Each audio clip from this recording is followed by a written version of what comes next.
Good morning, everybody. We'll call to order our July 19th, 2022 regular meeting of the Mason County Board of Commissioners. We'll begin with our Pledge of Allegiance. Sheriff Salisbury, would you mind leading us?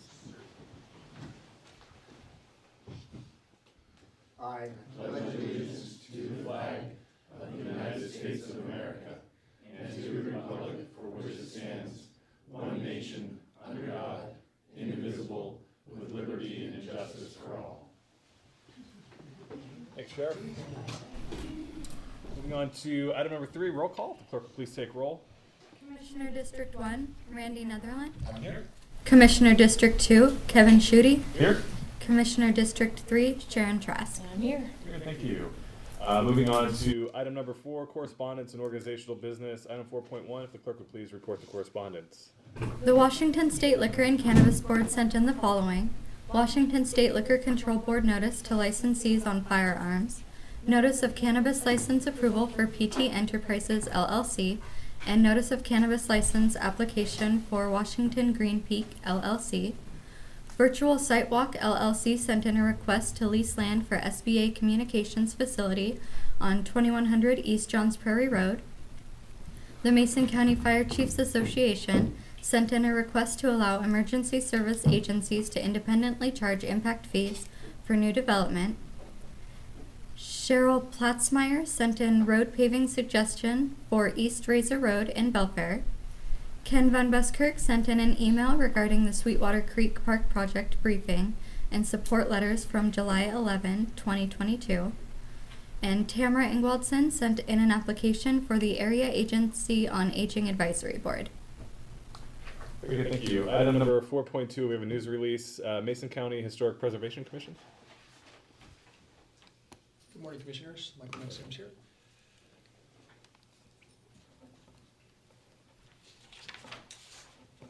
The Mason County Commissioners are seeking applicants to fill 4 open positions on the Mason County Historic Preservation Commission. The major responsibilities of the Historic Preservation Commission is to identify and actively encourage the conservation of Mason County's historic resources by initiating and maintaining a registry of historic places and reviewing proposed changes to registered properties. They also work to raise community awareness of Mason County's history and historic resources and serve as Mason County's primary resource in matters of history, historic planning, and preservation. Commission members serve 3-year terms and meet monthly during business hours at county offices in Shelton. During COVID, these meetings have been held via Zoom. There are currently 4 positions open. Applicants must be residents of Mason County. Interested persons are encouraged to apply for this commission by completing an advisory board form that can be downloaded at the Mason County website, or by calling the Commissioner's office at 360-427-9670, extension 419, or 360-275-4467, extension 419. Completed applications should be submitted to the Commissioner's office at 411 North 5th Street, Shelton. Positions are open until filled. If there are questions about these positions, please contact Michael McSems at 360-427-9670, extension 571, or by email at hpc@masoncountywa.gov. Thank you. Next item, we have a news release for Transportation Improvement Program Citizens Advisory Panel. Morning, Commissioners. Mason County is seeking citizen volunteers to serve on the Transportation Improvement Program Citizens Advisory Panel, or TIPCAP. The TIPCAP reviews and analyzes Mason County's transportation needs and presents their proposed plan to the Board of County Commissioners. The time commitment includes a 3-year membership period and attendance to 1 evening meeting each month, and the meetings last approximately 2 hours. The Board of County Commissioners will use the Transportation Improvement Plan developed by TIPCAP to plan road construction and other transportation projects for the next 6 years. Mason County invites all citizens to apply for a position with one of 3 commissioner districts. The intent is to form a team that represents a wide cross-section of Mason County's population. Interested persons may apply by attending or obtaining an application from the Mason County Commissioner's Office, 411 North 5th Street, Shelton, or by calling 360-427-9670, extension 419, or from the county website, www.masoncountywa.gov. Applications will be accepted until all vacancies are filled. And Commissioners, if I could just make a quickie clarification about tip cap and recommendations. The TIP and annual construction program is the role and responsibility of the county engineer. County engineer prepares that document, and commissioners have created tip cap as a citizen body to present citizen perspective and recommendations to both staff and commissioners on the citizen perspective on priorities. So just wanted to be clear that that is all Mike's purview, wherever Mike is. Thank you, Commissioners. Thanks, Loretta. Appreciate that. Moving on to item number 5. This is our open forum for citizen input. It's an opportunity for members of the public to address the commission on items that are not on today's agenda. So if it's on the action agenda or has its own public hearing, you can save your comments for those items when they come up at that time. So this is for anything not on today's agenda. So we have about a 3-minute per person time limit in order to allow as many people that would like to speak the opportunity. And so we'll begin with any folks in the room that have comment on items not on today's agenda. Steve. Morning, Commissioners. Steve Bloomfield. I live 391 Southeast Dominant Road down the south end of the county here. Two items. One is history and one is future. I'm on a board with the Historic Society, have been for a number of years now, and I want to invite you, all of you, come on down to the museum. Take a look at what we got. That goes for the whole world. Stop by Mason County Historic Society and take advantage of a repository of information. It's unbelievable. And the researching that can be done there, it surprises me for the size of our little community. Anyway, come on down, take a look. Thank you. The second thing is future. And as you probably know, I have sat for a number of years on the truancy board for juvenile court. I'm proud to do that. I'm happy to do that. There's been a couple of people that have really done an outstanding job and been there since the reformation of that board with the new law 5, 6, 7 years ago. I can't remember. It's been that long. We have had some success in the past, and we've had some failure. And when we started out, we used to dedicate an hour and 20 minutes, something like that, per child that come before us, listen to what the problem was and diagnose what the problem is, try to find solutions and answers and help to get them to where they reestablish school. Over the years, that eroded time-wise, partly because of staffing issues with the court. Money is hard to come by. Time is important. The volunteers are willing to put in more time. When we started out, the volunteers, listened to the case totally, came to a decision on what should happen with the individual, and then pass that to the staff. They did their workup necessary there after the fact. Now there's a staff sitting in the room. So our time's eroded to about 20 minutes per kid. We can't do it in 20 minutes. We can't do it in 20 days, really. The problems are too great. There's too many and too varied. We need help. We need help not only through more volunteers. We need more time for staff, which means more budget, of course. Sorry about that, but that's the facts of life. It's not the court's fault. It's not the staff's fault. It's not the kids' fault. It changed with COVID. I think our reaction to the COVID emergency damaged school kids, the ones that are hanging on the edge. The ones that are succeeding will always succeed. The ones that are hanging on the edge are falling off. And we have a problem there. We've got to recognize it. We got to move forward, and we got to find a different plan. We got to get those kids invigorated to get back into school and get moving down the correct path. Now, how we do that, boy, that's a bigger problem. And I'm sorry, but I'm getting old. I realize it. But I still care about this community, and I care about the future of this community. And I don't want to see it go down the rabbit hole because we lost on the kids. We got to see the kids succeed, or the community's going to fail in the end. Thank you. Thanks, Steve. Mr. Bloomfield, past Commissioner Bloomfield. Long past. Please put together what that budget request would look like and what it would accomplish so we could get on it. It'd be hard for us at this point just to jump in and do something when we don't have a path that you're requesting. So please put that together so we can look at it. I'll talk with the juvenile courts, and we'll see what we can come up with. And of course, as a volunteer, I got pretty small amount to say about that, but that's okay. Don't mean I can't push. Yeah. And I'll drive on that if that's okay with you, and we'll go down that road and find out just how much time extra do they need. If it's one staff, a half a staff, whatever, we'll find that out, and we'll try to get that number to you. Thank you. Thank you, Steve. Appreciate it.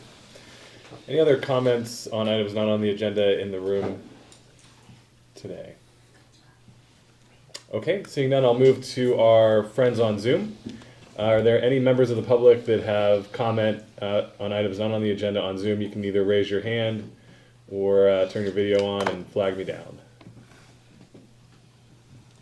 Okay, not seeing any additional comment on Zoom, so we'll move on to item number 6, which is adoption of today's agenda. Mr. Chair, I move that we adopt the agenda as written. Second? It's been moved and seconded to adopt the agenda as written. Any discussion? Hearing none, I'll call for the vote. All in favor say aye. Aye. Aye. All those opposed? And the motion carries. Moving on to item number 7, approval of minutes. Mr. Chair, I move for approval of the minutes of June 27, 2022 briefing minutes, June 21st, 2022, and July 5th, 2022 regular meeting minutes, January 31st, 2022, June 23rd, 2022, and June 30, 2022 special meeting minutes as presented. I'll second. It's been moved and seconded to approve the June 27th briefing minutes, June 21st and July 5th regular minutes, and January 31st, June 23rd, and June 30th special meeting minutes as presented. Any discussion? Hearing none, I'll call for the vote. All in favor say aye. Aye. All those opposed? And the motion carries. Moving on to item number 8, this is approval of our action agenda. Commissioners will read through the items on today's action agenda, at which time a commissioner or a member of the public may have an opportunity to ask questions or have an item removed for a separate discussion and vote. Commissioner Netherland, if you'd please take 8.1 through 4. Commissioner Trask, 8.5 through 8, and I'll take the remainder. Gladly, Mr. Chair. Item number 8.1 reads, approval of warrants and treasurer's electronic remittance. There is no claims clearing fund. Direct deposit fund, warrants number 88449 through 88854. The amount, $834,989.70. Salary clearing fund, warrants number 7006750 through 7006785. The amount, $1,108,120.48. Treasurer's electronic remittance, $484,547.72. Item number 8.2 reads, approval to sign the letter of support for the Sweetwater Creek Water Wheel Project application for funding through the Recreation and Conservation Office and to establish the framework and mutual collaboration necessary to bring the park forward. Item number 8.3, approval of the Olympic Health and Recovery Services OHRS Rural Communities Opioid Response Plan RCORP Amendment number 1 to increase the certified substance use disorder peer navigator position by an additional 0.5 FTE. Item number 8.4, approval of the contract K3177 Amendment number 2 between Washington State Department of Agriculture and the Mason County Noxious Weed Control Board. Item 8.5, approval to update the Enterprise Motor Vehicle Lease Signature Authority to Kevin Schutte as Board Chair, Mark Neary as County Administrator, Diane Zorin as Central Services Manager, and Jennifer Byerly as Budget and Finance Manager, and for permission for Jennifer Byerly to sign the authorized signer's form on behalf of Mason County. Item 8.6, approval to award the Belfair Water Reclamation Facility Sewer Extension Project to the apparent low bidder, Pape and Sons Construction out of Gig Harbor, Washington, with a bid of $4,231,500. Item 8.7, approval to execute the agreement with Kennedy Jenks Consultants Incorporated for construction, management, and engineering services for the Belfair Water Reclamation Facility Sewer Project. Only approved if the Belfair Water Reclamation Facility Sewer Extension Project is awarded. And item 8.8, approval for the chair to sign the RCO landowner agreements between Mason County and the Mason Conservation District for implementing the salmon habitat improvement activities on lands owned by Mason County within the Skookum watershed. Item 8.9, approval of the county road closure on Belfair Tahuya Road from milepost 6.50 to milepost 7.47, beginning at 7 a.m. Monday, August 22nd, 2022 to approximately 4 p.m. Friday, August 26th, 2022. Item 8.10, approval of the resolution amending resolution number 53-14 for the Transportation Improvement Program Citizens Advisory Committee panel to redefine the membership section. Item 8.11, approval of the letter of support of Skookum Rotary's request to the Washington State Liquor and Cannabis Board for the ability to have an open campus for liquor consumption at the 2022 Oysterfest event. Commissioners, having read through the items on today's action agenda, are there any items to be removed for a separate discussion and vote? Mr. Chair, I would ask that item number 8.2 be removed. It was at the request of an email that we received. And item 8.6. Okay. Commissioners, any other items? Okay. Members of the public in the room, any items to be removed for a separate discussion or vote? Okay. Members of the public on Zoom, I see Ken, you have your, Ken Van Buskirk, your hand is raised. Yes, sir. I just want to make sure that is that the email that I sent to you folks? Correct. Okay, thank you. Yep, you bet. Okay, if there are no other items to be removed, I would entertain a motion on the remaining items. Mr. Chair, I move for approval of the action agenda as presented. With the removal of item number 8.6 and 8.2 for individual vote. I'll second that.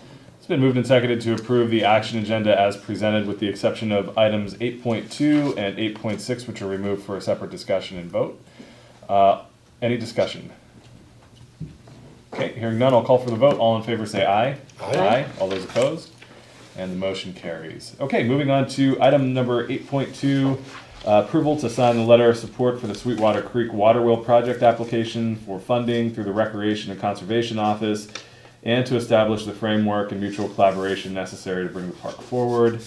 Mark, are you able to do a quick briefing on this item? I am able to do a quick briefing on this item. Let me pull it up, I'm sorry. So this is an item that has been brought before the board in previous meetings.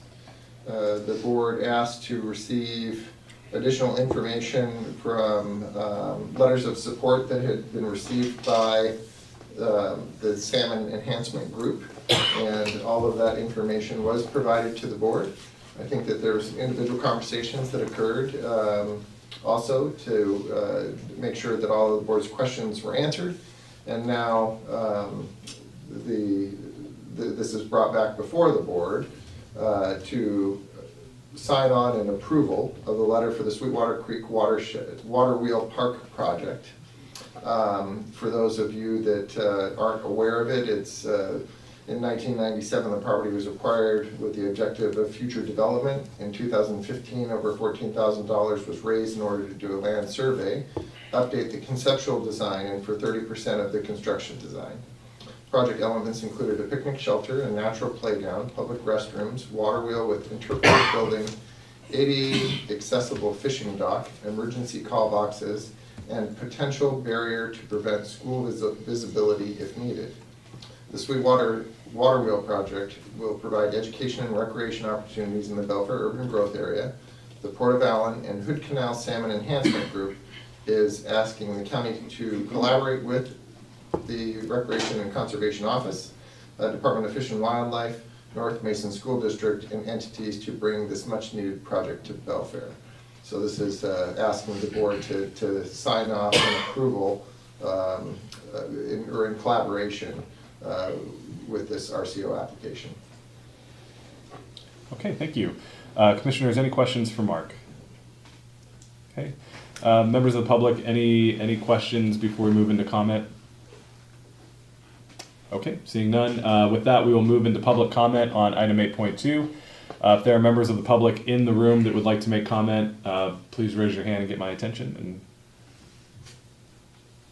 Okay, not seeing any comment in the room. We'll move to Zoom. Ken, I see your hand is raised. Ken, go ahead with your comment. Yes, sir. Thank you very much. With your indulgence, I'd like to read this into the record. Commissioners, I have read all the support letters for this project, and after discussion with one of the signers, they appear to be a boilerplate form letter provided by the Hood Canal Salmon Enhancement Group, not by the Port of Allen, who is the primary sponsor. Mr. Coppola's email to you regarding this matter is disparaging to my reputation and violates the Port's recent settlement agreement with Mr. Brad Carey. Mr. Coppola's email pales in comparison to letters my family members and I have received from a primary park proponent with the same sort of baseless accusations, further disparaging comments, and a false narrative directed at me. Ms. Corrigan, in her response to you, asked that specific and meaningful reasons be aired by the commissioners if you don't affirm this park. And I'd like to offer these reasons for your consideration.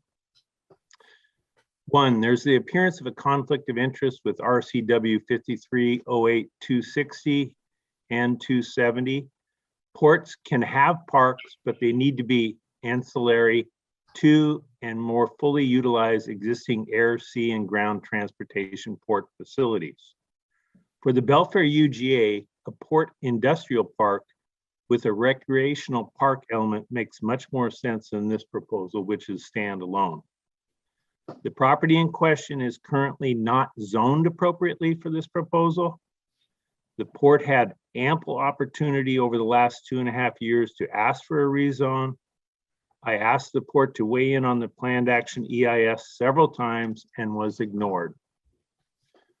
Number 3, water rights for Sweetwater Creek have long been relinquished. One of the RCO advisory group members in a past grant application brought this forward to the Salmon Group's attention, but I have heard no further discussion on this critical water rights issue. There is no support letter from the North Mason School District Superintendent. Superintendent Rosenbaugh, my wife and I all walked the property prior to the port taking possession. The property and trail were surveyed and a 30% design criteria for the grant was developed without the school district landowner permission or approval. Superintendent Rosenbaugh is also aware of a landslide hazard area due east of the school district and now port property. Number 5, the port property is still on DOE's list of potentially contaminated properties. Number 6, the water wheel is not an archaeological site as depicted in the recent EIS and as submitted by the Hood Canal Salmon Enhancement Group. This is an EIS that you all approved recently. There is the appearance of a gifting of public funds regarding the arborist hazard tree report to the Port of Allen. And number 8, Warshcott planned restoration of Sweetwater Creek and the widening of Highway 3 with 2 earthen dam removals will likely have significant impacts to the project area and is in conflict with the park's project proposal. Number 9, The 11th hour anonymous donation to the Hood Canal Salmon Enhancement Group to purchase the Peterson property rather than seek grant funding raises serious transparency and accountability issues for the port.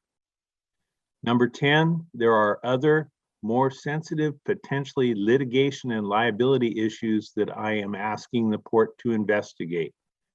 As a follow-up to that ask, I received a call from the port's attorney yesterday. Thank you very much for your consideration, folks. Thank you. Any other members of the public on Zoom that would like to make comment on item 8.2? Okay. Seeing no additional public comment either on Zoom or in the room, and Ken, I believe, was the only written testimony that we received on this prior. I will close public comment and move to commissioner deliberation or motion.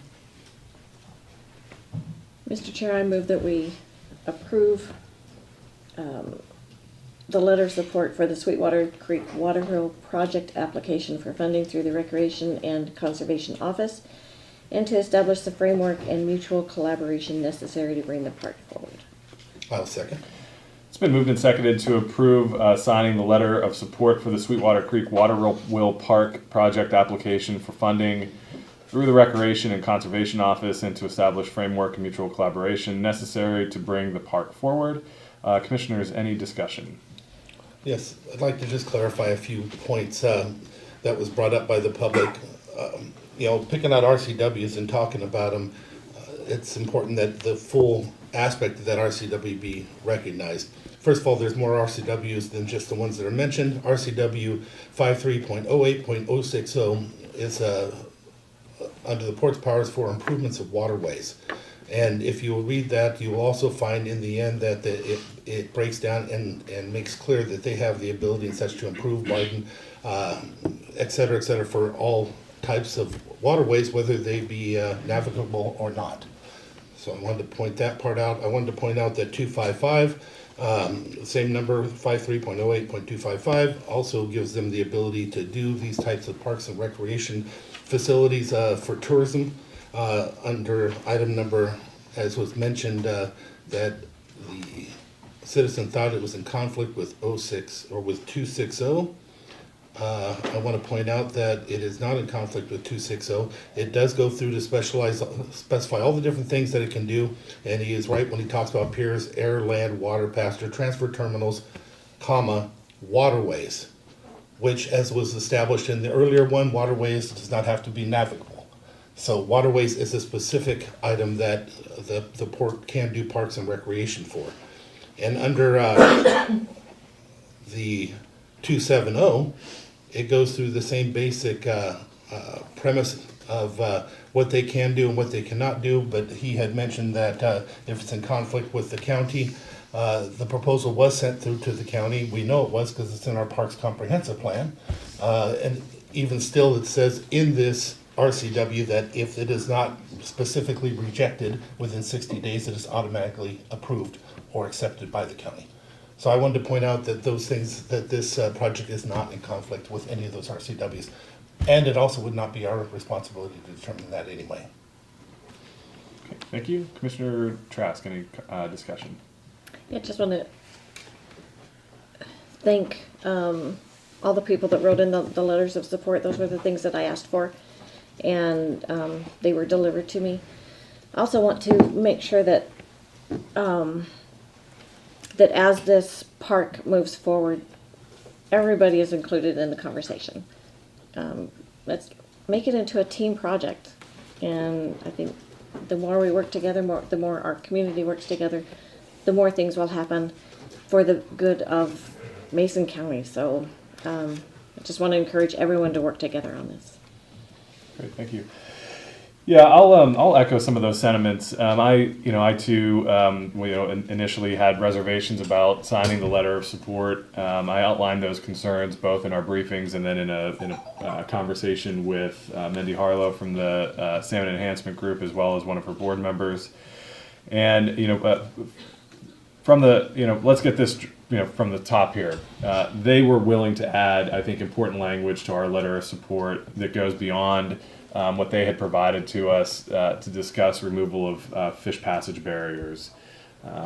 Everybody here is probably well aware of the work that we all have to do in that regard in terms of culvert replacement, and they were able to include language that identified 2 dams that are on Sweetwater Creek, my expectation in having that added to the letter is that there will be effort made to mitigate those passage barriers. The other issue there was,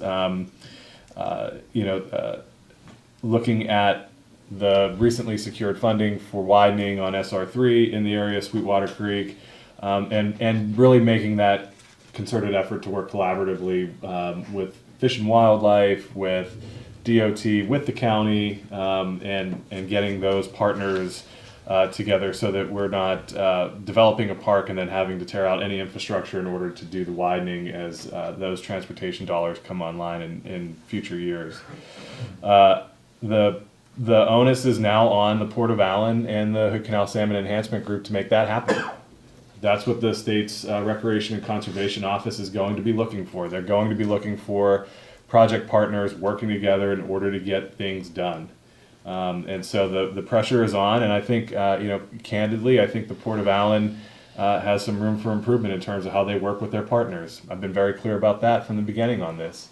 And I think Mr. Van Buskirk's comments, even though there are some gaps in maybe some of the legal analysis, none of us are lawyers, so we're not speaking on this from any position of being any kind of legal scholars by far.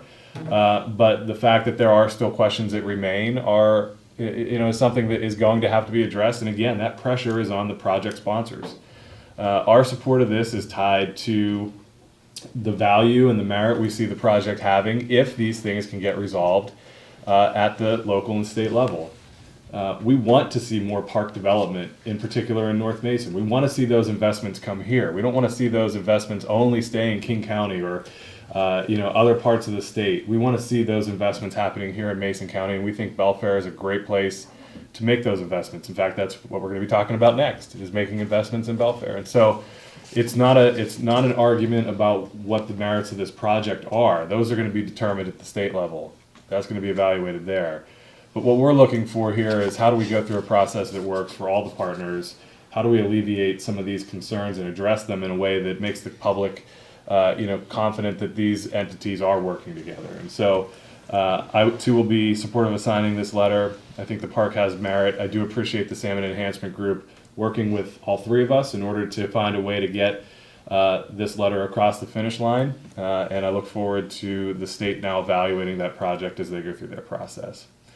Commissioners, any other comments before I call for the vote? Yeah, I'd like to say that I will be also voting in favor. It's not just covering that legal information. I want to point out that the knowledge I picked up of that was just not overnight. I actually was a port commissioner for 6 years, and this is not the first time that question had come up about whether you could have parks or not and what the reasonings are behind having parks. So I was already aware of it before I ever became a county commissioner here. This park is extremely important to the community.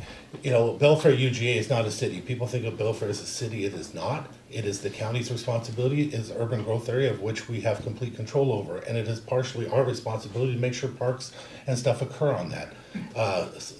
Right now, the only park we have in all of the Belfair UGA is leased to the transit. We have a couple of little tables there while they're waiting for the buses, William O. Hunter Park, and that's all there is.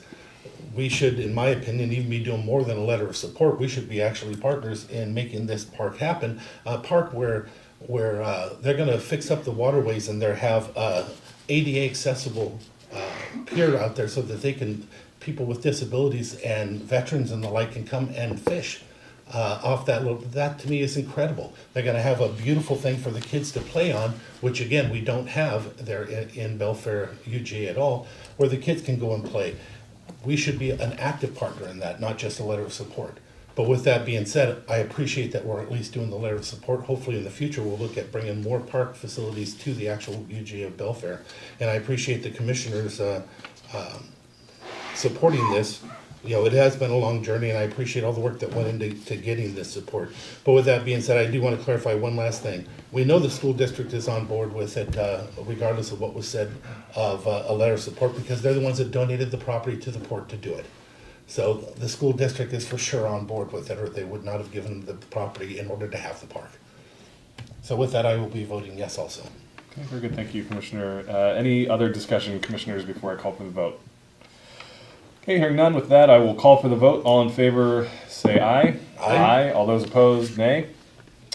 Okay, motion carries. And we'll move on to item 8.6. Approval to award the Belfair Water Reclamation Facility Sewer Extension Project to the apparent low bidder, Papay & Sons Construction out of Gig Harbor, Washington, with a bid of $4,231,500. And ask staff to brief. Morning, Commissioners. Good morning. So yes, we are requesting approval to award this contract. The bids are good until July 26th. We had a 60-day period to award. Should the board approve this award, we are recommending that the Public Works Board loan be used to finance the project. Loan payment for this would begin, or loan repayment would begin in 2024, and this is when the project is deemed complete and closed out. We're assuming about a 1-year period for construction. Payment has been estimated to be on the range of $235,000 to about $251,000 per year. And staff is recommending that this be paid out of REIT 2. Now, there may be a future decision. I understand commissioners are looking at ARPA projects, and Public Works did submit this project as a potential for ARPA funding as well. But that could certainly affect what the loan amount is, should you decide to proceed this morning, commissioners. There's existing debt on the Belfair sewer system, as you're aware. This debt will be paid off in 2027. That is the last payment for our current debt. So if you decide to proceed this morning, there will be 4 years when we've got the current debt that it needs to be paid, plus repayment of new debt. And that would be approximately $1.18 million per year for that 4-year period. And then again, after that, on the order of $235,000 to $250,000 per year.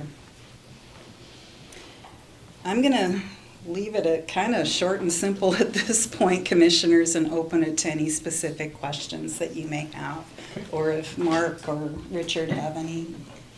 Richard has kind of a nice synopsis of the alternatives, if you like, commissioners. We did talk about just what does it look like if we do nothing financially. We looked at a couple scenarios for taking a look at a combination, just for example purposes, of a $5 million loan through the Public Works Board versus a $3.5 million loan and $1.5 million with ARPA.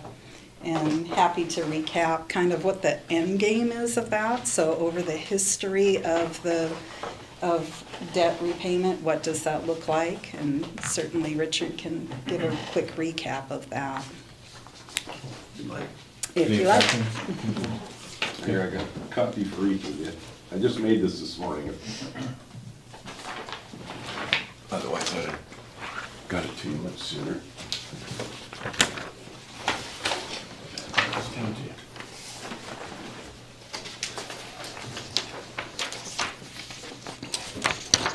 This is probably the spreadsheet I should have been trying to show you all along. This is actually, if you just add up the end of that giant spreadsheet, this is how it really works out.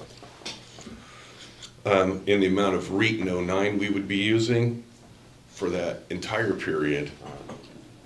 Well, this is for a period of 2022 through 2048, where the other loan at its worst possible option would be paid off.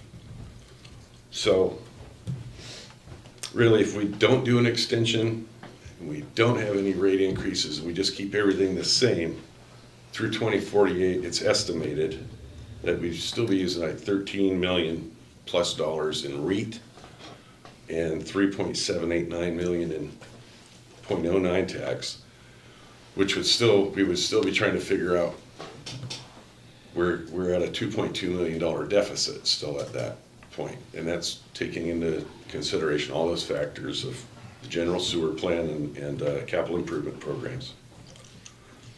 So if you go down below that to Public Works Board funding option B, the 20-year loan at 0.54% interest, you can see those same amounts of REIT 09 and deficit. Well, actually they're different amounts for each one.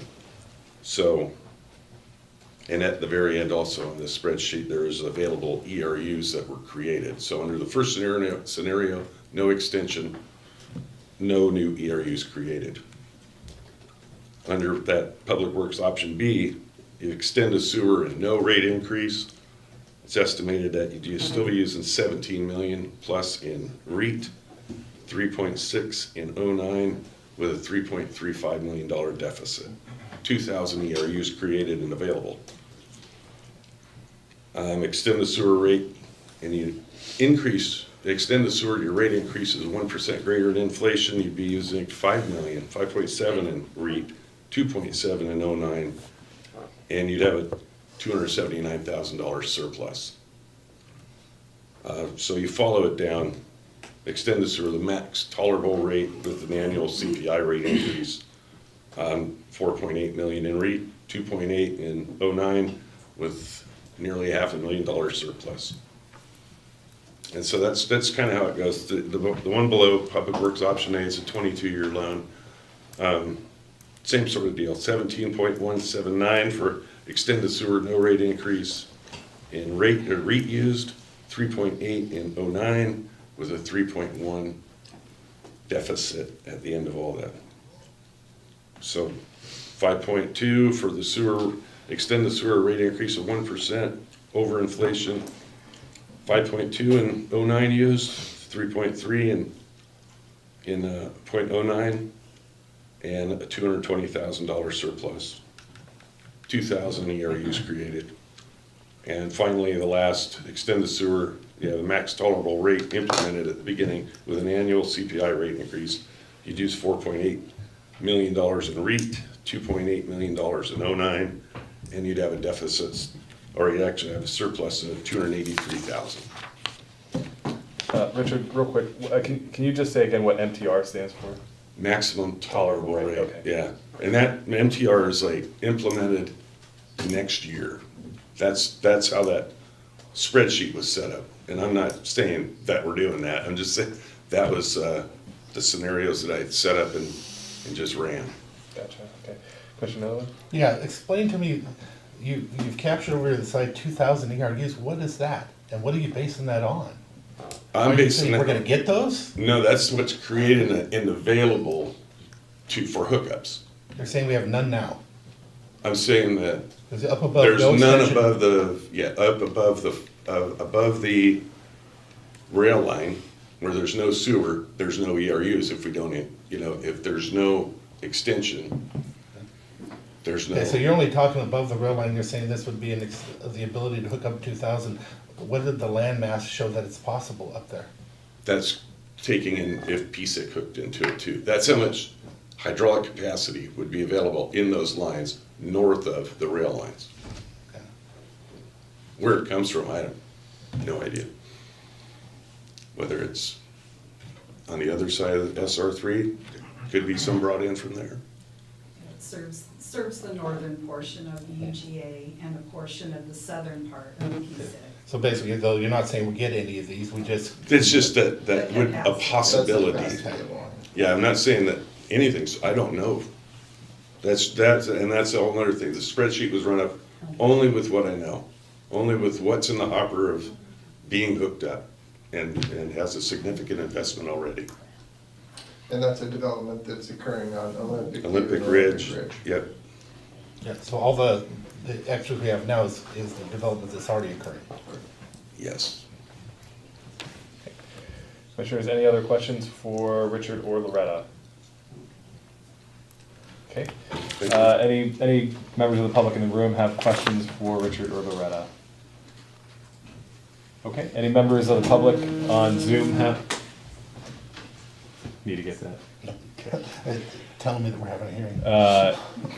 I see, Greg, you have your hand up. Greg, do you have a question for staff? I do.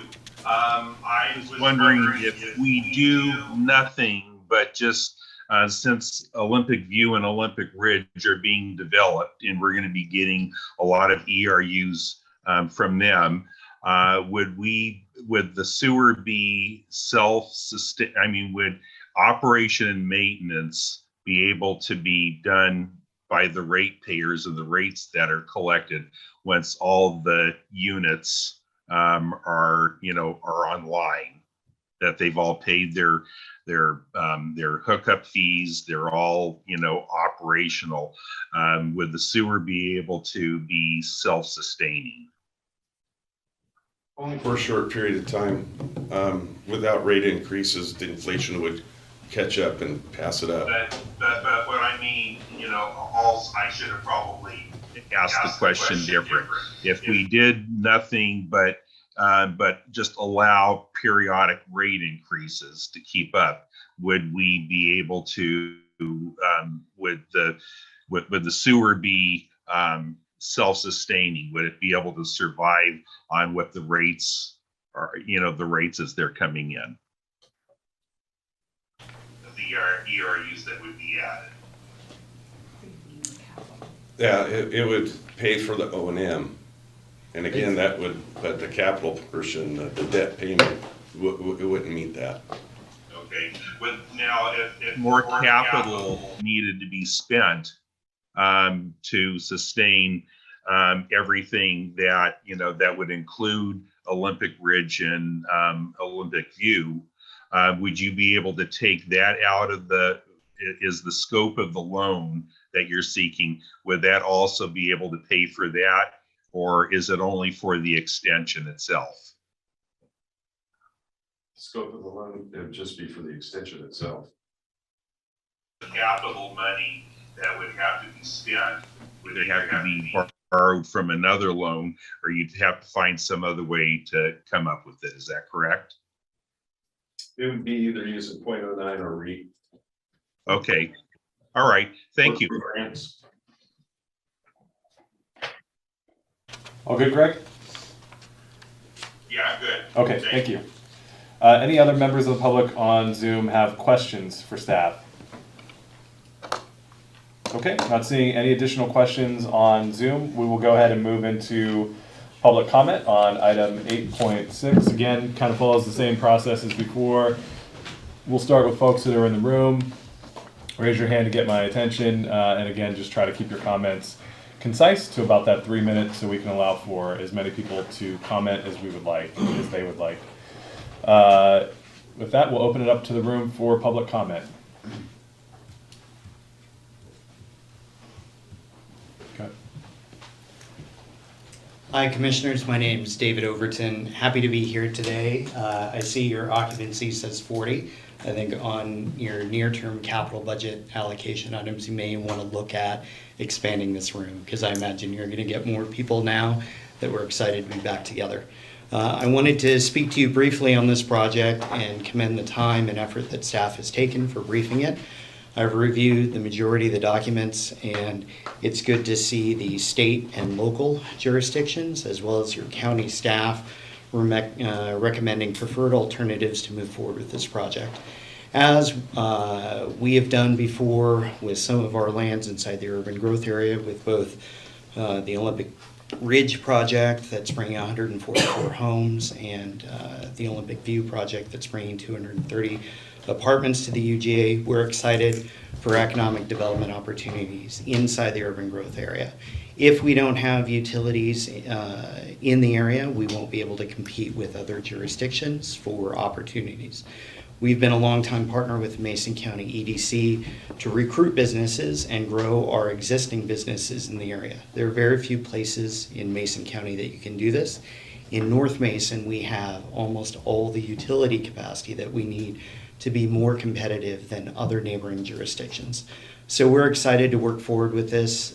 Staff has been great to work with, and I'm happy to answer any questions that you have, but I feel like I've been doing that for several years, and more recently answering some very unique questions about our involvement in the project. We, like anyone else, are working with staff and are excited to support this if it does go forward. Thank you. Thank you. Any other members of the public in the room have comment on item 8.6? Okay. Moving on to members of the public on our Zoom. Again, if you'd like to make comment on item 8.6, go ahead and raise your hand on the Zoom, or unmute yourself or turn your video on and otherwise get my attention. Okay, seeing no comment on Zoom. Mackenzie, did we receive any written comment on item 8.6? No, we did not. Okay. So with that, I will close public comment on item 8.6 and move into commissioner deliberation or motion. Mr. Chair, I move that we award the Belfair Water Reclamation Facility Sewer Extension Project to the apparent low bidder, Pape and Sons Construction out of Gig Harbor, Washington, with a bid of $4,231,500. Is there a second? I will second that motion. It's been moved and seconded to award the Belfair Water Reclamation Facility Sewer Extension Project to the low bidder, Pape and Sons Construction out of Gig Harbor, Washington, with a bid of $4,231,500. Commissioners, any discussion on item 8.6?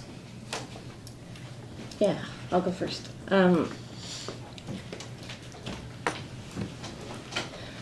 I've said before many times that the responsibility of a local government, whether it's city or counties, is to provide infrastructure to their communities. It's a responsibility, one of the responsibilities that I don't take lightly.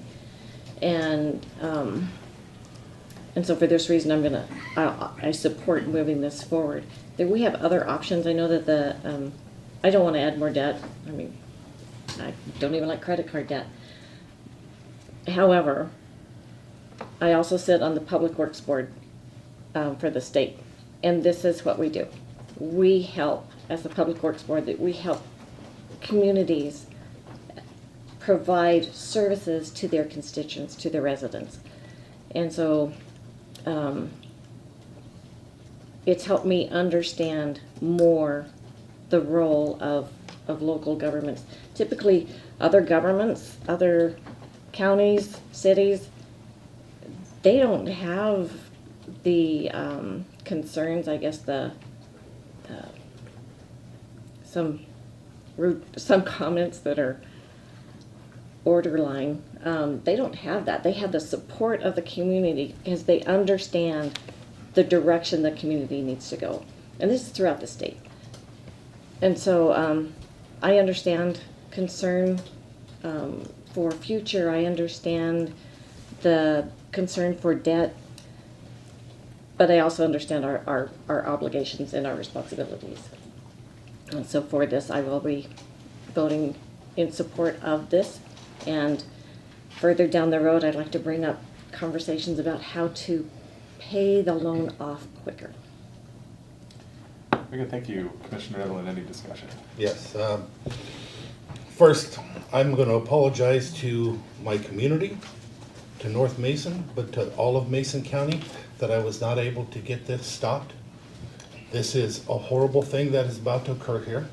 We're going to go further into debt without a true benefit analysis, without true reasoning of why we're picking this location.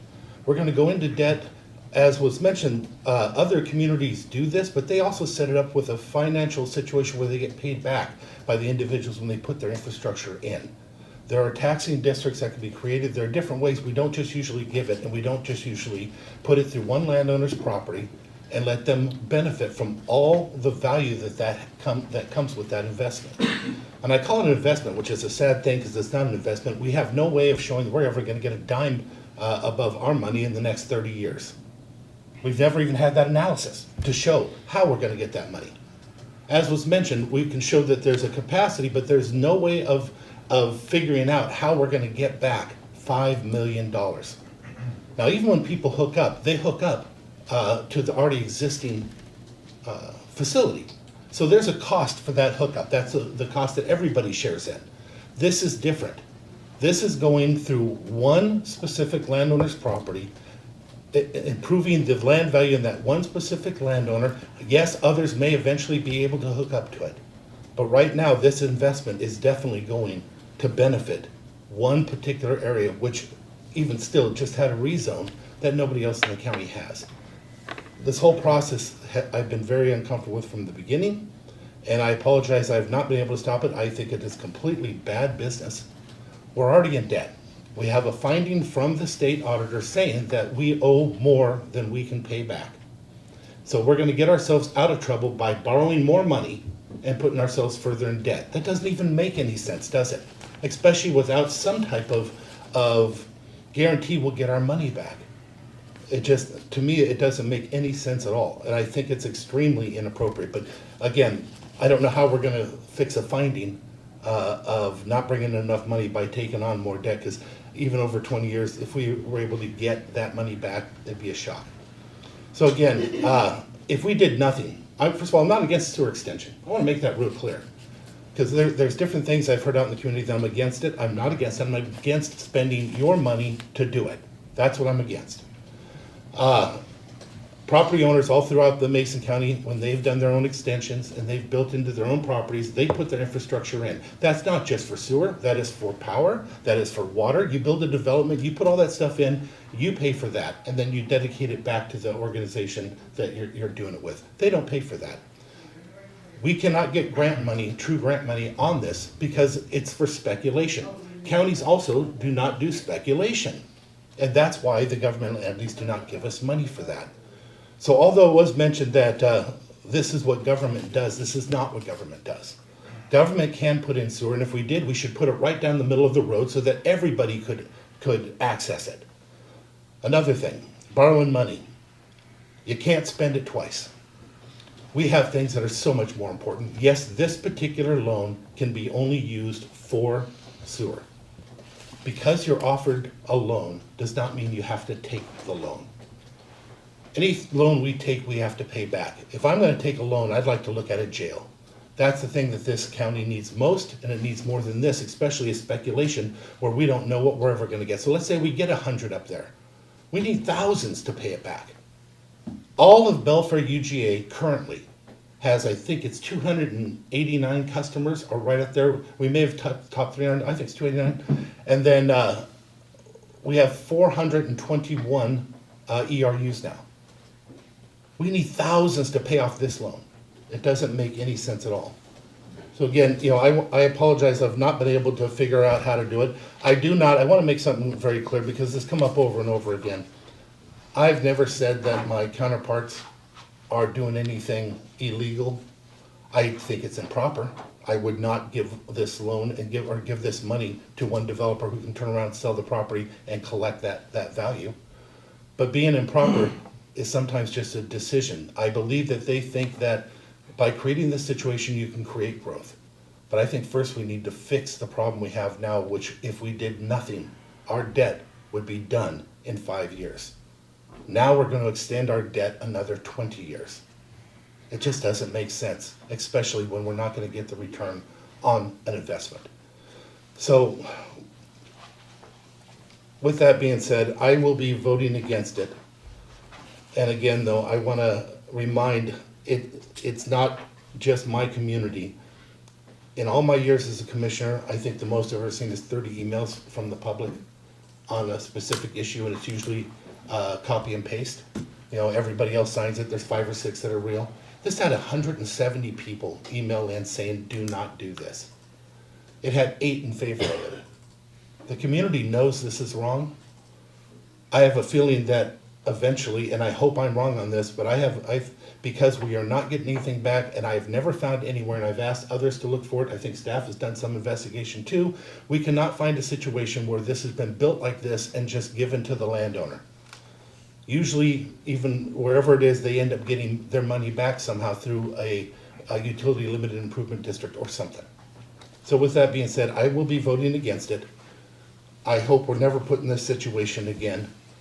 And I sure hope like heck that we don't end up having to pay a greater price for this action as we're looking at developers that were never able to get the same pick a winner investment of money into their property as we're doing into this one individual's property. Thank you. Yeah, just a few comments. First, just thanks to staff. The record has been open on this for 8 months now. We have received comments, quite a few comments initially, based on some misinformation about a rate increase that was never the intent of the commission, that has been resolved at the legislative level. And so, yeah, there was a lot of interest in this in December and January, and we had, I think, a really productive 4-hour plus public hearing at the end of January, and we walked through the proposal and we walked through some of the changes that we were proposing to the legislature, which ultimately the legislature accepted. And so staff has just been really diligent in answering not only the commission's questions, but also being very open to receiving and answering questions from the public. And so hats off to Loretta, Richard, Justin, Mark, our finance team with Jennifer and our consultants at Kennedy Jenks, as well as folks from the state's Public Works Board for coming and joining those meetings and walking through some of those processes and what their work is like and what they do statewide for communities like ours. I also would like to apologize to the community. I'd like to apologize to the residents of District 2 and 3 and District 1 for 10 years of inability to get this problem solved. A decade plus of not being able to get this problem solved. Think about that.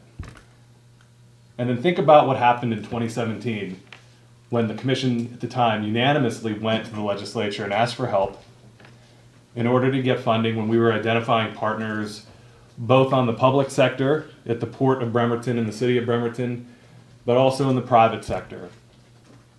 We can't do it alone. We need partners all the way around. And so I apologize that it took that long for the county and the commission to get it together enough to figure out that partnerships do matter. All of that was done unanimously, including accepting the signing of this loan document from the Public Works Board in March of 2020. And it wasn't done in a vacuum. It was done in conjunction with a planned action EIS, something that, again, unfortunately took a decade to get moving. So yeah, apologies all the way around that your county government was that inefficient for that long and unable to get things moving for Belfair. What else happened in the past few years? We've also received more than $1.5 million in debt and loan forgiveness from the legislature, thanks to our legislative delegation. Thanks Drew McEwen, thanks Dan Griffey, thanks Tim Sheldon, going to bat for us year in and year out, including $500,000 this legislative session to finally retire our Department of Ecology loans and to allow us to build up those reserves in REAP to pay off that old debt within the next few years. Now, I know that there's always going to be conversation about what else could we do. Let's have that conversation. Let's go do other things for this community. We need a jail. That jail's older than me. I'm doing okay, but a 37-year-old jail isn't what we need. But find me a jail that you can build with $5.1 million. In fact, they tried that a few years ago. Before I came on the commission, we did a little remodel project over there. And here we are, back at square one. We don't need small ideas. We need big ideas. We need people who are willing to lean into the work, find the partners, and get it done. We need people who are willing to deliver and put politics aside for this community, or else we're never going to get over the hump. We have a voted and unvoted debt capacity in this county of $209 million. This project represents 2% of that.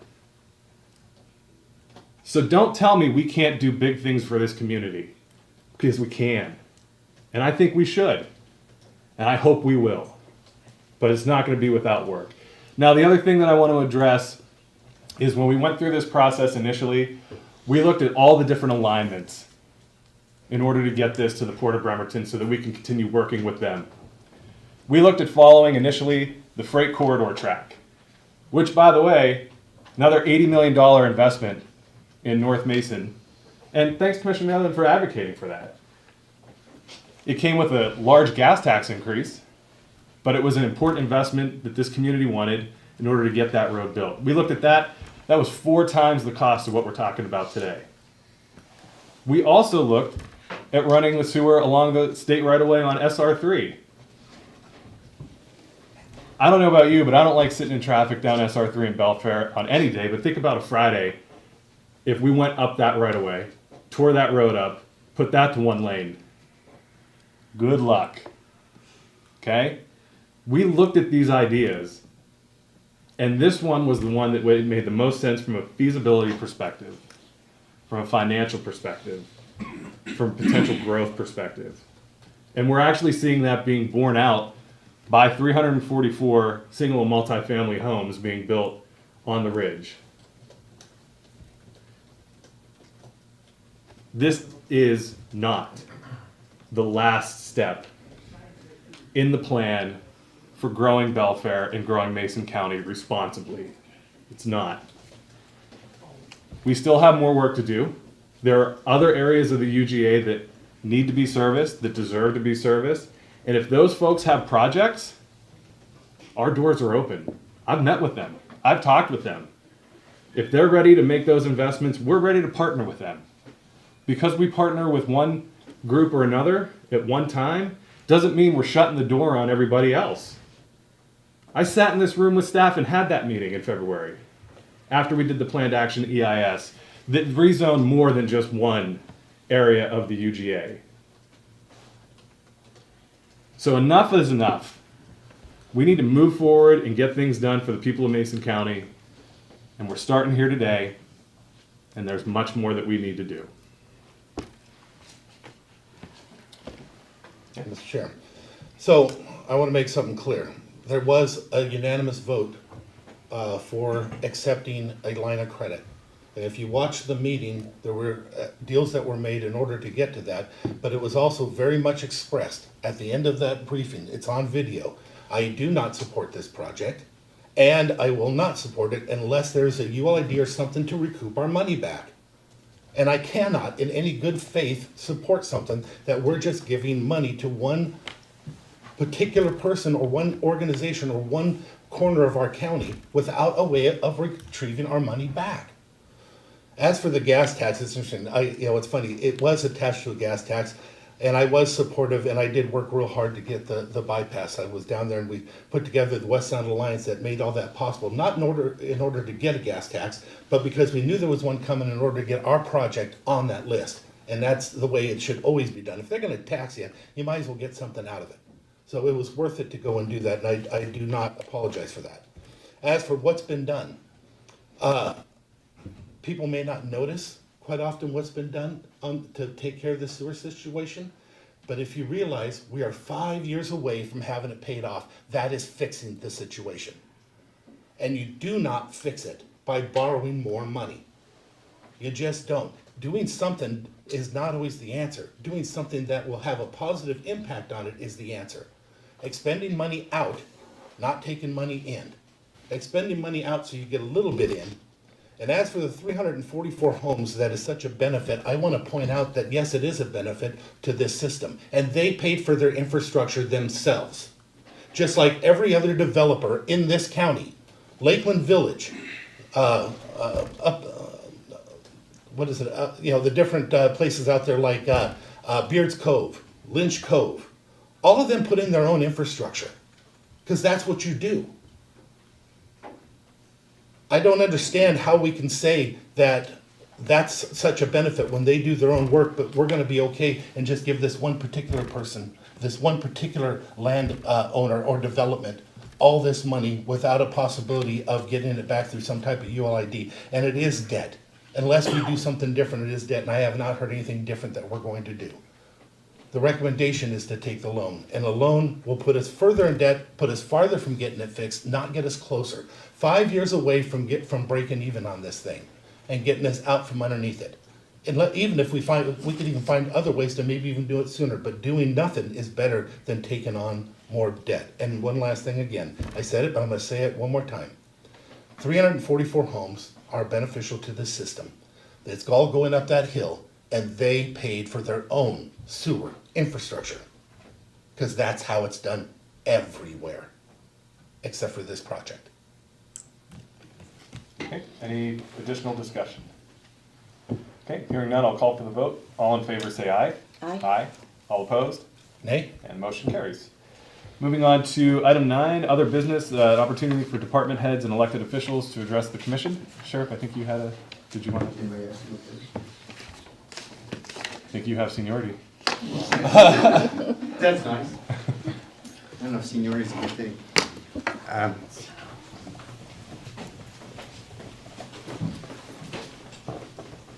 It's kind of nice being on a position where you're more from the outside viewing things in a few months, but I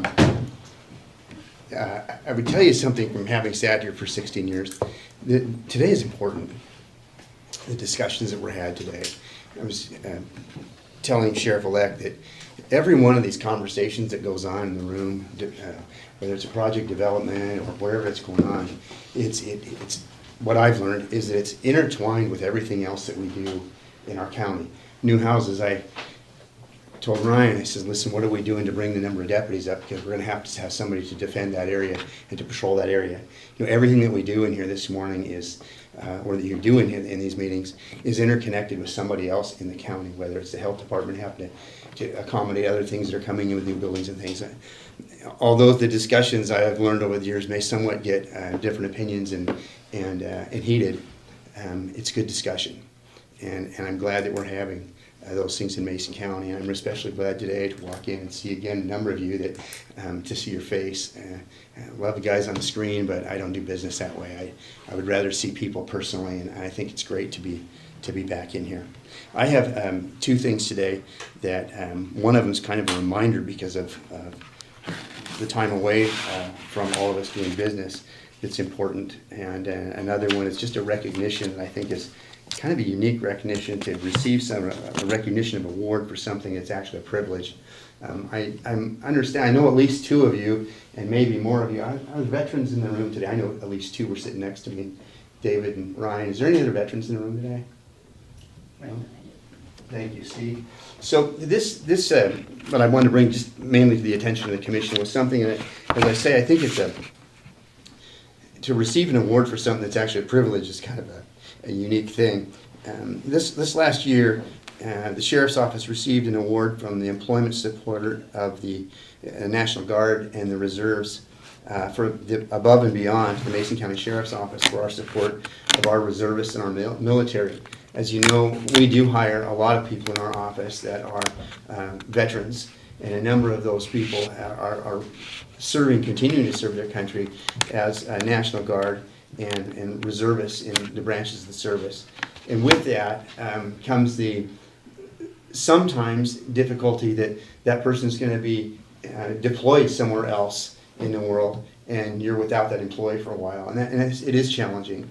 A few years ago, I had the opportunity to go with Deputy Colpitz to the air base at McCord and go up and flight with him on a big delivery of C Globemaster, I can't remember, C7 Globemaster, whatever it was, and have the Guard explain why this is important to have employers support these airmen while they're being deployed, and they know they're going to have their job when they come back. We've been a great supporter of that because we have so many people that are serving both our community and our country in different parts of the world. So this year we received an award from the Employer Support of the Guard and Reserve for the Above and Beyond Award to the Mason County Sheriff's Office, presented on behalf of the men and women of the National Guard and Reserve Forces for outstanding service and continuing support to the national defense. Again, I look at that as our privilege to have had these people working in our office. And so I wanted to tell you about it more than anything, but also what I wanted to do is recognize in all the departments any of our veterans and any of our reservists and Guard people that give that time beyond their work time to our country.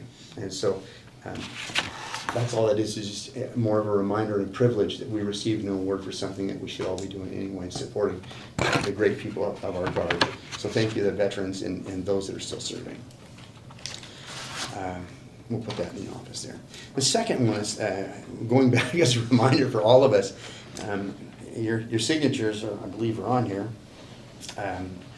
We've had the opportunity in Mason County to have, we have two great tribes in our county, the Skookumish and the Squaxin Island tribe. And as a result of that, a number of years ago, working with tribes and law enforcement, I had the privilege of joining a committee, or actually forming a committee with the state of Washington called the Indian Country Law Committee. And it had to do with the relationships between tribes and non-tribal policing units and how we work together. And that was formed 16 years ago, and all but 1 year I sat on that. When I became law secret president, I couldn't sit on that. But our work with our tribes locally has been like no other place in the entire country. We work very, very closely with both of our tribes in our community. And last year, about a year ago, we worked with our prosecutor's office and Prosecutor Whitehead, Senior Deputy Prosecutor Whitehead, and actually Under Sheriff Adams were the ones that helped put this together. It was an amendment and an interlocal agreement of understanding between Squaxin Island Tribe and the Mason County Sheriff's Office that the prosecution of cases, because we're looking at basically an independent nation or sovereign nation, how we're going to prosecute crimes. For those of you that aren't involved in law enforcement or don't have to do these things, sometimes in the middle of the night at 3 o'clock in the morning, you're either on the reservation or you're off the reservation. You're either with a tribal member or a non-tribal member. And all those things take effect in how the law is carried out and how we move forward with prosecution of cases. And one of those things that we have worked on, and again I want to credit Under Sheriff Adams and Prosecutor Whitehead and Kevin, help me with the name. Lyon. Kevin Lyon, I know his name so well, I call him Prosecutor Kevin, with the Squaxin, that we work together when these cases are referred so that the tribe and the county has the ability to look at a prosecution and move it forward in the most efficient way that benefits us and the tribe throughout the court system. So we had worked on that amendment and put that together, and you had all signed it a number of months ago, but we waited because of the COVID issue. The tribe, we want to do that in person. And so Sheriff-elect Sperling and I and our staff went out last week and met with tribal council to reintroduce ourselves to them because we haven't seen again in person.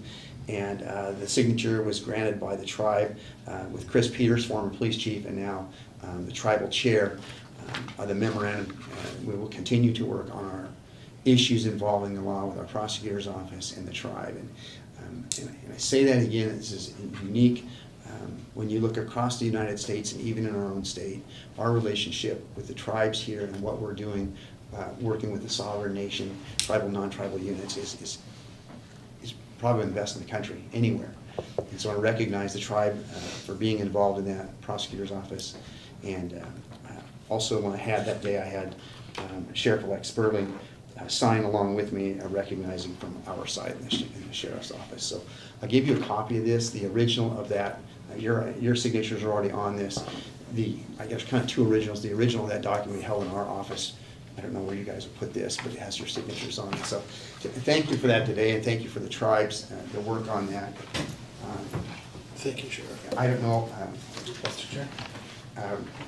Sheriff-elect Sperling actually went to the program recognizing on both our Guard and Veteran Reserve recognition, and also sat in the other day. Did you have any comment on either one of those, Ryan, you'd like to bring forward? This particular award was particularly given to us because of our support of now Sergeant Carlos Rangel, who was in Ukraine a year before training Ukrainian soldiers from the 81st Brigade here in Washington State National Guard. And he left just a few weeks before the invasion, and he was even showing us videos of the building he had been in for a year getting blown up during the invasion. So our support obviously was important. He's a captain in the National Guard and was training a lot of those forces over there. So it was particularly significant with the world events going on now. Dave, I keep looking at you, kind of the retired Sergeant Major who's been through this and been deployed, and I very much appreciate your time in the Middle East and what you've done. So thank you very much. Just wanted to show it to you, and I hope that we will always continue, and I'm sure that we will throughout Mason County government, to support our veterans and our soldiers that are doing all this work for us, whether it's in reserve capacity as the Guard and Reserve or full-time capacity. So thank you. Thank you, Sheriff. God bless. Any other department heads or electeds? I don't see anybody on Zoom. Anybody else? Okay, very good. Moving on to item number 10.1, we have a public hearing to consider 6 open space taxation agreement applications, and ask staff to brief. Good morning, Commissioners. Good morning. Diane Zorn, Central Services Manager. Today's a public hearing to consider 6 applications for the 2021 Open Space Current Use Taxation Program. These were received by the Assessor's Office and forwarded down, recommended with approval, and planning staff did review them. The applications are from John and Kimberly Becker, Zachary Schmidt, Tiffany Summers, Charles Summers, JM Resources, Joel Mankey, Louis Metcalf, Carol Booth, and Mike Metcalf.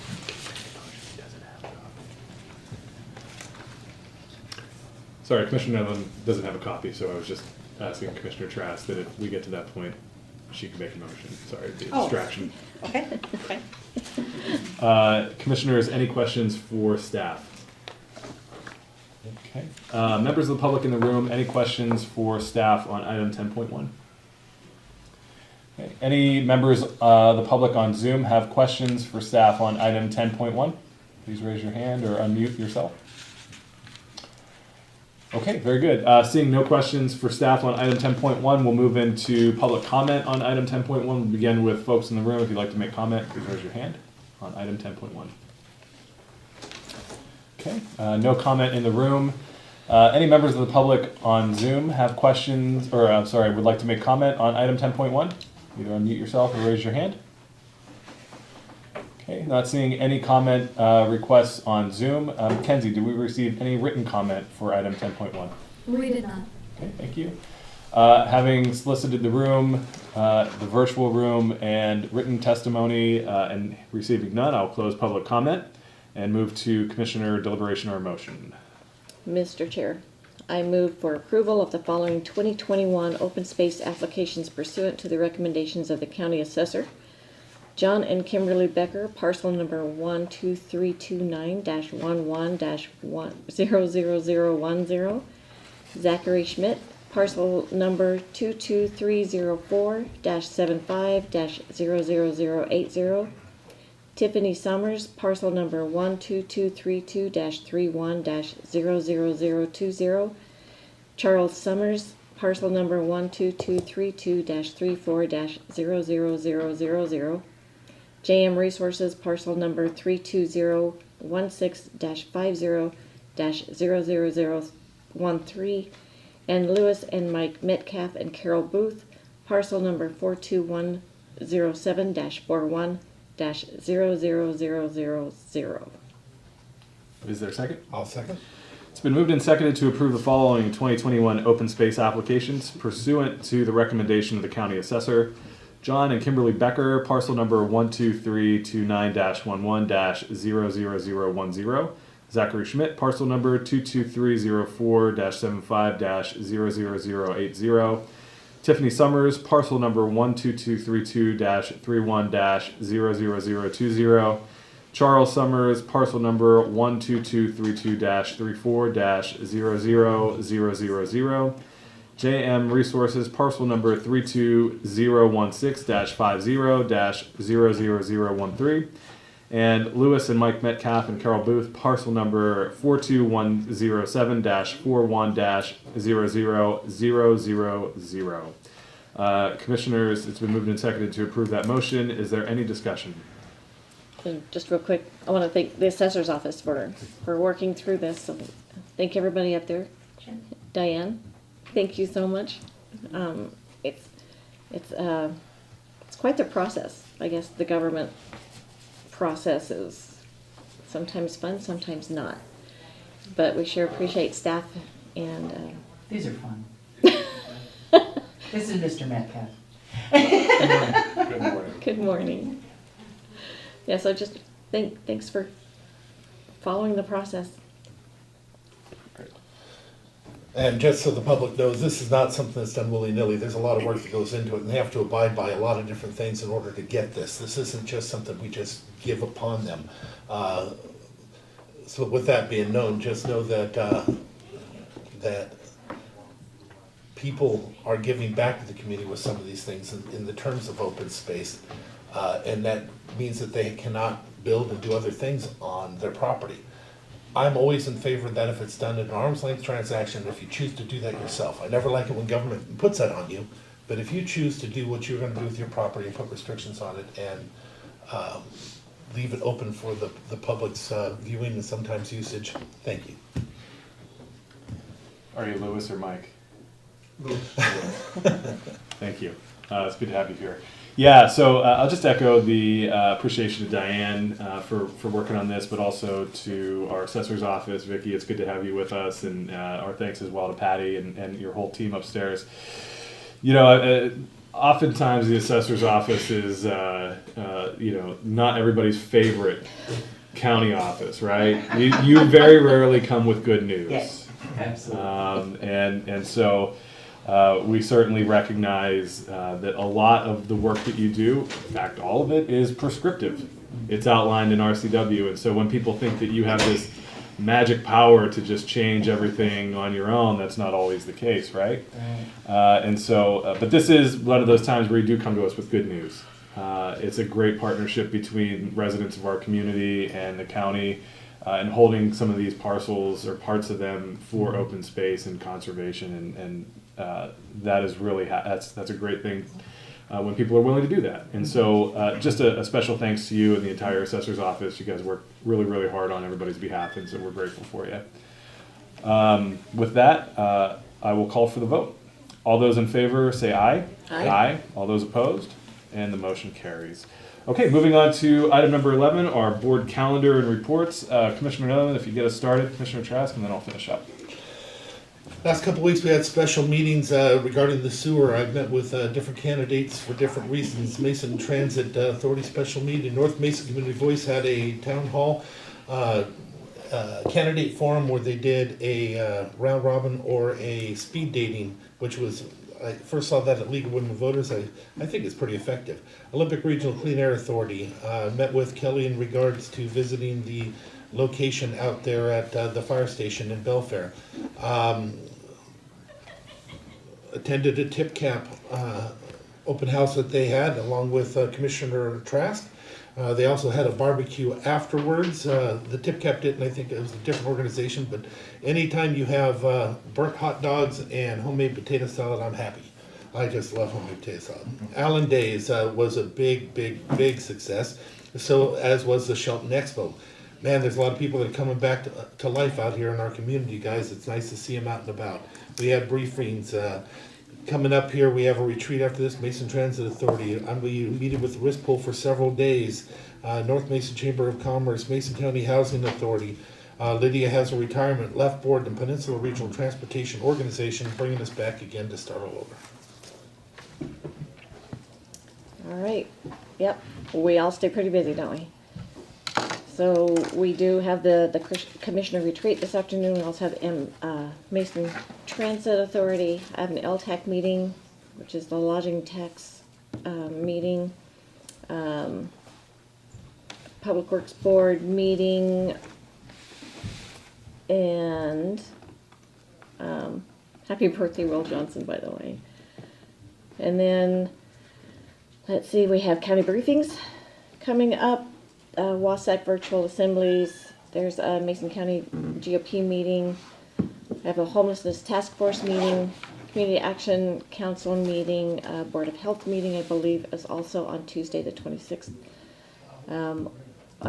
Wasatch social equity work group meeting, community action council meeting, public works board meeting is Lydia's retirement. I get to go on a boat ride with some members of the Turning Point board, so pretty excited about that one. My son-in-law's birthday's coming up. I have two son-in-laws. Both of them are Michael Jason. That's confusing. And then we're back here for briefings on Monday and more WASAC virtual assembly. And also want to remind people to get out and vote. Thank you. As was mentioned, we have our commission retreat briefings following this meeting. Sorry, Mark, we're already a little bit off schedule. I know you'll make up the time. As well as a Mason Transit meeting. I also have a YMCA board meeting at noon. I have a phone call with Scott Brewer from the Hood Canal Coordinating Council, as well as our Hood Canal Coordinating Council board meeting. I have a meeting with the Puget Sound Partnership, and then the Thurston Mason Behavioral Health Administrative Service Organization Governance Board meeting, meeting with Mayor Anisco and Deputy Mayor Schmidt. Briefings again next Monday, followed by a meeting with constituents about short-term and vacation rental regulations, as well as the Board of Health meeting and meeting out in the Skookum Valley regarding the Conservation District, Army Corps projects, county projects out there as well. Then have Housing Behavioral Health Advisory Board meeting. Plan to try to make Lydia's retirement party, her makeup retirement party. Good for her for being willing to come in 2 months after she's retired to be recognized. And then also have a meeting at MaceCom. And then I'll be out with some family obligations at the end of next week as well. And then back Monday for briefings and my staff check-in with the BHASO. With that, having reached the end of our agenda, I would entertain a motion to adjourn. So moved. Second. It's been moved and seconded that we adjourn. All those in favor say aye. Aye. All those opposed, and the motion carries. We're adjourned. Have a good day, everybody. Thank you, guys.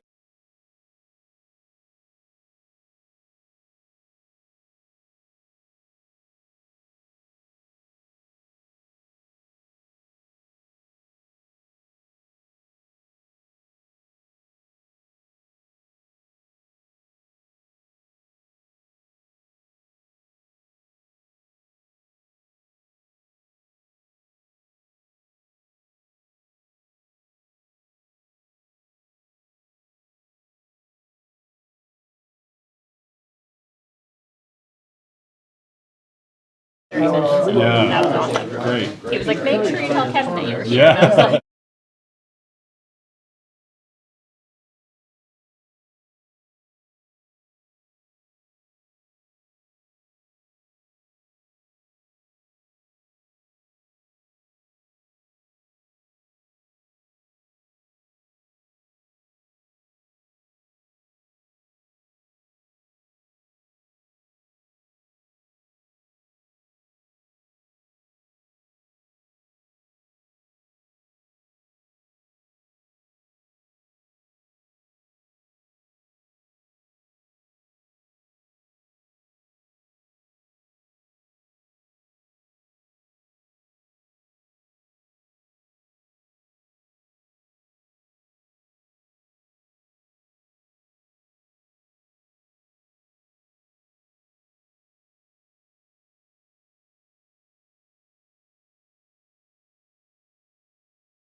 All right, well, let's go ahead and dive into our board retreat. Starting with Not the, at all, I'm just I saying. know, right? That's what I was asking, this is not a retreat. I got stuck and I couldn't remember the name of Waterbrook. That was, when I got stuck, that's what I was trying to remember. Well, something to aspire to next year. We'll see how we all well behave today, and then maybe we can branch out into public settings. I put it later. to old age, things just don't stay in the frame. So, Mark, do you want to tee us off on Yes, the please. areas of focus? Absolutely. So what I'd like to the board to think about is really, this is the first step in a long process of establishing priorities for the county, and what we have today is really your direct reports, and I want to make sure that you understand that this is oftentimes our direct reports provide central services to all of our departments and offices throughout the county, but I don't want to neglect the fact that we have separately elected officials that we also work with that would have priorities that may not be included on this list. So that's why I think that this is just the start of the process. In order to have these discussions, we actually have to set up these official meetings so that we can open them up to the public and make them available, to have all three commissioners present and be able to have good negotiation, discussion about what are our priorities. Where do we want to? Where do you, as leaders of this organization, see the need, or what priorities do you have? And I kind of gave you just a 2+ year time frame, and some of that is related to maybe the remaining term that you have, right?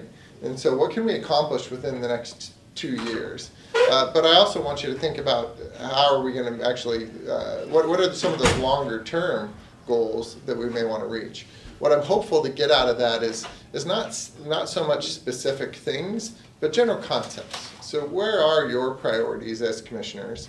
What do you want to see the county do over the next couple of years? And then after that, we'll quickly go through and try and catch up on some time. The individual priority lists that each one of your leaders within your direct reports have actually brought forward. And so we have a pretty large amount of things to discuss. Hopefully you guys have had an opportunity to look at this and kind of do some thinking about what is it that you as commissioners, where are your areas of focus? Today, definitely heard that a new jail is an area of focus. If we want to prioritize a new jail over some other things, then that's what I would like to hear from the board. So that we could take the limited resources that we do have and really dedicate it to focusing on potential solutions for those items. So with that said, I'm going to turn it over to Commissioner Schutte as our chair to determine how you guys want to go, but I would like to hear from each one of you. Sure, yeah. So I'm sure you all have notes. I have notes on a couple of things that, from that broader perspective to dive into. And so maybe I'll just kick it off, and then whoever feels, like they have something to add after that, we can just kind of be a little bit casual in our conversation, but want to make sure that we're making our comments meaningful for staff so that, they can ask any kind of pertinent follow-up questions or just kind of, tease out some more information based on what we're talking about. So, I think kind of the top of my list is re-engaging in a strategic planning process. We've begun doing this a couple of years ago, and then COVID kind of took over. But really utilizing our own staff countywide to begin to just sort of put together where are we headed. To your point, 2+ years, where are we headed over the next 5 years? And I think there's an opportunity for us to obviously manage that amongst our direct reports, and then also encourage some collaboration with the other electeds and department heads who probably are already going through their own strategic plan, whether they call it that or not. They certainly have ideas of what they want their offices and departments to look like over the next few years. And so I think, just putting that question out there, where are we going as an organization? Where are we going as a county? and then being able to populate below that, how do we get there? You know, and so I look at the list that you presented to us a couple of weeks ago. That's the how do we get there? That's sort of the nuts and bolts of everything. And so I would put a strategic plan, a bona fide strategic plan, high on my list. The other thing that I think we need to start developing around that are, you know, what are going to be our key performance indicators around those deliverables? So, you know, if we can't measure it, we can't improve it. And so, you know, what are we putting in there that are those targets, those milestones, those key performance indicators, so that not only can we hold all of you accountable to those things that we have put on that that plan, but also when we're out in the community can hold us accountable to those as well. And so being able to articulate those and be able to communicate those and use those as you know, kind of that thing that we come back to that sort of drives the work that we're doing. So, you know, every office is going to have a different set of KPIs that are meaningful to them in their work. So, you know, for instance, in the permitting department is probably the easiest place to pick on. You know, so, you know, saying, you know, by the end of this year, we want to be down to 6 weeks for a single family residence. Okay, that's our metric. How do we get there? And then, you know, come January, let's see, where are we? Maybe we're at 8 weeks, down from 10, but not quite at that 6 weeks yet. And so, you know, being able to just use that as a you know, kind of a performance indicator. We also need to, I think, look at not only for the 2023 legislative session, but we need to really, you know, start looking at how do we formalize our legislative priority process? How do we really tap into, you know, utilizing Deb's skills and her, you know, her knowledge and connections to start building out a step-by-step, project-by-project legislative priorities list that, you know, that we can actually utilize, that we're not just waiting until November, December, and coming up with projects. It doesn't have to be a small list. You know, we could be bold in what we're asking for, but we need to be thoughtful about that process much earlier in the year, you know, than a few weeks before session, because it's about putting Deb in a position to be successful, but it's also getting it in front of our legislators in enough time that they can do some of that legwork before they get into session.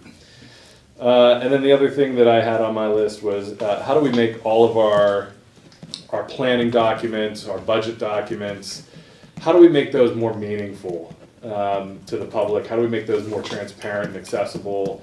How do we make them more useful internally? You know, do we want to look at creating a you know, budget dashboard or a financial dashboard that's accessible to the public, where they can get into as much detail or as little detail as they want? Is that something that could be useful even at the commission level, as we're having, you know, budget and finance talks, you know, throughout the year? And so, you know, looking at our codes, looking at, you know, certainly how, you know, our capital facilities plan, our utilities plan, you know, all of those things, how do we make that information easy to access and easy to understand for everybody within and without the county organization? So those are a few of the things that have been rattling around in my head that I had on my list.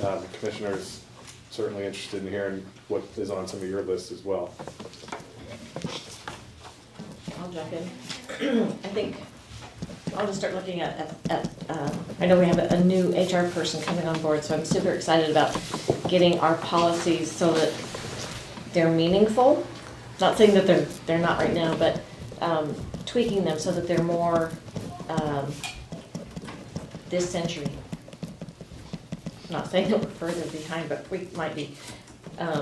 Things like teleworking and how do we implement? Having gone through 7 years through the COVID adventure, seeing things that we really need to start working on, Munis. If we can use Munis throughout the county, that would be pretty amazing. I know they have payroll, they have time cards, they have public works stuff, and so there's yeah, we love public works. So I'd really like to start taking a look at those. And echo a lot of yours.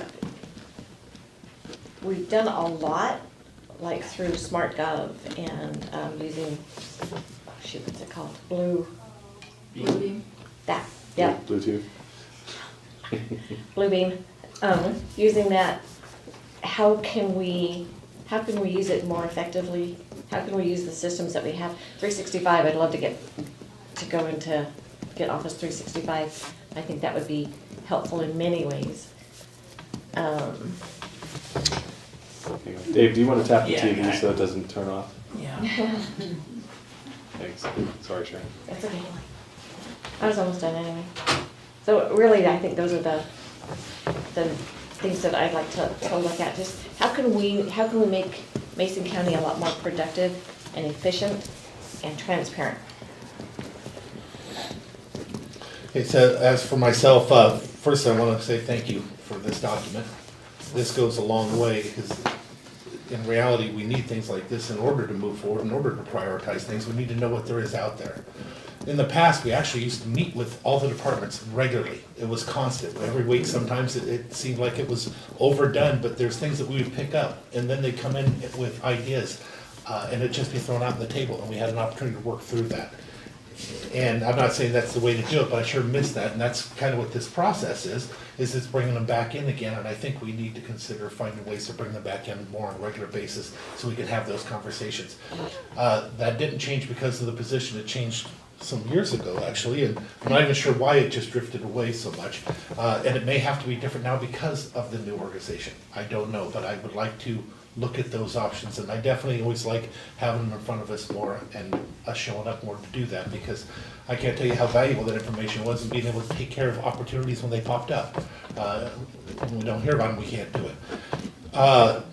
Personal things that I would love to see us focus on is, of course, bringing more services to North Mason with some of the things we're looking to do there. The updates of codes, of course, and maybe the unification of codes so it's not so difficult, so that we can, on both the building department and on the sewers and the roads and the like. I think it's important that we have looks at all those, or maybe perhaps bring people in that can help us to streamline all those things and to simplify it. Utility plan. I honestly believe that if we had a good utility plan that we've been working on for years, setting a process, we wouldn't have some of the arguments we have today. We gotta have the plan all the way through so we just do the next step. And then we don't just go off into one section and then have to play catch up every time we have a meeting. We're trying to bring them more information. We should have the information first, then have the meeting. And I'd love to see us do more of that, but again, that may have to do with coming back together. I'd like to see more ways to explore options all the way together here. If you guys got an idea, we want to help you to get there. And this is how it starts, is at least having your ideas in front of us. But we want to find new ways to explore options to get to the answers on some of those things. And so I'd like to prioritize finding new openings, and I'm not even sure how to word that one, except for to say there's got to be other ways to skin the cat. And we need to look at some of those options and find out what they are so that we can streamline some of these processes. Bring some of them that you have on the list here, you have them listed, now prioritize them what you'd like. But we'd also be able to move some of them up ahead of others when we see opportunities. I think I'll just go ahead and leave it at that. I think this is a great start. I think I'm looking forward to see what prioritizations of these look like in the future. Well, thank you. That's helpful. And if any of our staff that are in here have questions for the board about any of their priorities or the things that they listed, I'd like it to be a discussion. So let's keep it open and just raise our hands if we have questions that we want to pose to the board. But I definitely heard a lot of similarities that creates not only access to where are we at within our budget, but maybe where we're at within our projects too. So some of these projects that we have out there, being able to notify the board of challenges that we have and how we're going to address those challenges, but keep you up to date so that we can keep these things on task. And then I think it'll help us also kind of identify potential opportunities for funding that we want to go after. So right now I feel like we're very reactionary. So when there's funding that becomes available, We get it from Deborah, and Deborah says, hey, look here, there's potential opportunities. We look at that and say, how could we kind of fit this into some of the projects that we have right now?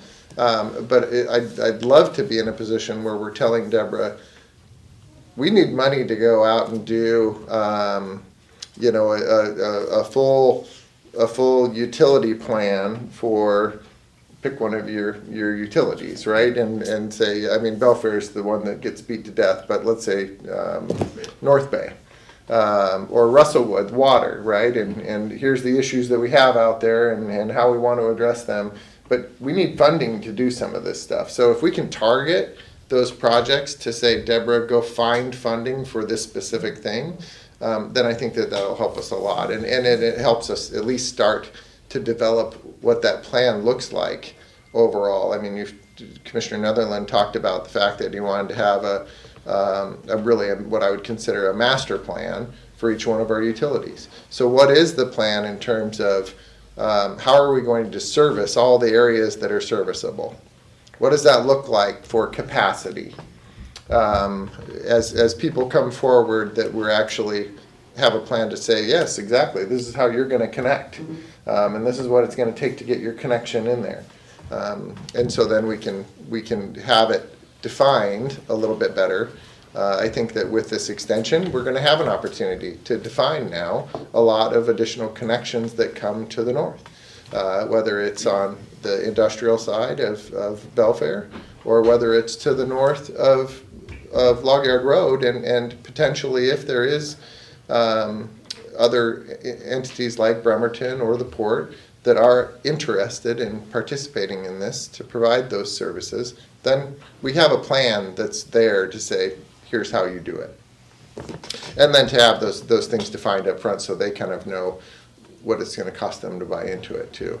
But I do think that we have a lot of opportunities in the future that if we had some of those things defined up front, then it may be easier for people to see what that looks like.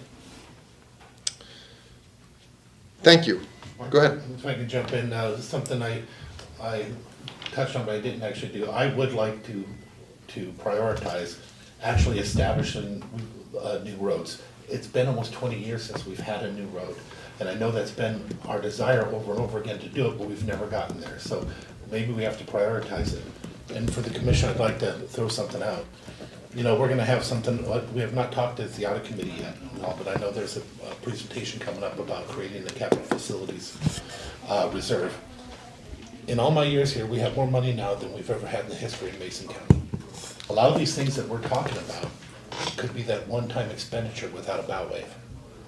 I'd like to see us maybe take these monies, instead of just doing that, maybe put smaller amount away for capital facilities, but invest some of this money.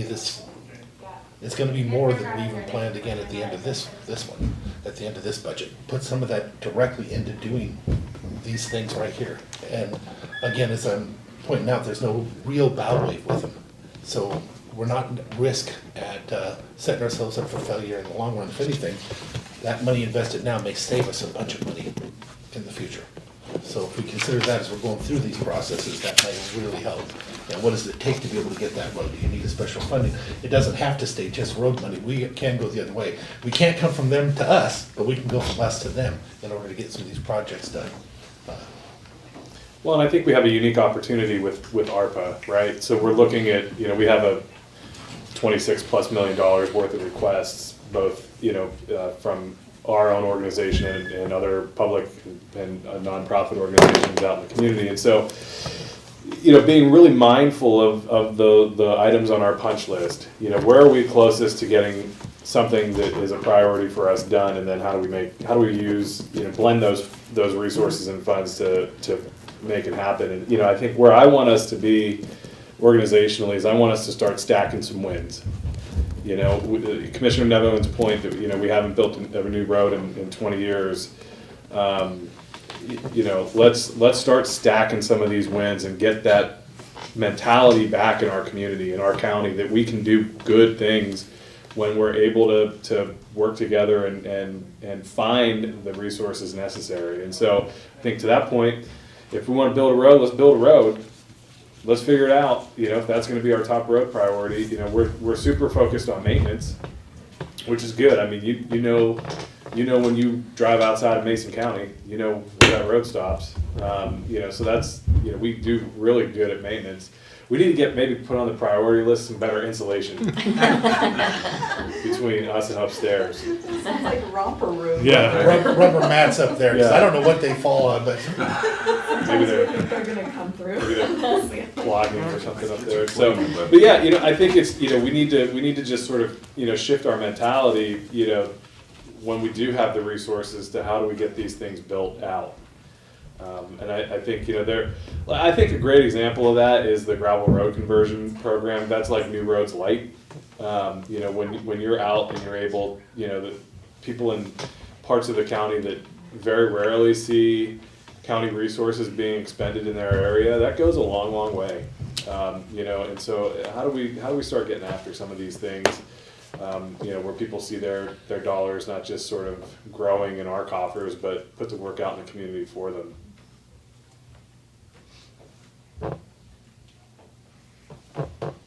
You got a list of new roads you want, Mike? well, and also that's why we have a tip cap. That's the citizens also, their impact on it, but we've got things on the list that we've been talking about for years. Razor Road, we've sent people out a little bit, Romance Hill. There's other things that can be considered, but just to get one of them done, I think would be a game changer for us, because we haven't. But we haven't said, this is what we're gonna do. And if we separate departments, and I don't mean in a bad way, I mean in a good way, with their prioritizations as a master plan for each department, then we can. If we also kick in money. And we're going to have the nexus, right? So that we know what the priority is for our public works department to develop a new road, right? So Mike and his team, or Loretta and her larger team, really, can ensure that the resources, the limited resources that we do have, are really dedicated to going out and making sure all the I's are dotted and T's are crossed with the preliminary work that needs to be done before we even start talking about construction, right? And so I think that would be beneficial to Loretta to manage public works by saying, here's the priority list of what we want. But when we're having that discussion about here's all the roads that we potentially could build, and let's prioritize which one we're going to focus on right now. It's going to be a tough decision, but we've got to, if you guys want progress, we've got to be able to make that. And then we've got to be able to say, that's our focus. And that's what I'm looking to you guys for, so that I can come back to you and say, whoa, whoa, whoa. You're asking us to do something now that's not our focus. And I'm going to push back on you a little bit and say, we really want to get these things done, and so let our team focus on this. Understandably, there will be emergencies, there are issues that pop up that we just have to address. There's maintenance work that needs to be done on really, you could look at any department represented within this room, that there's maintenance work that needs to be done, whether it's munis or whether it's IT related maintenance, or whether it's maintenance on the applications that we use in public health or development services. All those things are, in my mind, maintenance things that we're going to have to do each year. But if we could actually establish some priorities for goals, and hopefully we can do that now with some of the lists that we have out there, that we can prioritize what we want to see get done. And then we can come back to you with, here's the resources that we need, and this is when we're going to get it done. And then you can hold us accountable to it, right? And so you can say, Mark, you told me you're going to be able to get this done by the end of 2022. I'm seeing this monthly update from Jennifer on the chart of accounts, and it doesn't look like we're making any progress, so what are you going to do about it? And absolutely, we can dedicate time and resources to get those things done. So if we're all on the same page, it really does help.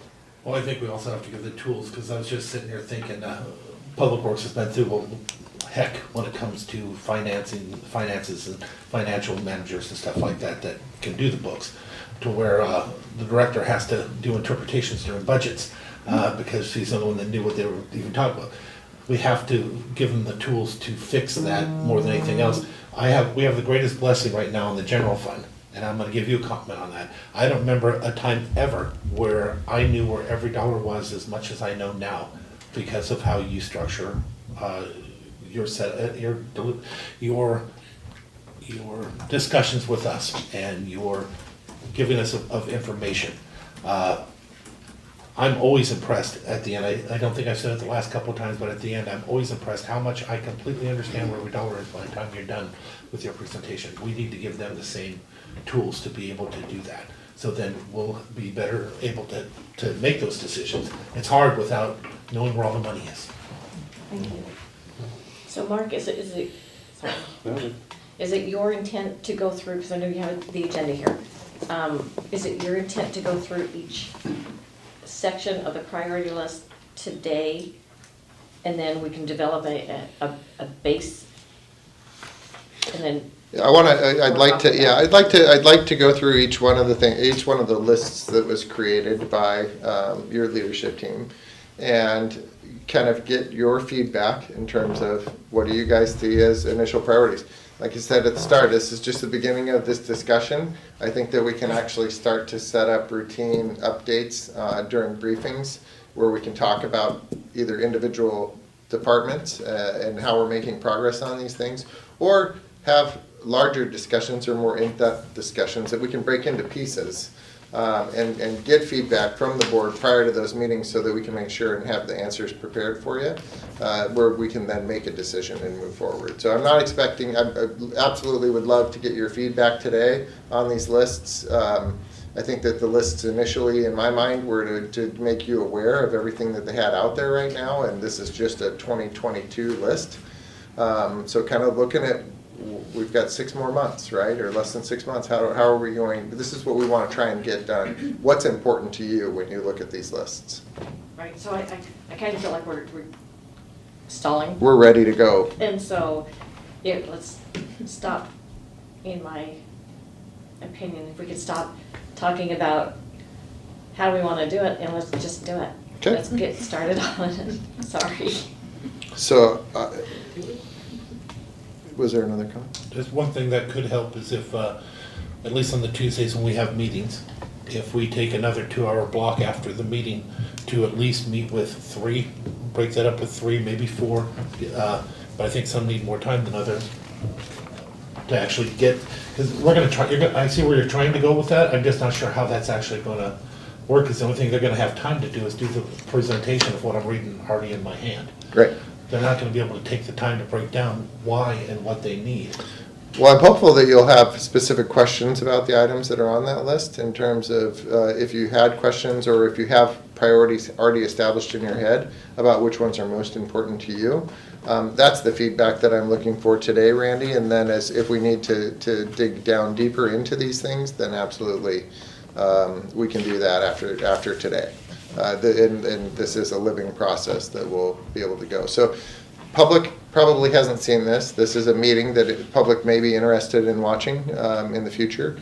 So want to make sure that they see what's on our list for 2022 and what's before the commissioners to kind of help us prioritize what those are. So with that said, Jen, do you want to get started with the budget office? Sure.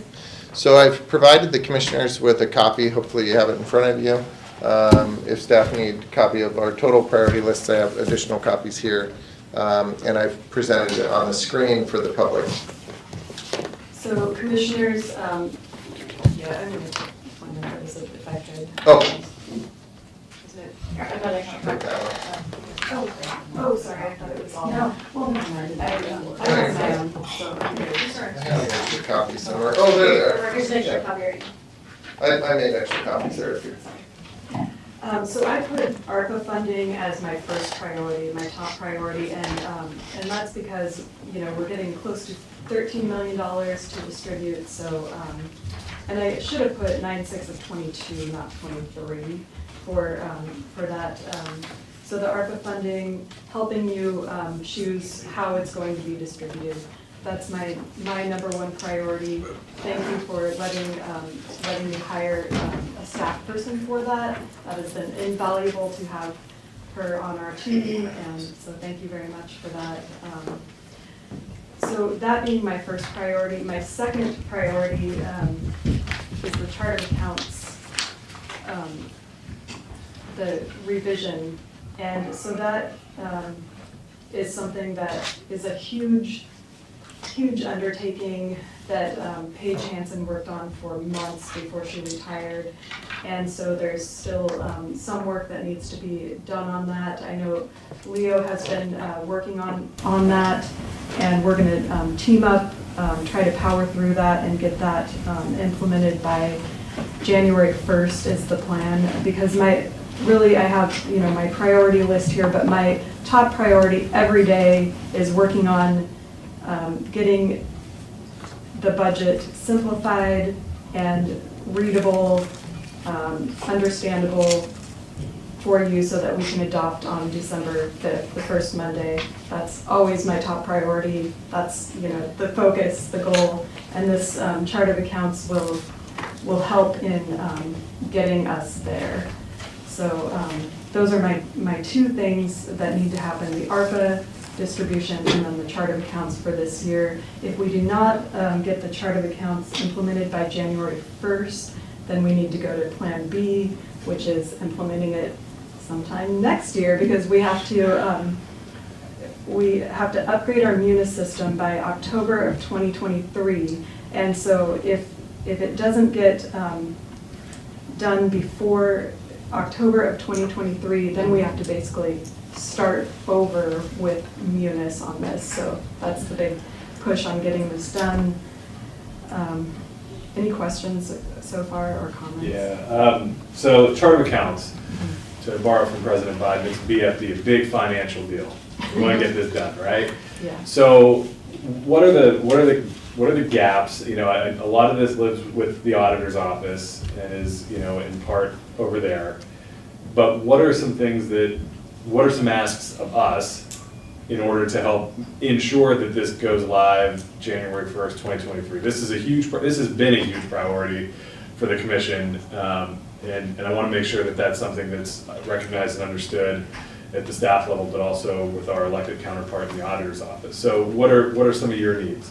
So time and understandability. So I have asked Paige Hansen if she wants to come back and work on this a little bit, and she's thinking about that. So that would be great. She understands it, because we can't just hand it over to anyone. And you know, we've had some turnover. We hired for succession planning for her position. Well, that person has since left, and so that put a big gap in our plan. So you know, Leo is in between state report and auditor. He's got a little bit of time to work on this. So so yeah, the time and understanding of the person that's actually working on it. Does that mean, because I'm on the audit committee, so I've been part of those conversations, but you know, even how to get there, is the specific ask maybe for money into a specific place in order to pay for this person or to contract out to somebody else? And if so, can you get us a number and what department that money would go to in order to make that happen? Yeah, I mean, it could either go to, yes, we would definitely need money. How much, I'm not sure, but I mean, it wouldn't be, you know, a ton of money, whatever a ton of money is. But it could either go through the auditor's office or support services for that expense and budget amendment. And you'll come back with a recommendation, because I agree with what the commissioner just said. I recognize that this is, you know, it has to happen. It's not something we should be having a discussion to comfort the next year. It needs to be done. And the only thing that appears, from my experience of being on that committee, is right now money separated.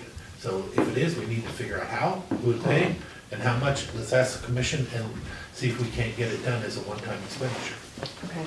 Yeah, and it's not just the money, sorry. It is the understanding, because we can't just hire anyone to work on it. They have to have an understanding of the BARS, the Budgetary Accounting and Reporting System of SAO. They have to understand our chart of accounts that we have right now in Munis. So that's the big... But Leo said if we can't get her, he has one other person that he could get to do it, that from that meeting that they thought they would be able to do it. Yeah, and he's helping out and working on Fridays, is my understanding, but he has a full-time job right now. So yeah, I mean, that's an option too. By prioritizing, wouldn't just getting the money, getting it established so they could find somebody to do it be the first step? Yeah, definitely. So is this something that we could turn over to Munis? No, I've asked them and they don't offer this portion of the chart of accounts step. Okay, so you have $28,000 in here and it says that it's already in the budget? It is, yes. We expended $14,000 last year. We paid half up front, and now the second half is paid after it's done. So yes, that part's already in the budget. But that's the payment to Munis to do the actual conversion, correct? It is, yeah. So it's after what Jen is explaining to you now in terms of defining what the chart of accounts looks like, and here's where it is now, and here's what it'll look like. And we have to define very specifically that path. This number now will be this number in the future, and it'll be within this section or segment of the chart of accounts. So that then once we provide that crosswalk, then it's going to cost us $28,000 or however much for Munis to actually program to do the conversion, which takes our history and puts it into this new format. Yeah. But that's the big problem, right? Is the big challenge on this one that I see is that the intricate understanding of Mason County's current chart of accounts, and how do you incorporate that into the BAR's manual that's directed by the Washington State Auditor's Office, so that it's easy to report and that it is in compliance with those. So really this ownership belongs to the Auditor's Office, it belongs to Leo. The chart of accounts is what he utilizes, it's his Bible, right? It's how he uses the system to track all of this information. And we really want to support him in that effort. So whatever, Jennifer and I have been talking with Leo about how we go about doing that. But these definitions need to be done first, and then the busy work of actually creating the relationships and physically going into the system to create the new accounts codes. That's what has to happen. And once that happens, it's a lot easier for budgeting and things like that too, right? Exactly. Right. So this should be higher. So this should be higher up on our list as a whole. Yes, I think that it will simplify everything in all parts of the county and make it so that we can all be on the same financial system. We will still always have subsidiary accounting or financial systems within the county in some regard, but we can simplify that and make it, so that it's more user-friendly for everyone. And we can eventually utilize Munis's module. I believe it's called Transparency, where the outside can look. They can go on our website and look at different accounts live to see what's being paid. That's cool. Yeah. So I guess where I want this conversation to maybe go for today at least is, first and foremost, we have the date of January 1st as our goal. Walking backwards from that date, where are our milestones between now and January 1st that are going to cause you to say, we're going to hit our target for January 1st, or we need to reevaluate where we're going? Like, where are your milestones along the way that you're evaluating to get us to that point?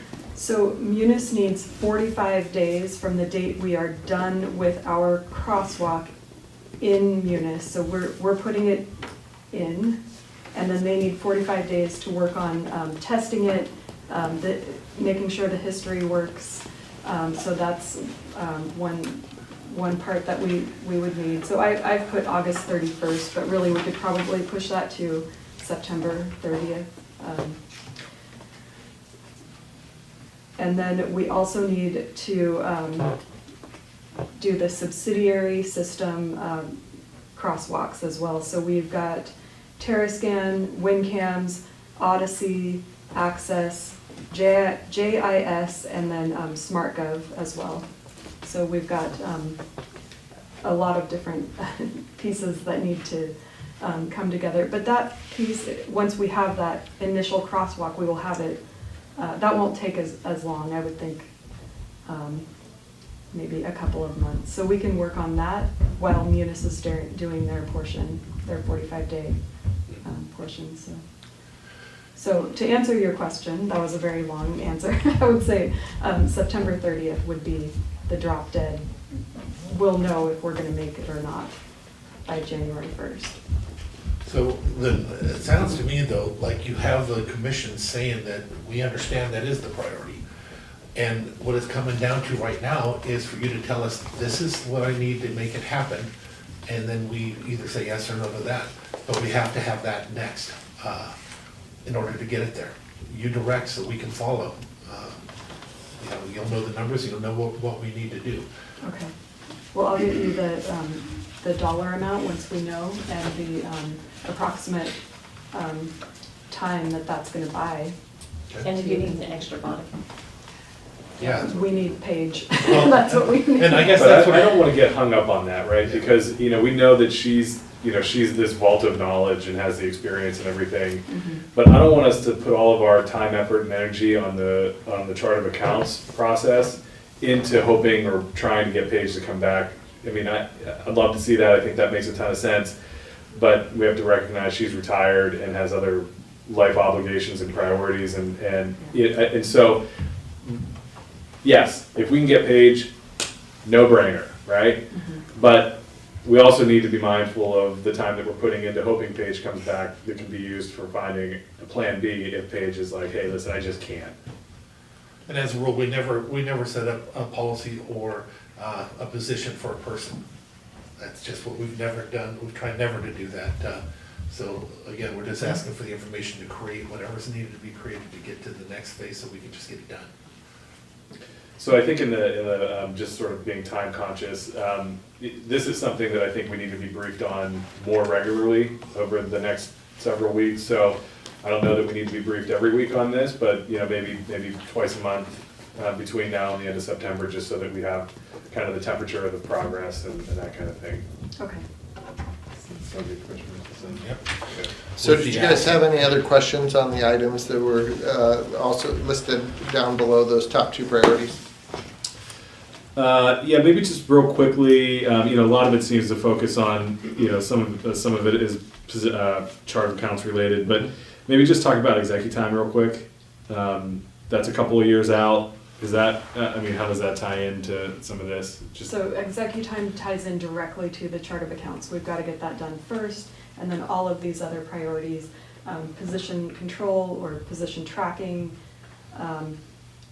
the execu-time, and then other modules for Munis, those can all be implemented once that's done. The execu-time will really help with the sheriff department and like our facilities department, and hopefully eventually public works and health in getting their time to where we're not doing paper timesheets in a lot of departments. I know public works isn't, but most departments are doing some sort of Excel paper timesheet, so we want to get away from that. That's how execu-time will tie in and help with that. Well, if you need that to do the other, then we have to have that right up front too. And that's the questions that we're asking. We need you to tell us how to get there. So if that needs to be number one request, then we need to make that number one request. It sounds like the chart of accounts is the number one request. So once you get the chart of accounts done, then everything else will kind of fall in. Yes, right? exactly. Yeah. So everything is hinging on the chart of accounts in my world. No pressure. Yeah. Okay, any other questions on that or on anything? Okay, thank you. So Diane, do you want to jump into Central Services Administration? Sure. Can you take notes?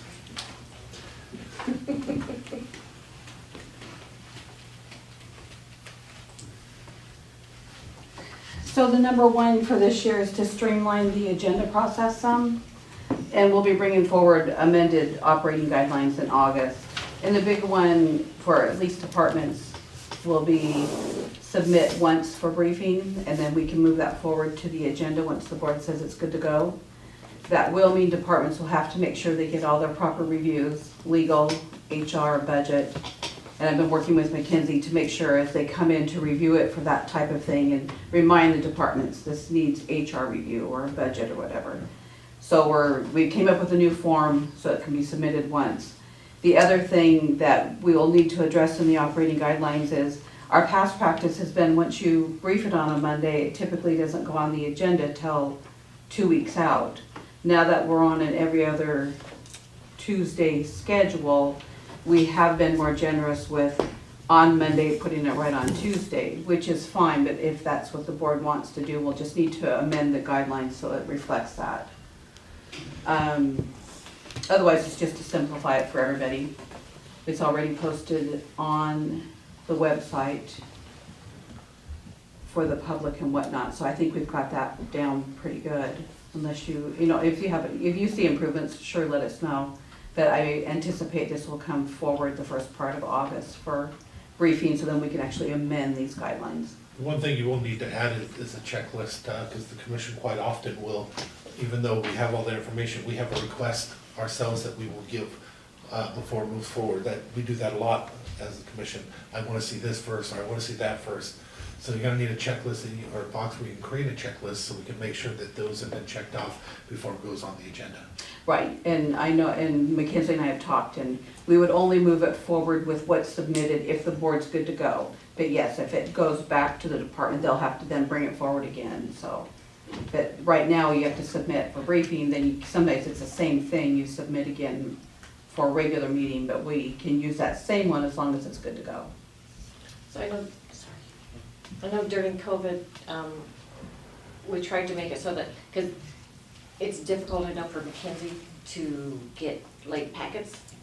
Very difficult, and we're going to be more, I'm very much stringent on that. And I've always asked the board's support on that. If we don't have it Wednesday, we say noon, we can go to the Wednesday afternoon a little bit, but if it's later than that, it's really difficult to get packets together, to get them online.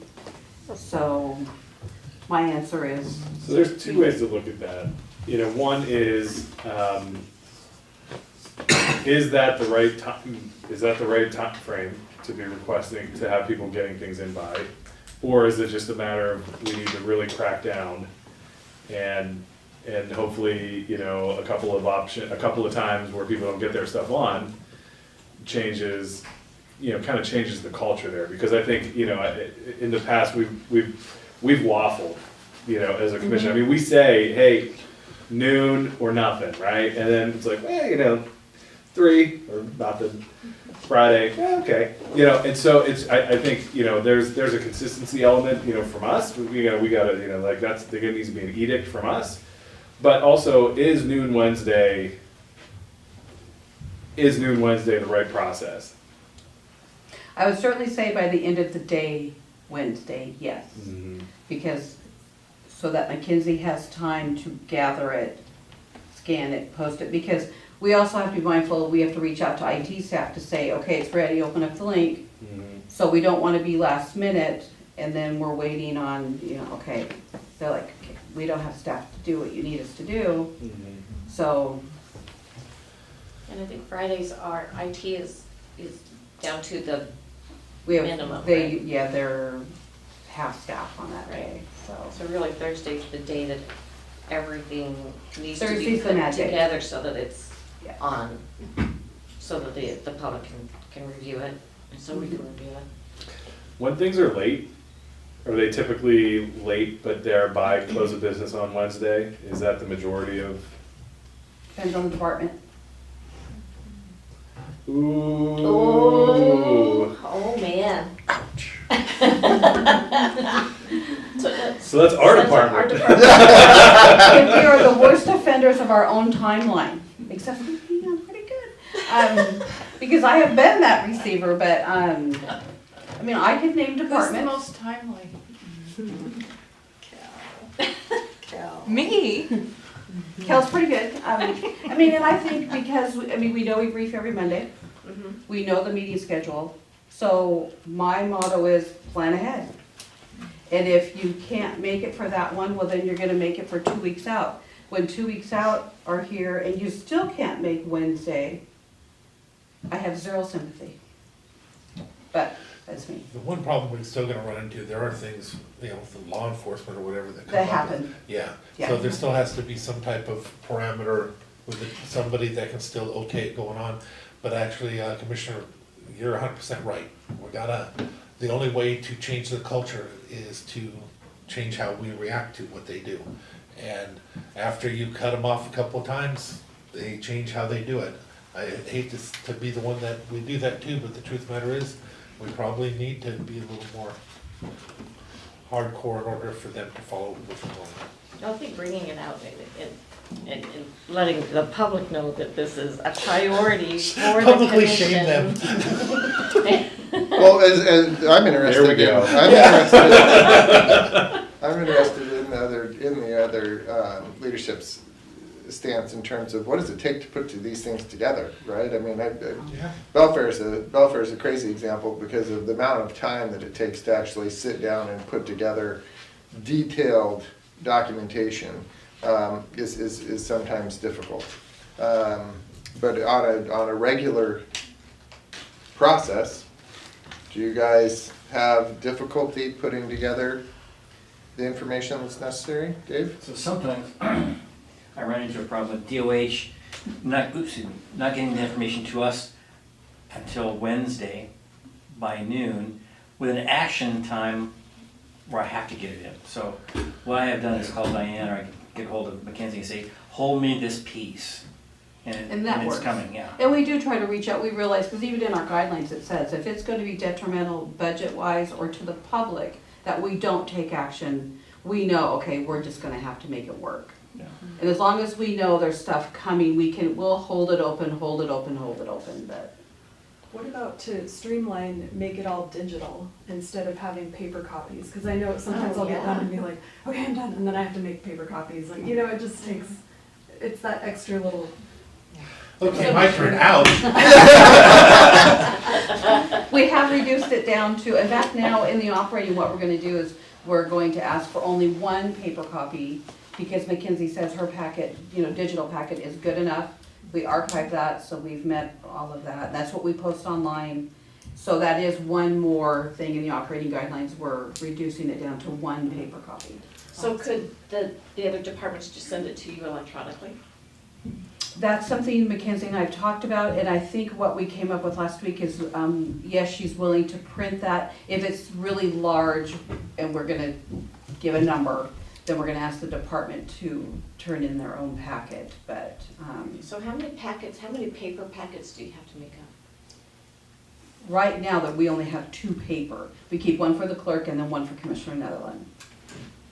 And otherwise it's all digital.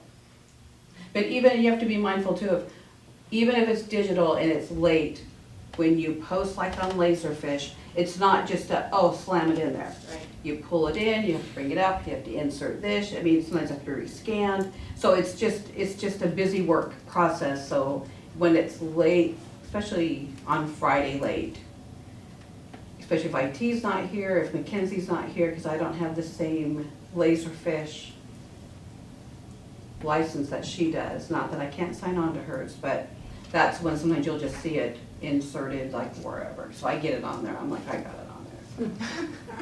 And then I say they're late, so that's why it's a mess, so. That is one thing we're working with, trying to streamline and then. So what do you need from us? Do you need us to say? The enforcement, yeah, if a department, because usually if it comes, and I've done it to where a department's late and I'm like, no, you're late, we're done. You have this next meeting. If you want to go to the board and ask for an exception, go ahead, because certainly if the board says yes, we would do it. Stop saying that. Yeah. Well, typically they don't go to you. You don't know how many don't go to you. They're like, okay, we'll just. I haven't had anybody whine to me in a while about it, so. Yeah, it's a little better. We're hoping with the one paper and one submittal will help. I can't believe they're not more afraid of you. They are more afraid of her. Let's not joke around. We all know that. Even the commissioners are. The one thing that we want to just be careful of is whatever we do set up, we set it up so that it is the commission that has made that decision moving forward. The weight's not on them. And that only an exclusion or anything that would be out of the regular operation maybe has to be approved by administrator or something, or the commission. And this way it takes that weight off of them and the responsibility does remain with us anyway. But there are times where it is gonna be needed to get through. And if there's an exemption that is created. Also, you made a good comment, Mark, about what does it take to do it? We need to do it, ask that question, but not just of our own staff. When we have our next electeds and directors meeting, put that out front, I think. Tell them that we're gonna ask them, what does it take? What does that look like?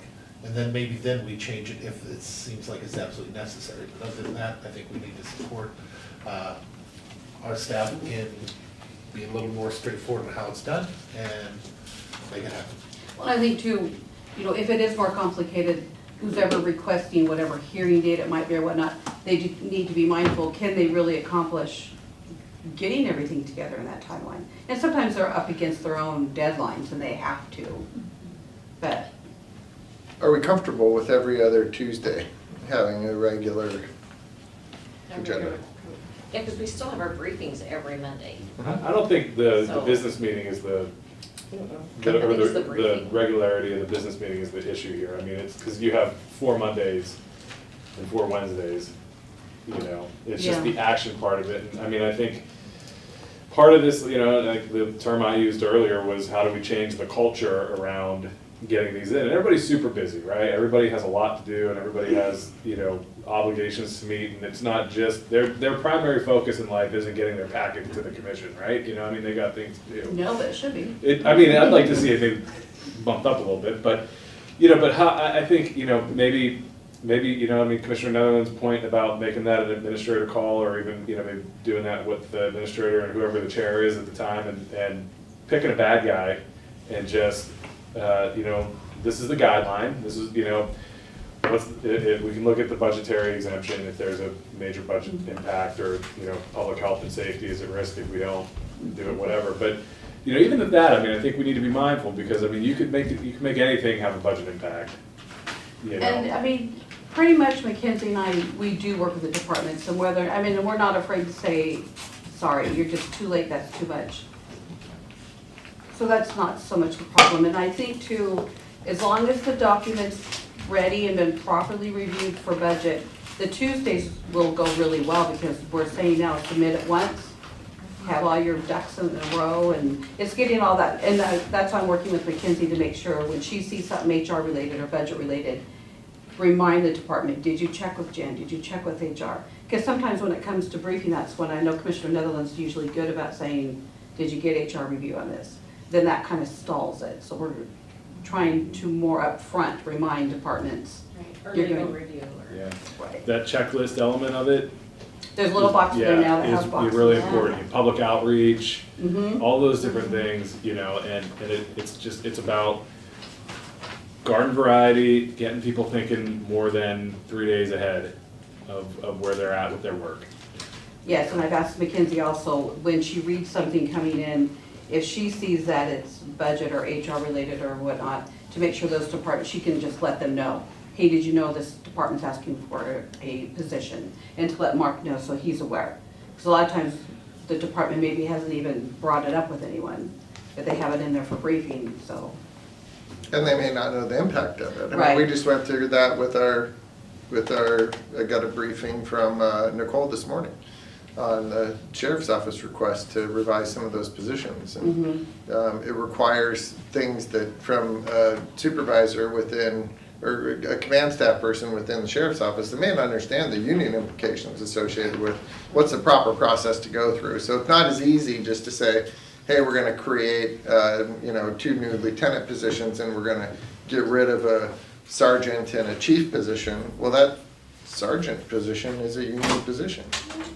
So all of a sudden, there's processes you have to go through in order to get that out. And it'll be nice to have an HR director that I can caught help all with that except for that last part, because I did think about that, but I did not catch the sergeant part. Right. That was a mistake on all of our parts. Well, and that's the importance of the checks and balances throughout. You know, I mean, huge hat tip to Nicole for catching that and bringing that to you. And you know, now we can work on that component of it. But you know, making sure that those are being thought about at some level before it gets to us, because you know we're typically, you know, kind of high geared to make decisions, and or you know, in positions where we have to trust that those things have been vetted the right way, you know. See, on one of them, just so you know, we do still have the positions in our position ranking for the sheriff's department, the 2 lieutenant positions, but to do away with one is, I missed that. Yeah, so it's definitely there's a process in place. I'm excited to actually have an individual come in to HR that I can help put together some policies and procedures associated with it, and then work with individual departments and offices to create relationships that allow that to occur ahead of the time, right? So when they think of that idea, hey, I'm thinking about doing this, they could immediately go to HR and say, what would it take?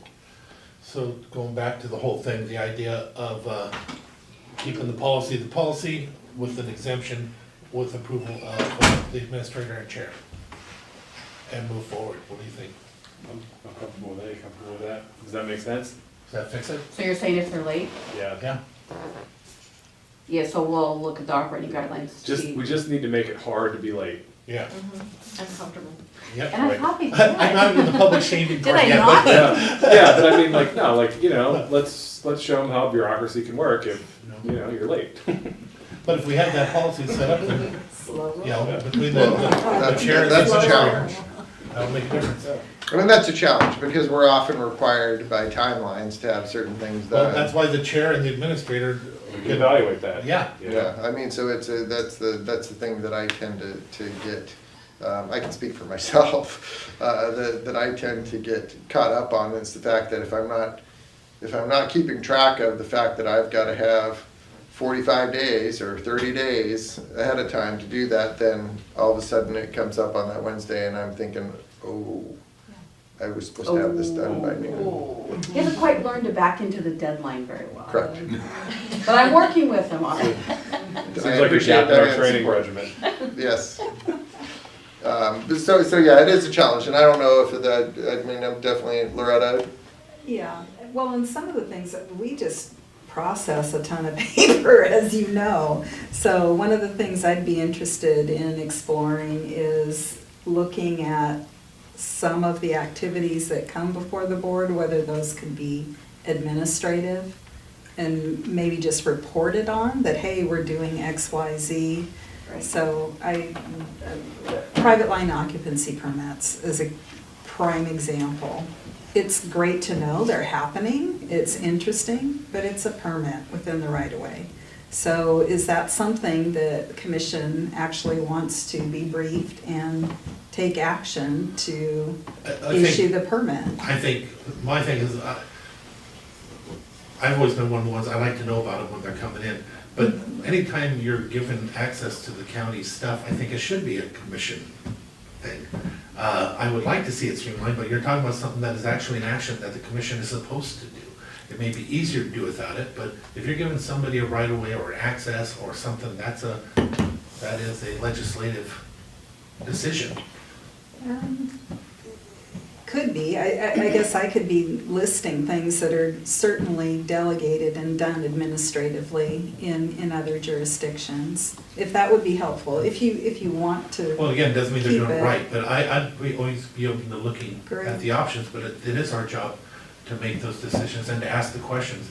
I myself, I usually am always okay with it, but I remember when I was serving with Tim, he had quite a few that he got way down into the depths of, and there may be other commissioners here that need to do that in the future, because there was a lot of information that he knew and pulled out that I didn't know, and I have to admit that it was right for him sometimes. Sometimes it wasn't to do that, and can't think of one where I usually do it. Yeah, and I think in terms of meeting deadlines and working with Diane and McKinsey and crew, they've been great about holding the line and keeping our feet to the fire about things, and certainly knowing when, and been gracious when things haven't been able to meet deadlines, but we try not to abuse it because sometimes we're not so gracious, but you still hear it. That's right, exactly. And we try to be mindful too of holidays, that kind of thing. McKinsey sends out a reminder well in advance of, hey, plan ahead, this, that, or that, affects deadlines, to remind people, because they don't always think about the fact that that pushes things off. Besides, the issue we were just talking about wouldn't be a time issue anyway. So, you No, know, that would be- it could wait till the No. next week. Yeah, absolutely, yeah. And then we maintain basically ways of monitoring and tracking things that are regular, right? What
let's go ahead and get started.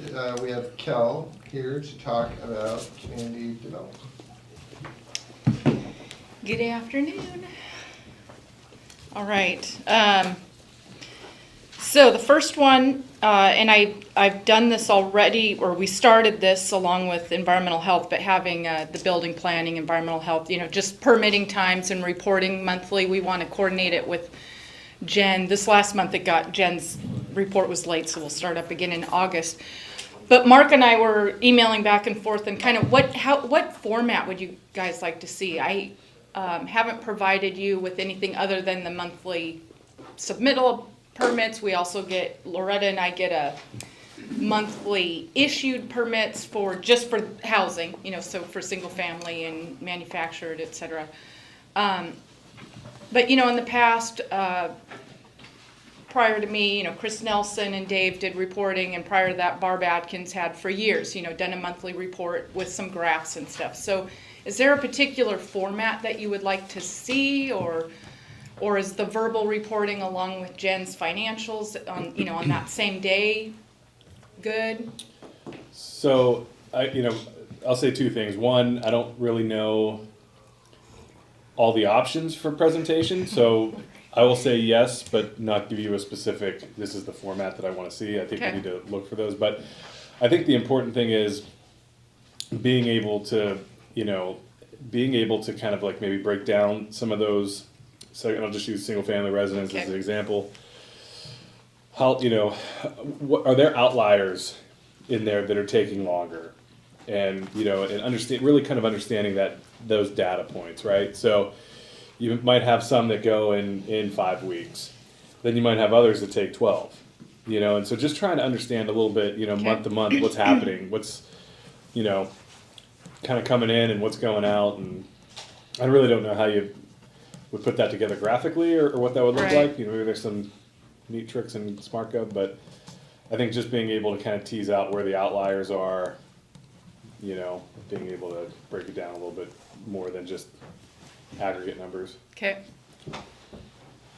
Yeah, I think, and also maybe the stages, so you get the plans, how long does it take to go from the first interview or first appointment, and then you have the environmental, so the septics or the roads or things like that. So for me, I think it would be maybe just educational for me to know not really the process, but the timeline for each step. Okay. Yeah. For like the workflow between departments, and because we do we do review concurrently. So when a permit gets in, then they get distributed to all the departments. Not always is Public Works and EH involved, but when they are, all the departments get the stuff concurrently, and we have been slowly, especially on the commercial projects, getting digital copies, so using the thumb drive and being able to upload all the documents in SmartGov. So people can, so the Public Works team, they don't have to handle paper, they could just review it in SmartGov. Our plan reviewers are doing plan review in Bluebeam, which is a Adobe Acrobat on steroids. So they're able to do all of that in Bluebeam and digitally, and even get comments back to the customer, with call outs on the plans and all that. So we're starting to request folks bring stuff in digitally for single family residential as well. I talked to Len Williams last week about, hey, start doing this. And so I think that'll help with the efficiency as far as submittal.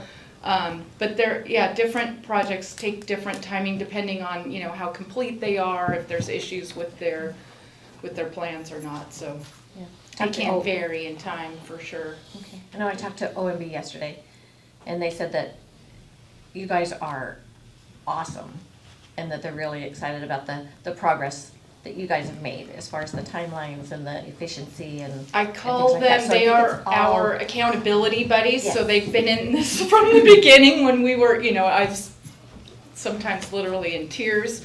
But they've really helped keep us in check, and we have, they're not monthly, but I think every 6 weeks we all check in, and includes folks from the chamber and just some contractors that do regular work in the county, and just keeping up on our progress, and and I've folded Todd into those conversations, so that's helped.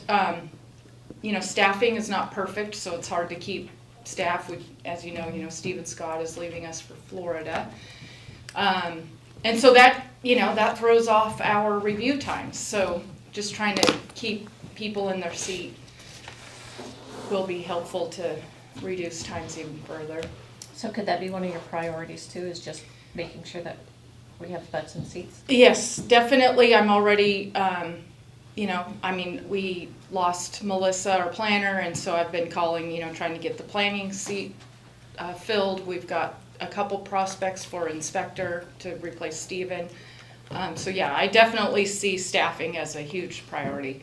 And to me, like, the way I like running the department is that they are my priority, because when they're doing work, the public benefits. And over the last year and a half, the phone calls I get from angry customers or upset people has greatly been reduced.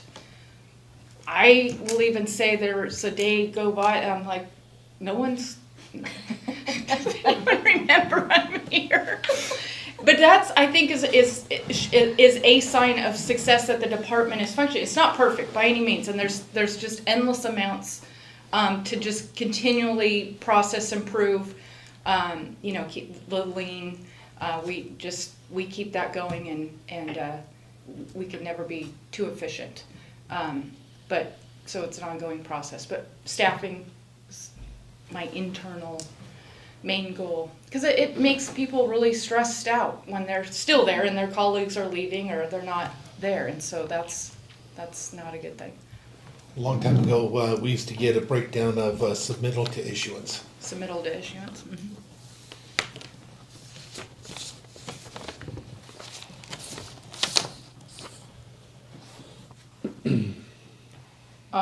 When we did Tidemark transition over to SmartGov, it was not the cleanest process. There's all those historic permits in the system, and they get transferred over, and there's some language loss. So you say you have old permits from the 90s and 2000s that are complete and done, right? We're all done with them, but in the system they show as pending or whatever because of just the transfer. So unfortunately, until all of that historic data is cleaned up and like those permits are closed, then it stops this clock. And so I think there's still ways to get that submittal to issuance timing, but it's more right now is like we all, it's the permit techs that are tracking that as opposed to our system, because some, you might get something that stays open for 10 years and that brings down your, Yeah, but I don't mean, I mean submittal and issuance just of the permit, not of after the permit where it's gone. Because there are, I don't know how you would do that, because literally there are some that are gonna fall off, they'll never again. Right, they get the permit and then they never actually build the project. I'm only talking about from submittal to issuance of permit. Okay, yeah. At least that's the only information I had back then. I was never given that. Right, you wouldn't have the closeout and how long it takes people, that varies a lot. Mm-hmm. Especially now with supply And is that issues. something you can vote? It should be. Okay. Yeah, I don't do any of the reporting, so it's hard for me to say, but I have people that do. Good. So, yeah. Any more on that? I'll just keep working with Mark and doing it, and we'll find a flow that works for the monthly reporting. Okay, the other big project is the scanning project, and we are requesting ARPA funds for that. I know there's a huge request of ARPA funds, and small. It reminds me of my days at the Port of Tacoma when I sat on the Transportation Commission with the PSRC, and you'd have like $36 billion worth of asks and only $1 billion worth of project or money to hand out, and we just it's a tough competition. So when Kate showed me the ARPA requests and then the ARPA funds that we have, it's like, oh, Scanning. So scanning, we're preparing that project. I broke it out here. You see phase 1, 2, and 3. We're in the middle of phase 1 and 2. So we do have some folks that are cleaning out files. Thanks to James and Mariah Frazier has done, I have to give a shout. Mariah Frazier took me to Mel's Chevrolet on Friday, and she's been working on the pre-scanning project. We got a small grant from the state on archival, to go through those boxes at Mel's, figure out what's what, toss what we can, and then send to archives what we can, and then what's left over that we have to store on place. And when she started, that room was just crammed full. I went over one time with her, and I was like, oh my God, I can't. It was just so overwhelming. I thought, how is she going to do this in a year? And only for like $20,000 or whatever it was. So anyway, she wanted me to go on Friday. I'm like, I'm not really in the mood to go over. She goes, well, let's just go look at it. Well, I know why she wanted me to go over there and look. It's because now there's only 3 pallets left with a few boxes and just a very small amount. So she had archives come a week or 2 ago, maybe a little longer, take, do you know what she had hauled out of there? 50 boxes or something? Okay. Yeah, to state that she had organized, and then I think you guys took stuff, so, and then facilities took stuff elsewhere, and so it's very cool. So it's kind of like, oh, okay, I can envision this project actually getting done. It's going to take a long time, the scanning project. That's all the parcel files, so separate from Mel's Chevrolet, but that'll take time. But we are planning for it, and once we finish phase 1, which is the identifying all the different record types, their retention schedule and retention location, then, and we've done a fair amount of that work. There's still a few things, because we have such a broad range of record types. Because you have long range planning, you have permit planning, or permit side of things. So we have just tons of different types of records. And James has been helpful with that. Him and Mariah have worked together on kind of just looking at the different records that we have and ideas for how to, kind of start thinking differently than putting everything into a parcel file. So we're getting close to the scan. If we do get the ARPA funds, we will be ready to, start expending the monies, and we do believe we would go through the amount that we've requested prior to completion of the project, but we know we could spend it by whatever that date is. So that's that on the scanning project. If we don't get the ARPA funds, we won't be able to hire the additional staff. We'll have to figure out what we're going to do for, the equipment side of it, how to budget that. But we're going to move forward on the project. We're not going to stop and say we're not doing it.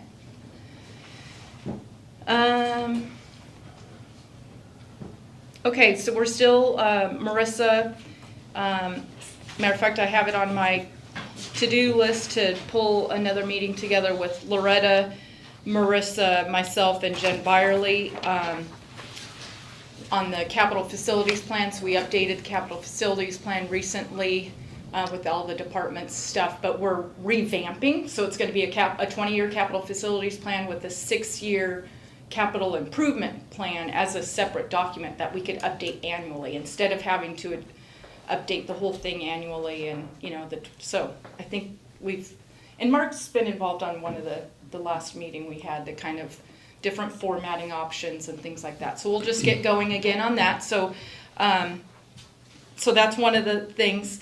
I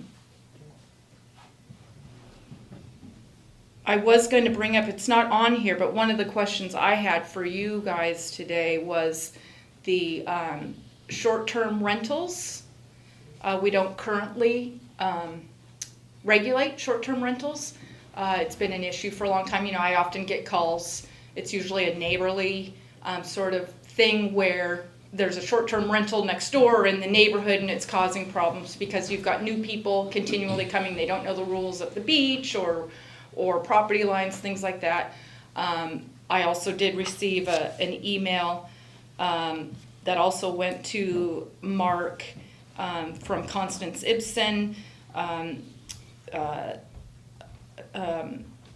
community member from Union, and she has some concerns about, wanting us to regulate, and to environmental health, septic rules, those sorts of things, so putting that in place. Lots of jurisdictions do regulate short-term rentals, so that's something that we could, look at different places, how they've regulated and implement that. So that was one thing. The other was the impact fees countywide. So we've, in a sense, implemented impact fees, although it's really a SEPA mitigation. In the Belfair area, we've got, the traffic fees.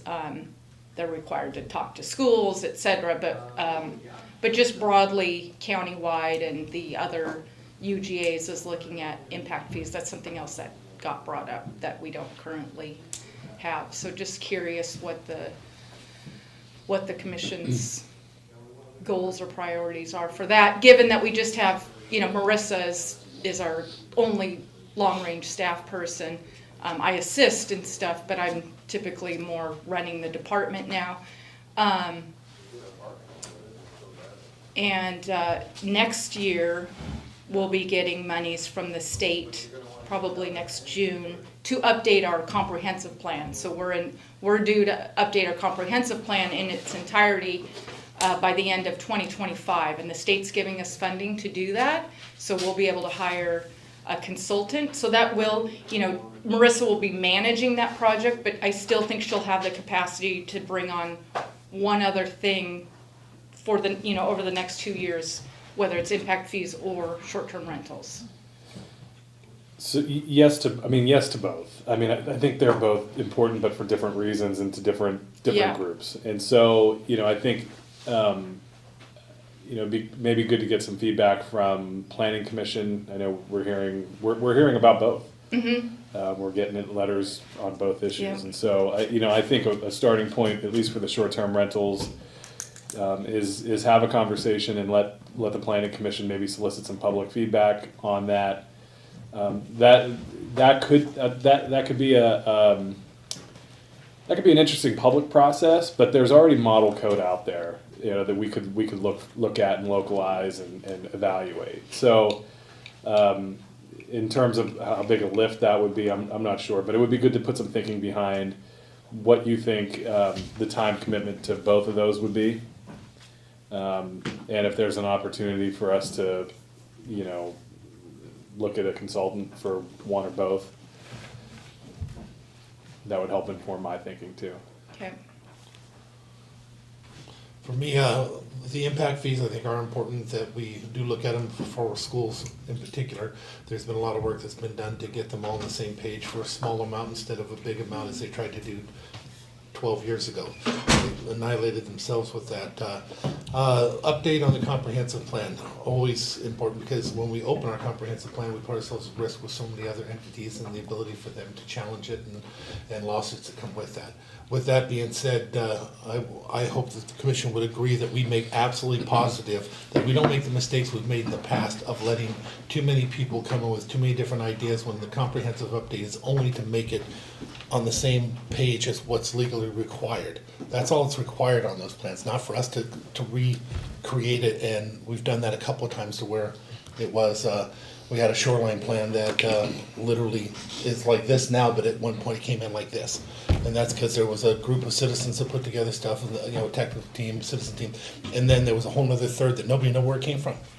Like literally, nobody owned up to it, at least. We all think we know where it came from, but it just showed up, and it took 2 years. Well, actually, you know that, because you were part of that. Took 2 years to get it out, and replace it only with what's required and what's necessary. Now, we may have things that we want.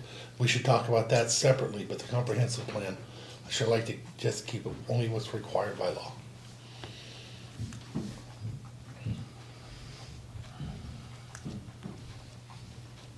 Does that help? Yeah. Yep. Let's see.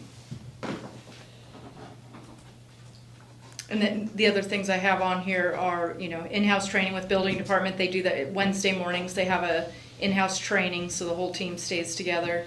And now that I've appointed Todd Cunningham as our building official, he and I are going to start some trainings with our permit techs. So at the permit center, making sure that, you know, just for consistency of bringing in permits and, you know, just keeping up to date with all the new code changes. And, you know, they have to know about all the shoreline master program changes and things to the code and what to watch for. And they do an awful lot. You know, it's, to me, I was thinking in the planning world how much you need to know, but then the permit text, it's like all the environmental health stuff and all of the building stuff and all the planning stuff. It gets a little overwhelming, and so training just helps keep everybody up to speed and on changes and consistency and, hey, did you know this? And so that just helps, you know, of course, the public and our overall improvement to better serve the public when they come in. I have the start formal, but we already have started we have a monthly SmartGov meeting. We've now folded in some of Loretta's team, IT and environmental health, and we're also folding in Shelley, so she also serves public health, so, you know, they use SmartGov as well, and so she'll be joining us, and so now we have, you know, a good group of folks, and we just problem by problem and getting it resolved. So Julia's it's super awesome. So I'm really thankful to IT for kind of giving her back to us. But in that IT role, it was really neat that she was a permit tech and kind of understands, you know, the whole process. So that's been great, and slowly but surely we'll get that program, you know, functioning as best that it can. Alex Pacey started the conversation with SmartGov about getting a person that would come in-house and really, along with Julia and the team, but methodically work through these things quicker than what we're able to do on a monthly basis. That is still a possibility. I haven't heard from them in over a month now. They've gone through changes. I think they've sold out. You know, they keep getting bought up by different groups. So I'm still thinking about that, but that would come under a budget discussion if we do that. It would almost be like we'd hire a SmartGov person to kind of be housed in our location and work with them for some amount of time to get it, you know, functional. And that's all that I had on the list there. So that person, would that be just a temporary position? Yeah, it would be, yes, a temporary, likely a part-time temporary, or even if it was full-time, it would be a temporary position, and it would just, we'd have a set, likely come up with a set contract of what we need to accomplish, and either accomplish it or run out of budget funds for that position. But hopefully accomplish it. Yeah, yeah, yeah. So. Okay. So a few of my priorities for your department that I would like to see is, and we've had some of these conversations in the past, but I'm going to touch on something you were just talking about in-house training. We have our compensation benefit packages that we're putting together for education and stuff. I'd love for you to find a way to get as much as you can to certification opportunities for everybody, especially on the intake, because that leads to the second one. I still have a hope and wish that you find a way to have more counter issuances of permits that are all, you know, able to be issued from the counter. I'd love to see us shift to more digital inspections through pictures or through cameras, because 1 hour out, 1 hour back, it can be save a lot of time. I also would like to see us find ways not just to empower, but perhaps put the liability more on engineers, so we can accept more of the engineers' work, since they are the ones that went and got all the education to get those certifications. We need to either create a checklist or something so that we can empower them to do it, and then find a way to put that liability on them if we're going to accept them. And then finally, hopefully hear from you on how you're going to be able to provide services in the North Mason area, if we have a location, and what that would look like. That's mine. A couple of things, you know, touching on the plans that come in with an engineer's stamp, completely agree with that. Figuring out how we're taking advantage of that expertise and using that to streamline or save some time. If I could channel the building department and Todd Cunningham. You could. Trish you or, should. That's actually or what we have Josh, here. you know, like they would say, you know, the engineer is engineering the project for stuff, but they're not always looking at each code section. So they may not be paying attention to different aspects of the structure that the code, the International Residential Code, which we adopt, we're on the 2018 version right now. There's lots of things in there that aren't addressed by the engineer. Or if an architect, you know, vice versa. So architects and engineers, you know, we get a lot of the plans sometimes combined, you know, where there's engineering and architect work on there. But and that's part of the plan review. You know, our plan reviewers, they call out the comments when, hey, this engineer, this architect, designer, you know, missed some things. And then Bluebeam, what's the awesome about that is not having to write up an email and all this stuff. You could just go digitally back and forth with your comments on the screen. But I don't know that we'd be able to, just because it was done by an engineer or an architect, that we would be able to pass over the plan review. Were you going to say something, Loretta? Touch on the inspection side. Mm. Yeah, because that's another place of accountability. The engineer typically is not out on the job site actually performing the inspections that things were put in the ground the way they designed. And sometimes they will rely on either the contractor or another inspector or an engineering tech to gather some information and then provide that back to the engineer to say, yep, it met. Or so compaction testing is a big deal, super important to us. Did they get the right pavement thickness, the right compaction when they laid the road in, on and on and on. Invert elevations, Richard could give you a million details on recent sewer construction.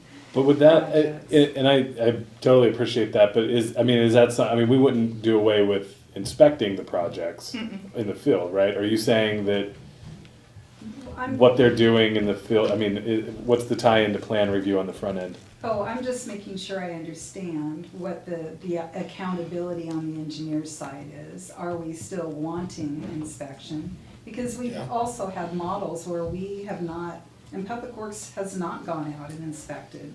We say, give us a certified record drawing, and we're relying on somebody else to provide that information, and the engineer's stamping it and saying, it was built as I designed it.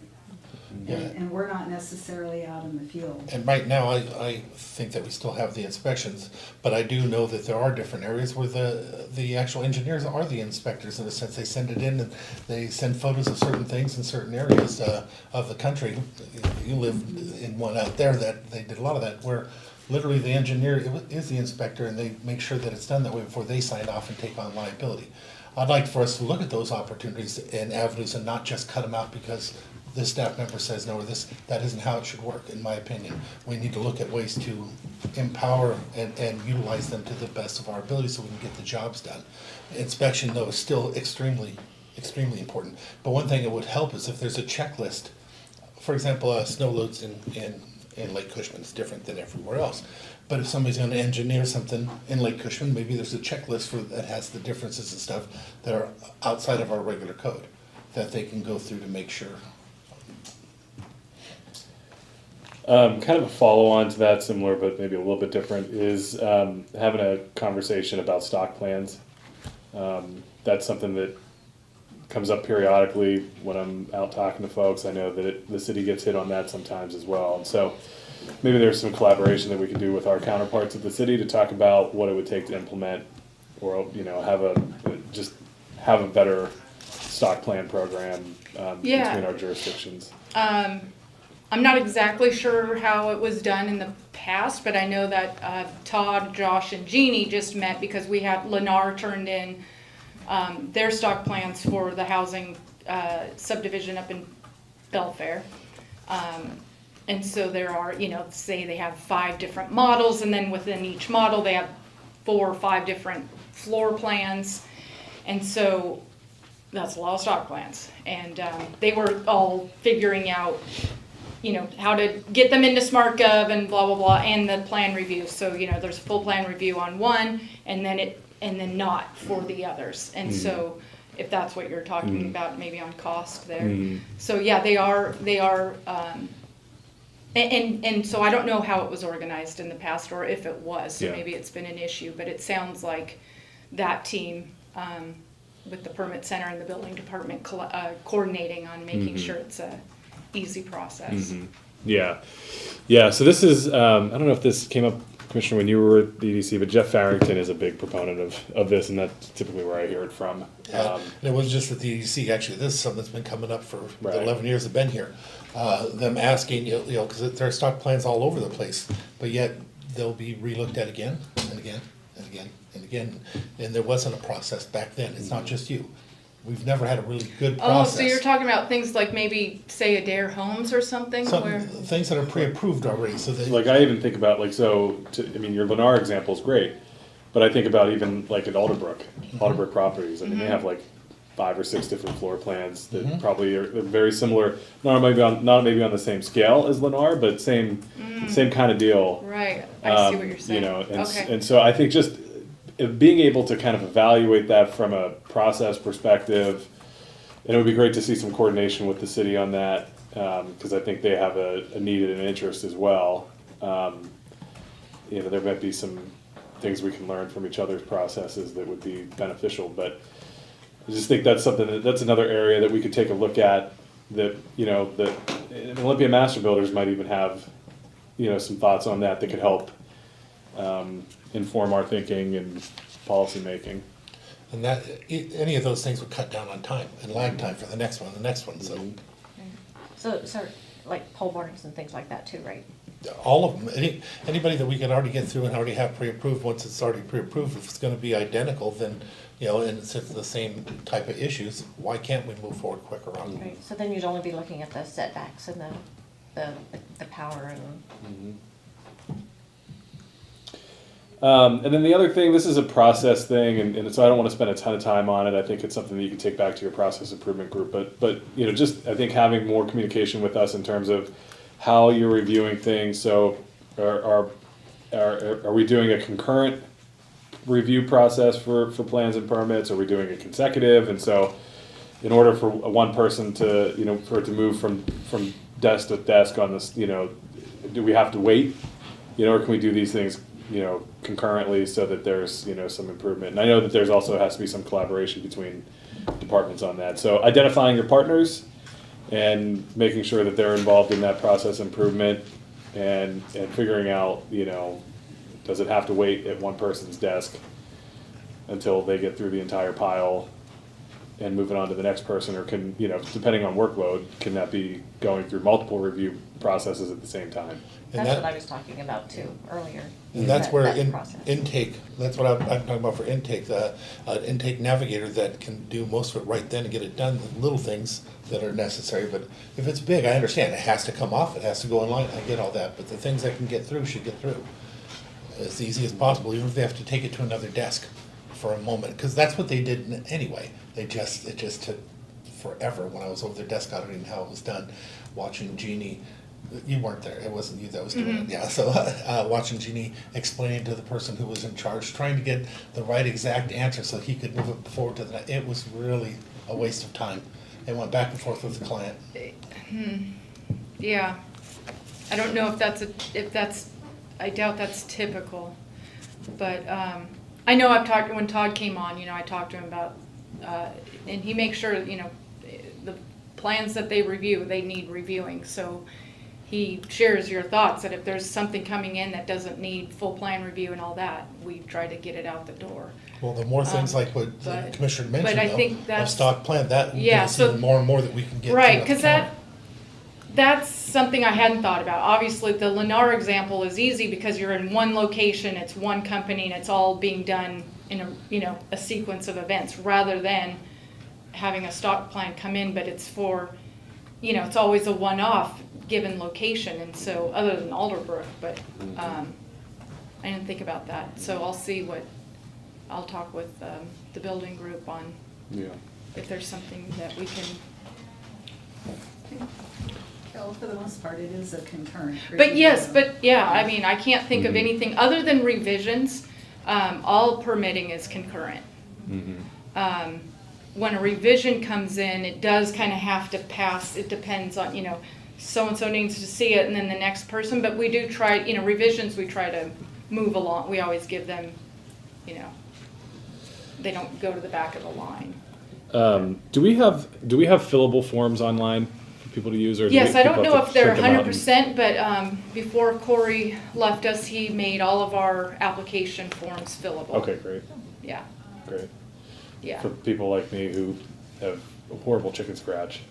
Yes. It's very nice to hear. Okay. Yep. Commissioners, anything else for? What do you need from us for the next steps?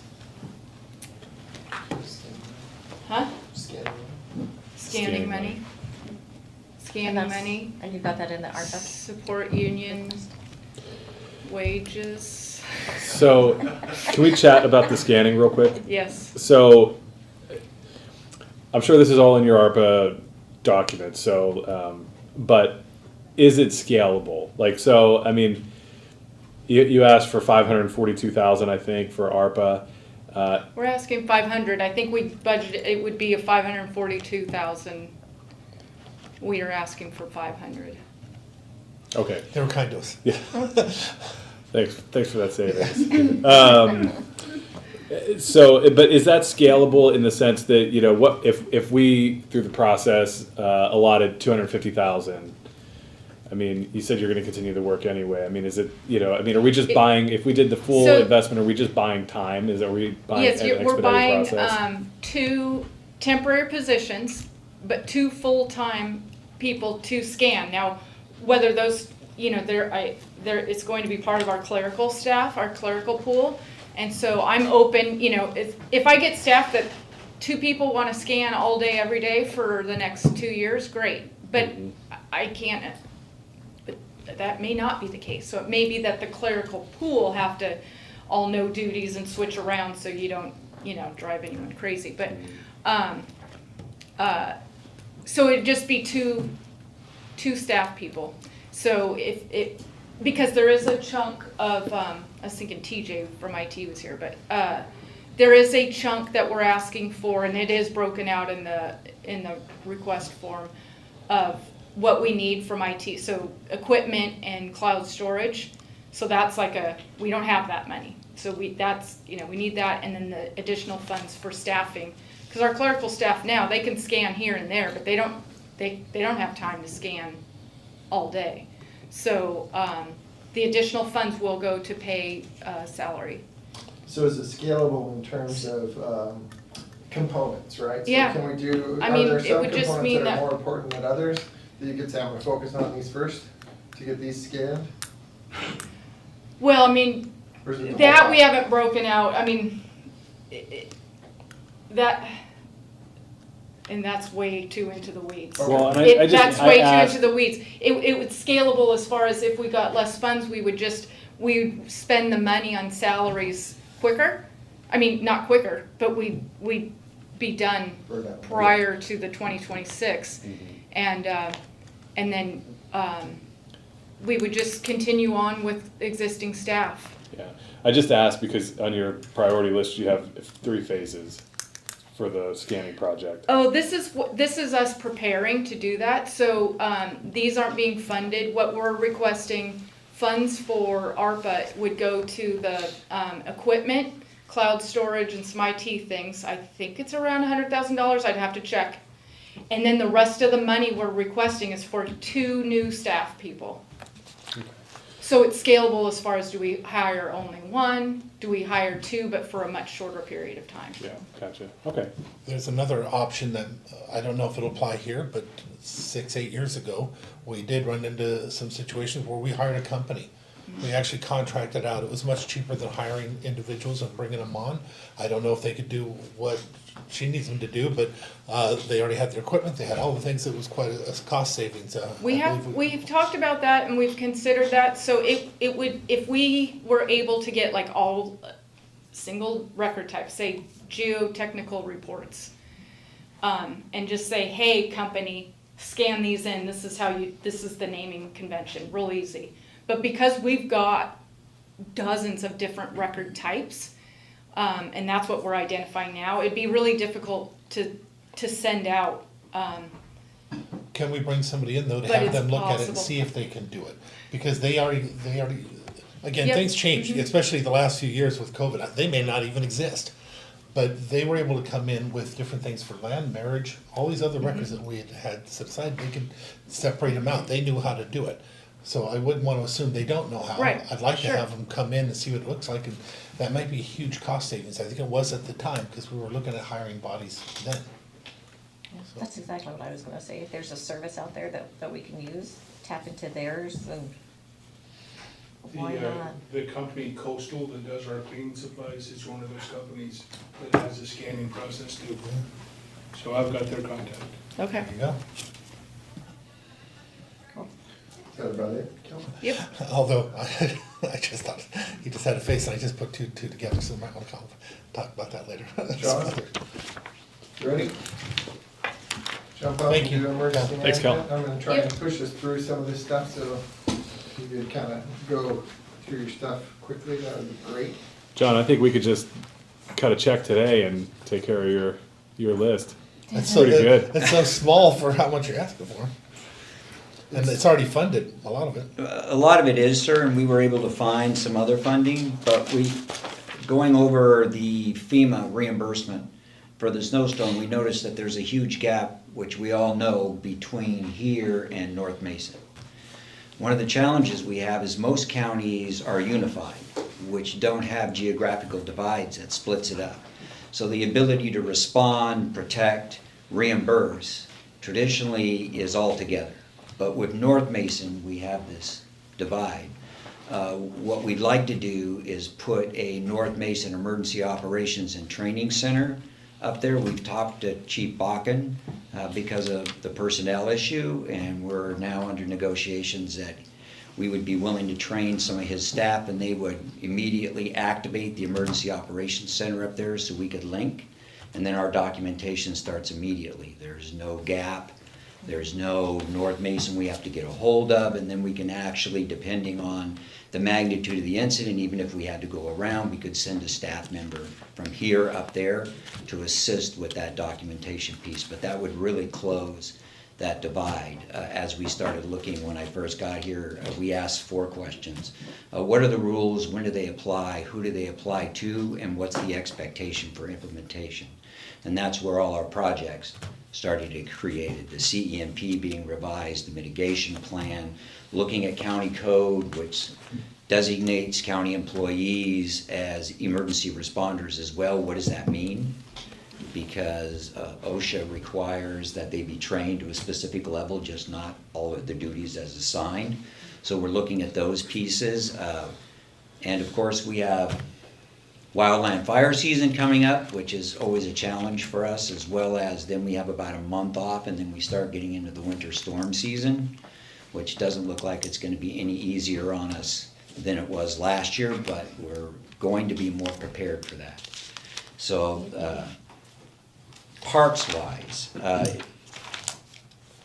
Well, on your emergency Go ahead, sir. management one, before you shift on to Sure. that, personally, I would like to see you just bring that forward as a request, and it's small low hanging fruit, all except for that $94 from the partially funded. I don't know if we can afford that one.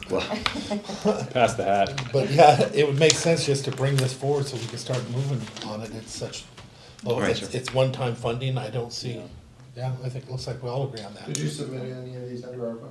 I did. So you have some of these that are included in ARPA requests? Yeah, but small They're so things- small. I mean, that's I think a Yeah. If we could just do it, I general think that'd be fund great. appropriation. I mean, we're I think all 3 of us are in agreement there. Let's just move that forward. 35,000 plus 94. Plus 94. We were looking about 49, and that puts the emergency communications up in North Mason as well, so we would virtually have the same capability up there as we do down here. 49.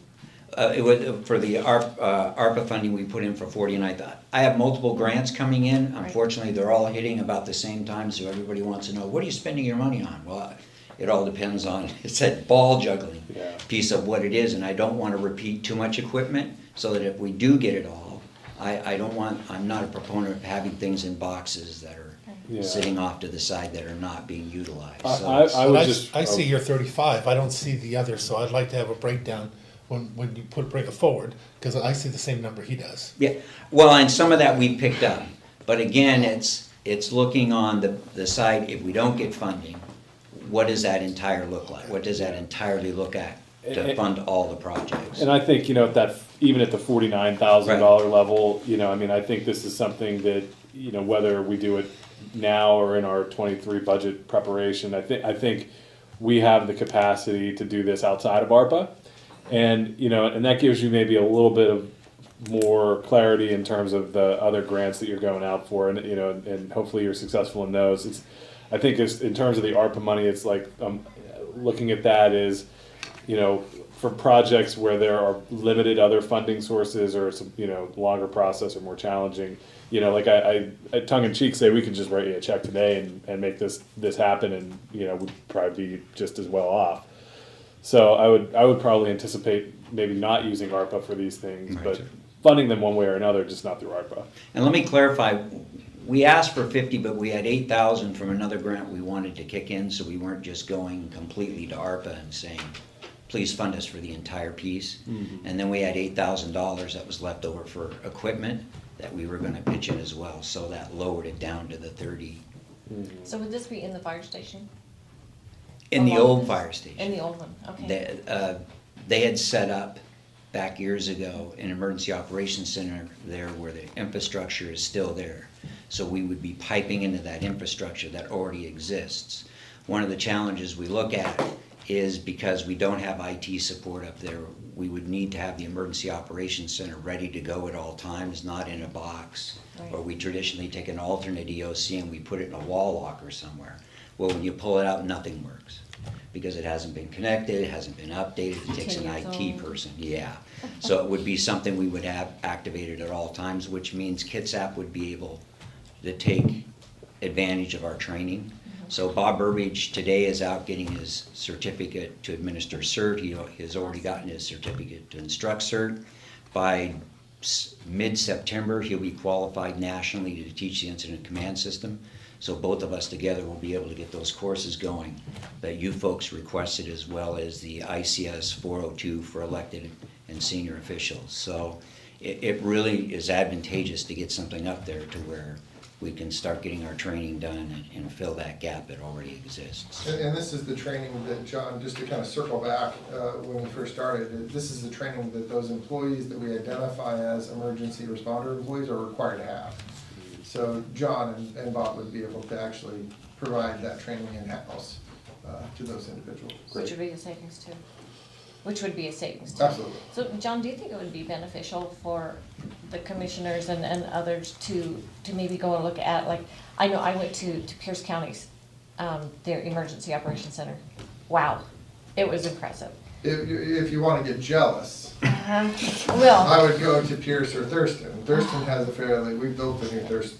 Yeah, it's probably better than Pierce's then. It's pretty Pierce's amazing. was pretty amazing. But I mean, it's that way we would investment, have, but that way we would have a better understanding of what your needs are and how best we can push for, to help you get what you need. So I wish I could say, yes, I'd like to put in and have you build a new building with the best technology, but now we have Public Works for the staff.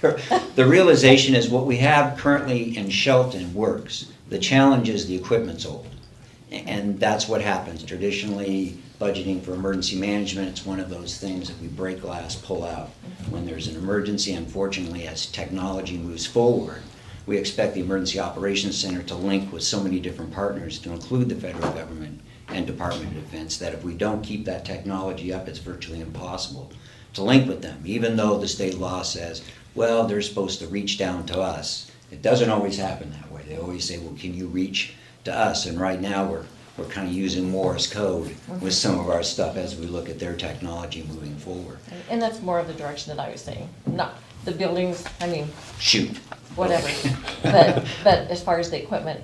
Absolutely, and that's the what I important. kicked forward, was our ability to be able to activate it and do that. I know in January, we may be able to move forward with Teams, which then gives us the ability to manage disasters from your desk or from wherever you are, and be able to share documents and make it a little bit more advantageous for people that are.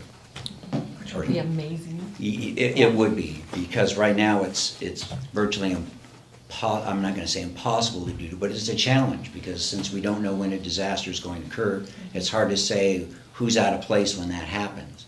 And then being able to link to get those authorities done and to get the things done that are necessary to protect lives. I also think it would be great to have you come visit an IT steering committee meeting so that we can talk a little bit more in depth about those technology needs and how we start planning for that on a more regular and consistent basis. Right, sir. Awesome. Great. All right, now you can jump to parks. Parks. So Parks is one of those programs that sustains itself as long as it's funded.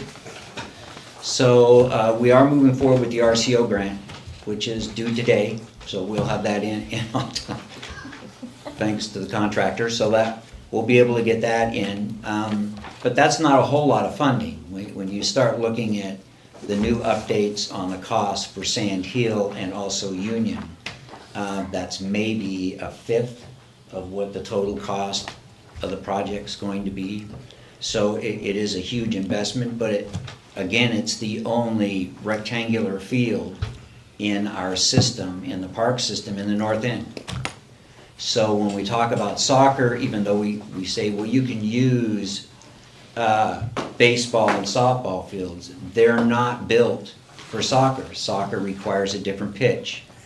You've got dirt tracks, where in soccer supposedly there are no dirt tracks. It's all grass, different cleats are used, and so the technology is different. So being able to hopefully get the RCO grant and putting a field up there would expand then the possibility of doing flag football, adult soccer leagues, which we don't have now, young adult soccer leagues, things of that nature, which are not available up there now because the fields aren't there. So that's one of the things we're looking at. But since it is an artificial turf, there's a thought that it's less maintenance, which is not in fact the case. Artificial turf takes just about the same maintenance as regular turf fields, just different. So it's some of the things we're going to have to keep up with the RCO grant, is to ensure that we continue to maintain that, as well as create a fund or have the money available, because it's only about between 7 to 11 years to be able to replace that turf when it wears out, because that's one of the stipulations within the RCO grant.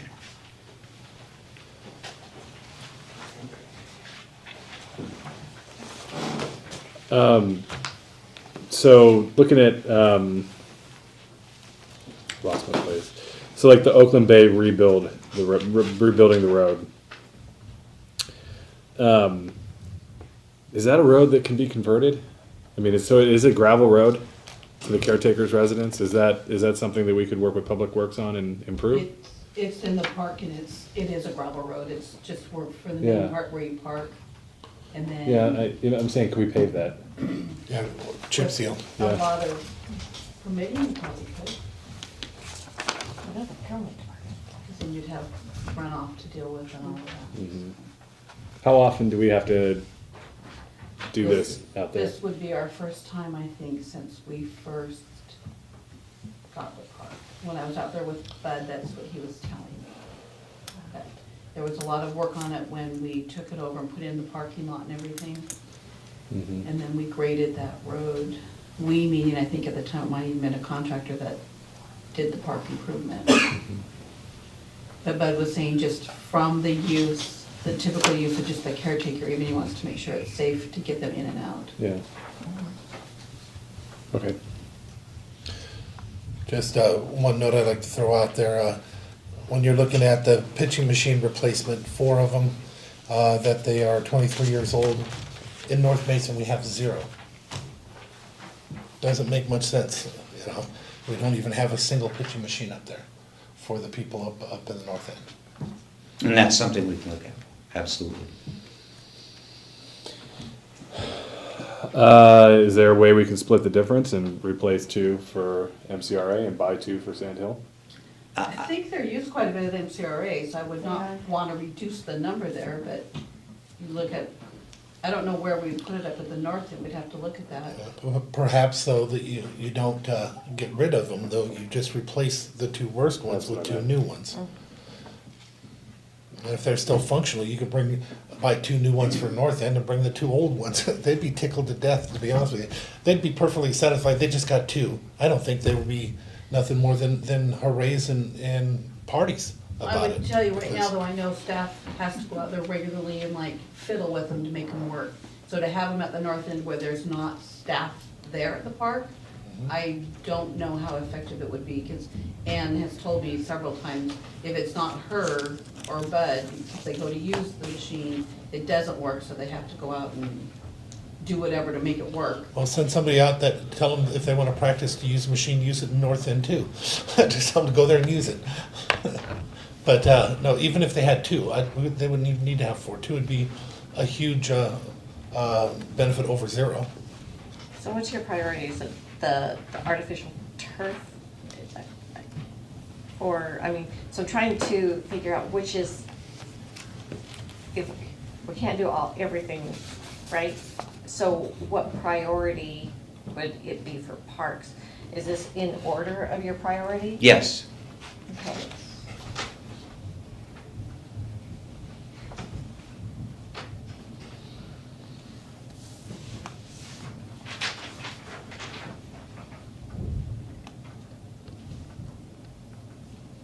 And then which ones are used more? I know if we improve, we'll get more people out there to use them also. But what ones are used more? I guess is what I'm trying to say. What parks are used more? Yeah, I guess. So if I was to say, Sand Hill's used a lot. I mean, virtually every night it's packed. Every night I've been up there, and I've gone up regularly just to see what's going on. It's crowded. If we didn't have the school parking there would be no parking. And it overflows, which creates a little bit of a challenge since the underpass. The question is, how do we get people past that road, right, which seems to be one of the busier roads that people would rather not follow the speed signs. So it's a challenge when you have a lot of people crossing back and forth. That's something we'll have to address. But there's a lot of stuff in a small area. And that's something we need to look at. So that park is well used up there, no different than the one in Shelton, which is consistently with ball games and tournaments and things of that nature. So if I was to say which one, I would say they're both equal, because Sand Hill being in the north end and the only park that we really have for baseball up there, and then the one down here. So I mean, it serves a fairly large population. When we sat down and looked at the statistics, almost 30% of the population in Belfair has connection to soccer. Well, that's a huge number when you look at whether they're playing, their family members, they're connected to. That's a huge population of people to service without a field up there. So I don't know. It would be difficult for me to choose which one. And we have that high usage without some of the amenities you have down south. There are no lights. There are no pitching machines. There's a lot of things that they just don't have. There are no turf fields. They're all dirt. So when it's raining, they can't. And one of the other challenges we have up there is economically, is there are family members who can't afford to travel, which means their kids can't travel with the soccer team, which virtually has to, because there's no field up there. So it kind of limits them being able to play as well. Okay, that helps a lot. Appreciate that, thank you. And the one thing on here too that we list as number 1 with no costs, our big one, is that Latimer Dock. It's an issue. That takes a That's an issue. that takes a beating primarily from shellfish growers. That's what I'm told. Yeah, you know, I mean, so. Now, we got them to help us years ago a little bit, but They pay for the porta potty there. but damage does occur there, and then Well, if the porta potty gets damaged, we'll know what to do. We'll know who to talk to. Yeah, we'll call somebody. But that's the problem too, is we realized with the design of that, with the bridge abutment right there and then Untitled, it's that last float just really, on its own, it takes a beating. And then with commercial shellfish using it, we're understanding that, you know, beats it up even more. So it's a problem. And if you haven't had a chance to walk, as you're going down that dock, it goes this way and then Yeah, that it's way. challenging. It's like, it's really bad. It's a little creepy. Yeah, it is, and with the water, depending when the tide's out, it takes you almost virtually to the end of the dock. and we want to help our shellfish industry, but at the same time, we can't keep paying for it completely. So maybe we can look at just different options to recoup some of the funds, or public-private partnership, or something.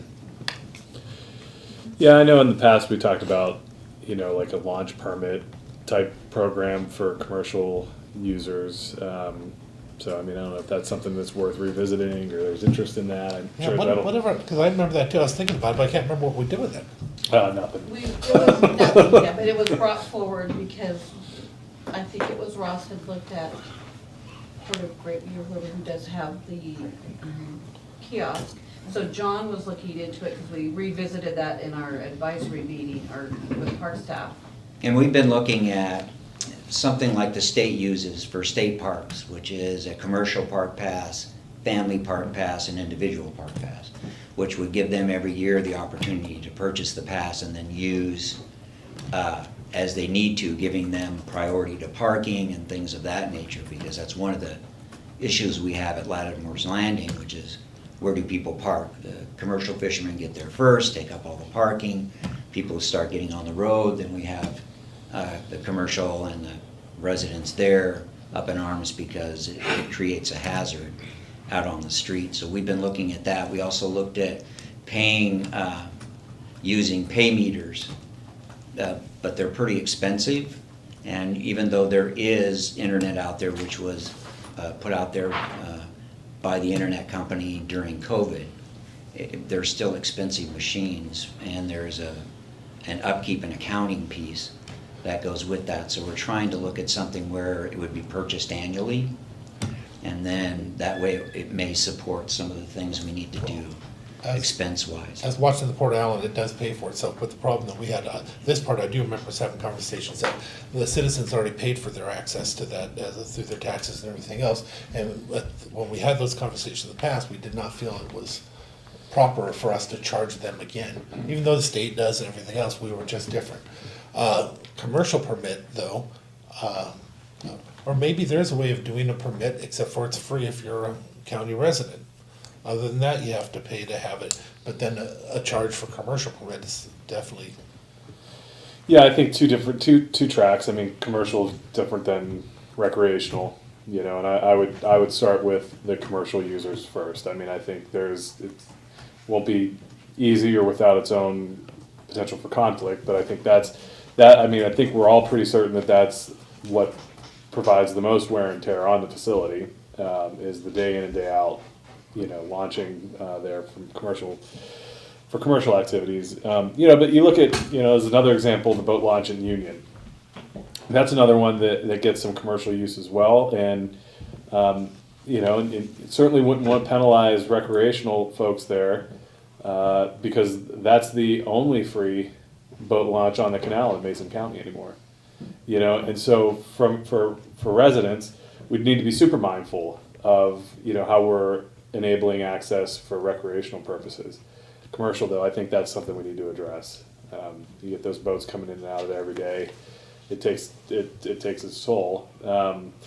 In terms of looking for other opportunities to generate revenue, you know, perhaps a revisiting of the conversation of the Metropolitan Parks District is something that is maybe worthwhile considering at the advisory board, and just getting some feedback there I know it didn't pass obviously in 2016. There were some issues I think that led to that that maybe can be mitigated if that was a proposal that the advisory board was interested in us pursuing again.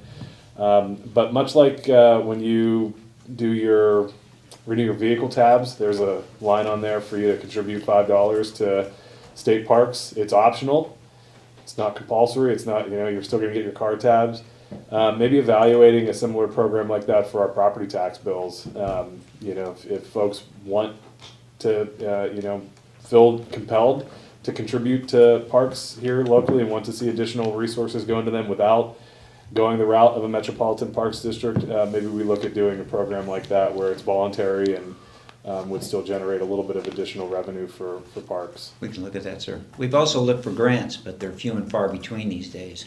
And they're not as lucrative as they used to be. So when you add the administrative costs in to administer the grants, and it almost, you look at it and go, gosh, there's not a whole lot of money left by the time you do that. So, and there's a lot of stipulations that seem to go along with these grants. So we're still looking, but. So as far as the boat ramp, can we just bring in the commercial businesses so that we can have them part of the conversation and have them part of the decision? Absolutely, and I think they should be. If you go out there any given day, and I've been out there on weekends, they're the first there, so their rigs are taking up most of the parking. And I get that part. The reality is it looks like a lot of the use is going to the commercial side more than the private side, than the citizen side. So the question then is the damage that that's causing over time. And the reality is, yes, it's paid for by taxes, but it's considered to be common, normal use, not excessive use. So it seems that commercial being out there every day doing their commercial thing, not that we want to discourage economic growth of the county, but there's got to be a way piece to it, to look at it and say, okay, so if you're using it every day, our citizens are not using it every day. I think that's an important reason why we should bring them into the conversation. We can do that. Okay. Thank you, John. Facilities?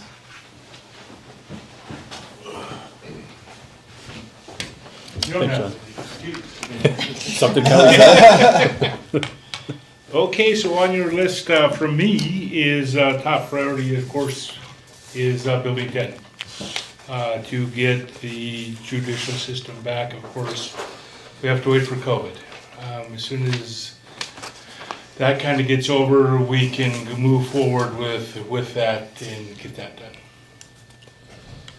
And that's complete build out of the inside of the facility? Yes, we are days away from being phase 1.5 done. So from there we go inside. We've got meetings set up to talk with the district court and ourselves and go over the next phase.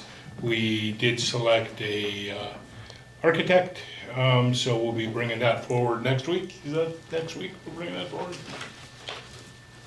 If you get it in by noon on Wednesday. I'm looking at Diane. We're going to be bringing that forward right away soon. Somebody, I don't know who. But yeah, so that's an important part of that, and looking forward to getting that completed. So, Kelly, I'm going to make an assumption here that you're having regular conversations with both district and superior about sort of the ramifications of the move, and that moving district court into building 10 when we're able to, obviously then triggers a bunch of work at Superior Court or a lot of movement. That's a huge move. Yeah. I mean, once that happens, it's a domino effect where we can move this person to here, and then we can take that over, and that, I think that's down the list goes. You can see where maybe coming up with a median for the county. That's part of it. If we can get once we get building 10, we can get building 6 opened up. That will give us a place to put a conference room, to put a place the modular for facilities. The modular, yeah. Well, I had the occasion to be over at Building 10 last week for jury duty, and really fun day. But it looks great. I mean, your team has done a fantastic job of managing that project, and even the outside work looks really, really good. So it's kind of neat to drive by and see that.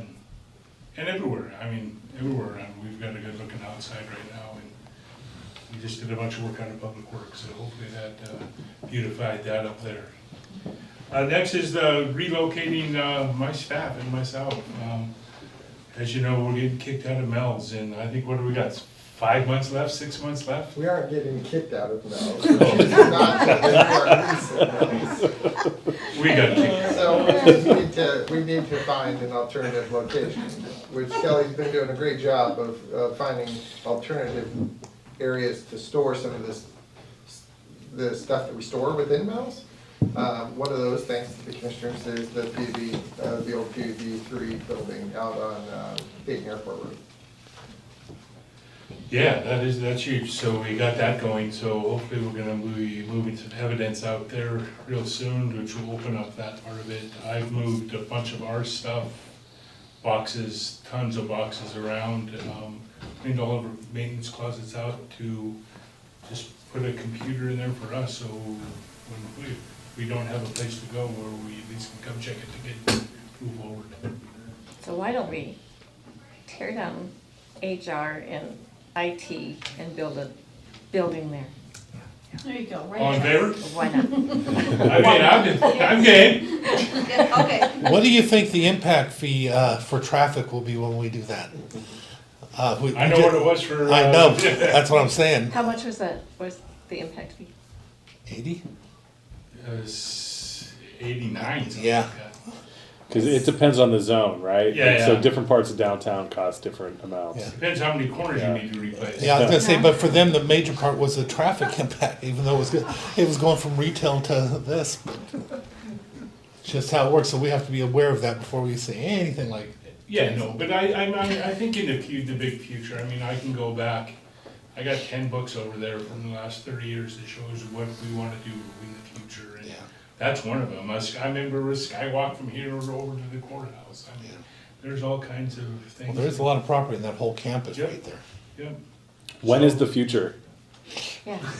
I mean, When is? we talked about that this morning. Yeah. When is the Part of future? that involves all of the other, a lot of the other individuals in this room, excluding Public Works, but, Public Health and Development Services,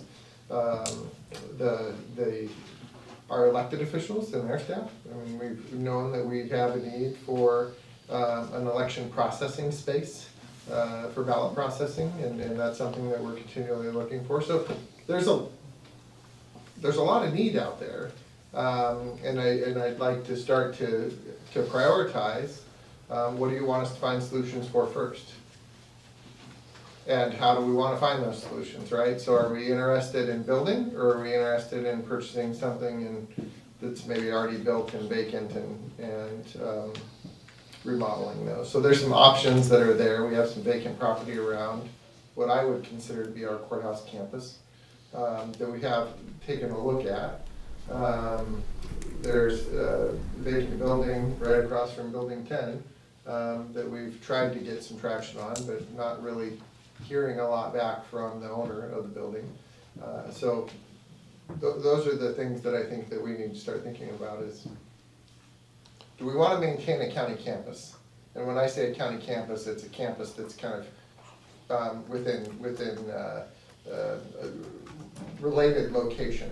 So if somebody comes to our administrative building and needs to go somewhere else, what used to be Ginger, that the rest is old, whoever that new person will be be able to tell them, well, you can just walk there, right? You can walk over here, you can walk over there. Is that important to us, or do we want to spread out a little bit?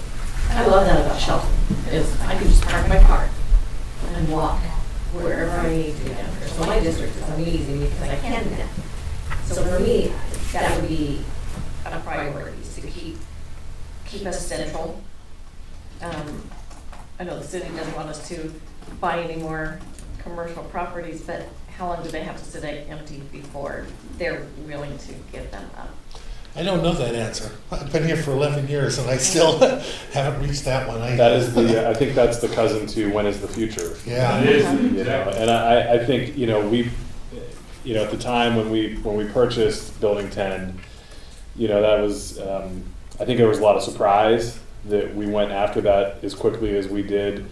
You know, and I think, you know, I think the Bank of America closure even predates when that building became available. And so, you know, I think that's I actually think that, you know, we need to be planning for this internally, but I think there's also a conversation that we need to have with the city and just be realistic about, you know, the needs of our campus. They were really open to a conversation with us regarding the jail and, you know, in helping to, you know, keep it located downtown if that's the direction that we wanted to go, and vacating the road and doing some of those things. And now that you've made all the improvements to the sidewalks and the intersections, they may not be as interested in that anymore because it looks really good. But, you know, I think, you know, there's the possibility for some friction there when we talk about how we want our campus to grow down here.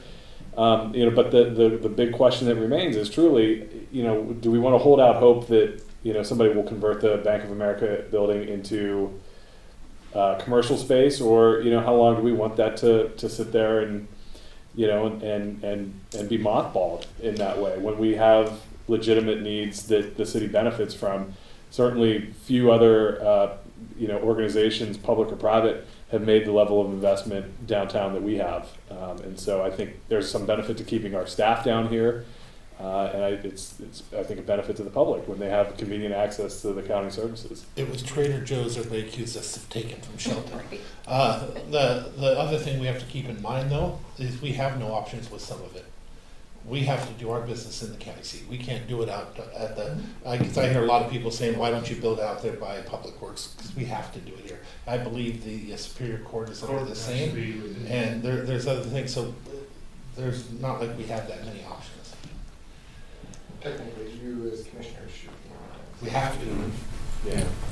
It takes an act of Congress that they finally agency to have a meeting outside the county seat. We have to notice it, announce it, give all a special, yeah, there's a whole bunch of stuff that we have to do to do it.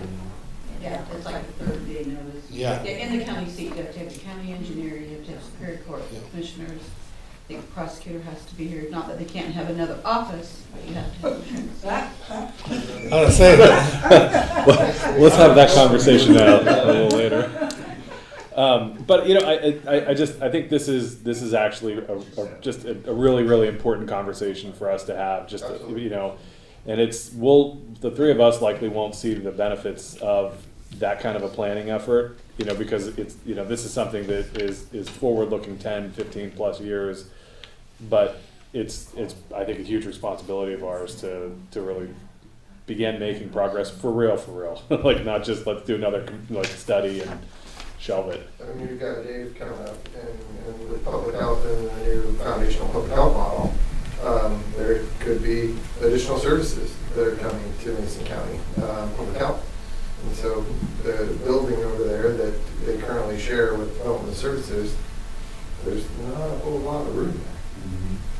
I'll remind everybody here shortly, looking at all the things put together, we have a lease that is expiring in Belfair, and we have an opportunity for a building, and there's a lot of offices and a lot of space to do it, and we've done some walkthroughs, hopefully in the next, what would you say, a few weeks to a month, we'll have a mock-up to bring to the commission, and we'll have a further discussion of what we actually want to do and what it look like. Met with the chief, but more than that, the chairman of their board, and they're offering us the ability to utilize construction costs for fixing some of that stuff up by giving up some of the rent for a period of time in order to get it done. So there's a lot of options. We just don't have them to present to you or get to you yet because we still do just look at them.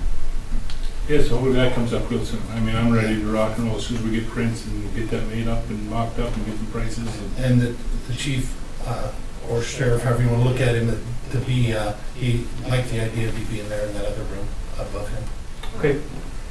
So next on my list after that is just the campus security, the panic buttons, the security for our county.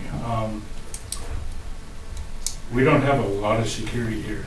I don't want to, go into details where we have it and where we don't have it, but we could definitely use updated system. The Public Works has now been all updated. Building 9 has been updated, and it's pretty inexpensive for what I want to do. I think for like $3 grand a building, we can upgrade everybody to be on a panic system and on a security system. It integrates with our lock system, so you got a card system, they have to get in the door that opens the alarm, that unlocks the alarm, that does the whole thing. With that, you get a panic button at your desk, and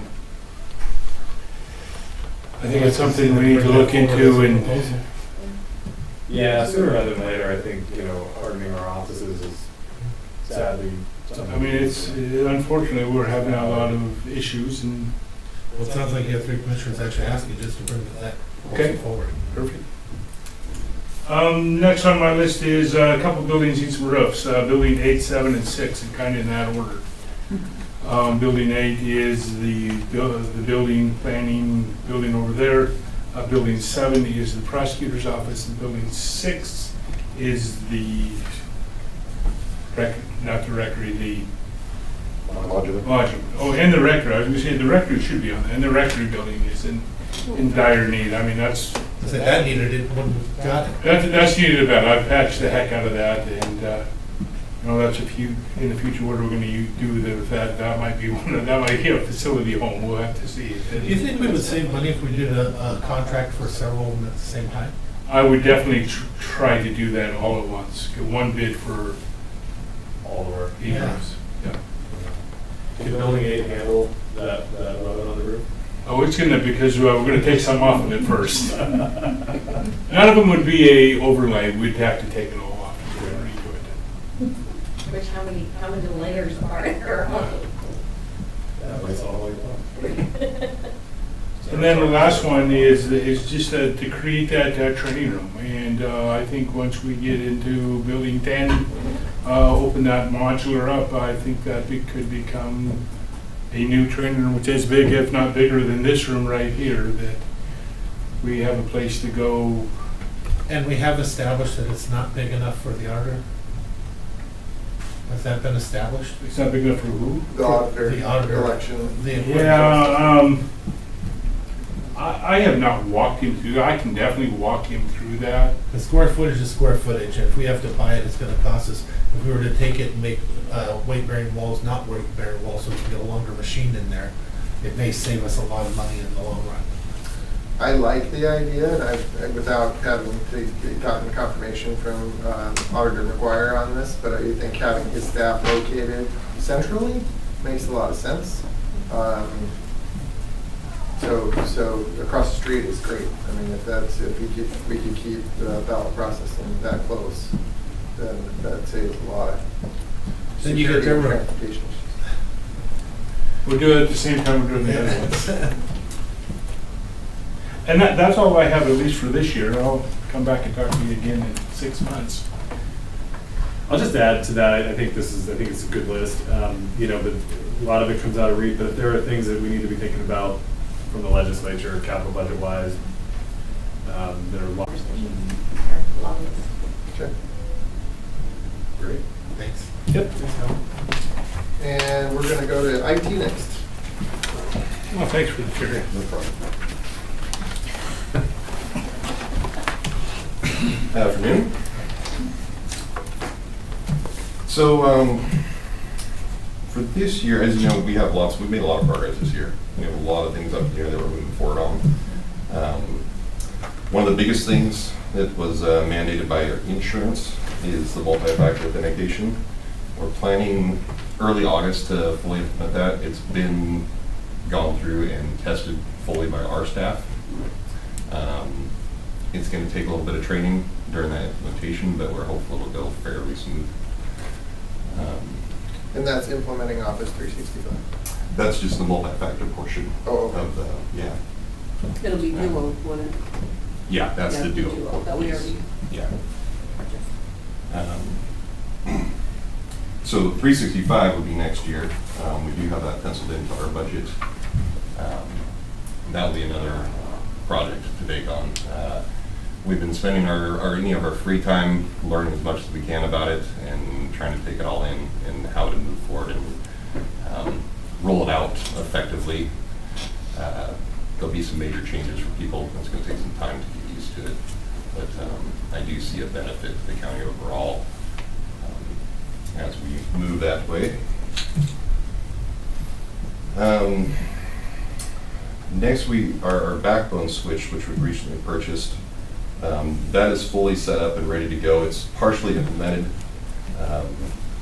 That is going to take, I'm looking at probably mid-August of getting that switched over. During that time, it'll be a complete county outage, so that'll be done on the weekend. It will affect everything from phones to MaceCom to patrol cars. Everything shuts down when I change that over. So, trying to plan for that as well as possible. It's been tested multiple times. I anticipate it going smoothly, but we don't really know until we try. So, when that fully goes in place, that brings our speeds in the network in the server room at 10 times the speed of what we're capable of. So as we go forward, I'm looking to further optimize the network and expand that coverage out to the whole county. Part of which I asked for some consideration of ARP money to help in that endeavor. We'll continue to get up to the current norm of networking. Our computer replacement project is going well. We had a little hiccup there with the loss of staff and hiring on new staff, but he's getting to the point now where he's ready to start deploying computers. I think we only have about 18 left to get out this year, and we'll be.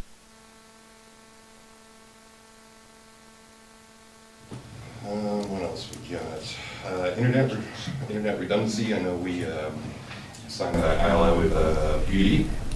That is all in place on the PUD side. I have not tapped it into our network yet. I'm trying to get these other projects wrapped up first before we don't want to change too much at once.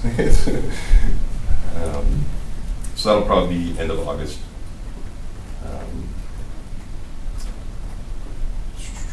Computer management system, we've looked at that for some time now, trying to find something that best fits our needs.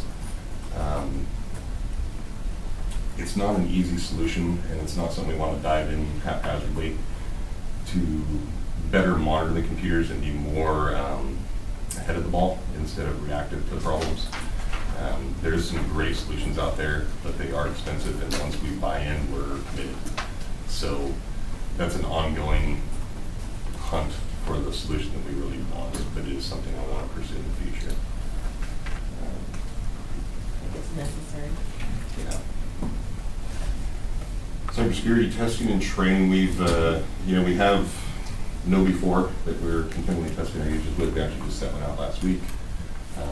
So far that's going better than expected. So, that's a constant battle. We'll continue to investigate more training opportunities for our users and people as secure as we can. Everything's scary. What's that? Everything's scary. Yeah. Did you pass the test? I think I did. Oh, good. I think You would know if you didn't. Yeah. I sent it to Ben and I said, real or not real? Yeah. Perfect. And we basically got the .gov migration wrapped up. There's a couple little loose ends on our side that no one even sees except for us, that we just have to move the last couple things over and that'll be done. So other than that, that's our big focus, other than, as you know, keeping the day-to-day running. That's our number one focus, and our priorities change very much on what other departments' priorities are and what their projects are. So we're constantly adjusting to that and trying to do our best to help them in what they want to accomplish. So Job security. yeah, never ends. When you're looking at 365 implementation, are you looking at it beginning or mid or end? To dabble in. We should. I have some of the preliminary stuff set up because we've been testing internally in IT just to get a handle on it and understand what we're getting ourselves into. So I have some of the preliminary work already set up as far as I can without having licensing for every user in the county. So first quarter we'll start bringing users in and slowly roll them in department by department and kind of then address and see what really the problems are and what needs to be changed and how we move forward with it. There's quite a bit of things we can do with moving our exchange over to it completely and having a backup system here. It gives us some new options like SharePoint server, some cloud storage, which is good. We always need more storage. So it will do that. Any other questions from the commissioners? Super excited about 365. Yeah. I think that'll be really helpful as we evaluate telework options for people too, just being able to be in just constant contact, being able to ping people and pull them up on Teams and those kinds of things, I think help alleviate some of those concerns about productivity, and as, there's always that option to find out what people are doing. Yeah. The other thing, TJ, you weren't in the room when John Taylor was briefing emergency management, but it sounds like there might be some IT needs for Emergency Operations Center and DEM needs, and so I invited him to join an IT steering committee meeting to start talking about some of those issues. Yeah. Great work.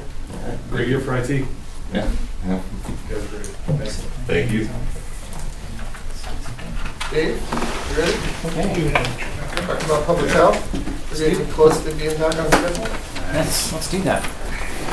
So first thing, I'm not sure everybody has met Melissa, who is our new community health manager. So taking over for Lydia. You've been a month and a half now? 6 weeks? 2 months. 2 months. 2 months. So Next thing you know, it's 30 years. Like yeah. So some of these things we already covered. That was an evil old man. I didn't mean to piss you off. It might be 2 days now, you never know. Yeah. The 2 2 days, 2 weeks, 2 years. Yeah, it all kind of rolls, right? Depends on the mood. Yeah. Yeah. So when we look at public health, and it's not on here, but you kind of have 2 blankets to lay over the top of everything that's on here. And first that one is COVID. So the COVID blanket kind of changes all the things we do.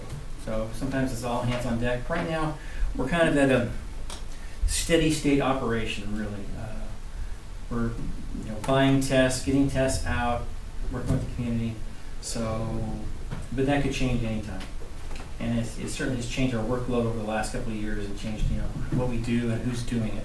So there's that blanket, and then we have Foundational Public Health Services, some of our new funding mechanisms that we're doing through the state.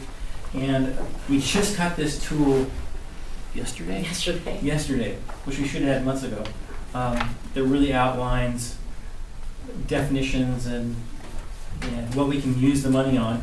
If we had known all of these things, we wouldn't be sending money back, but we are sending money back this year because we don't have the staffing, and we didn't have some of these things outlined where we could use it and could have done more with it. So we had a meeting this morning to kind of update ourselves on, so if we're going to use these new definitions, what can we do? And there's some exciting things we can do.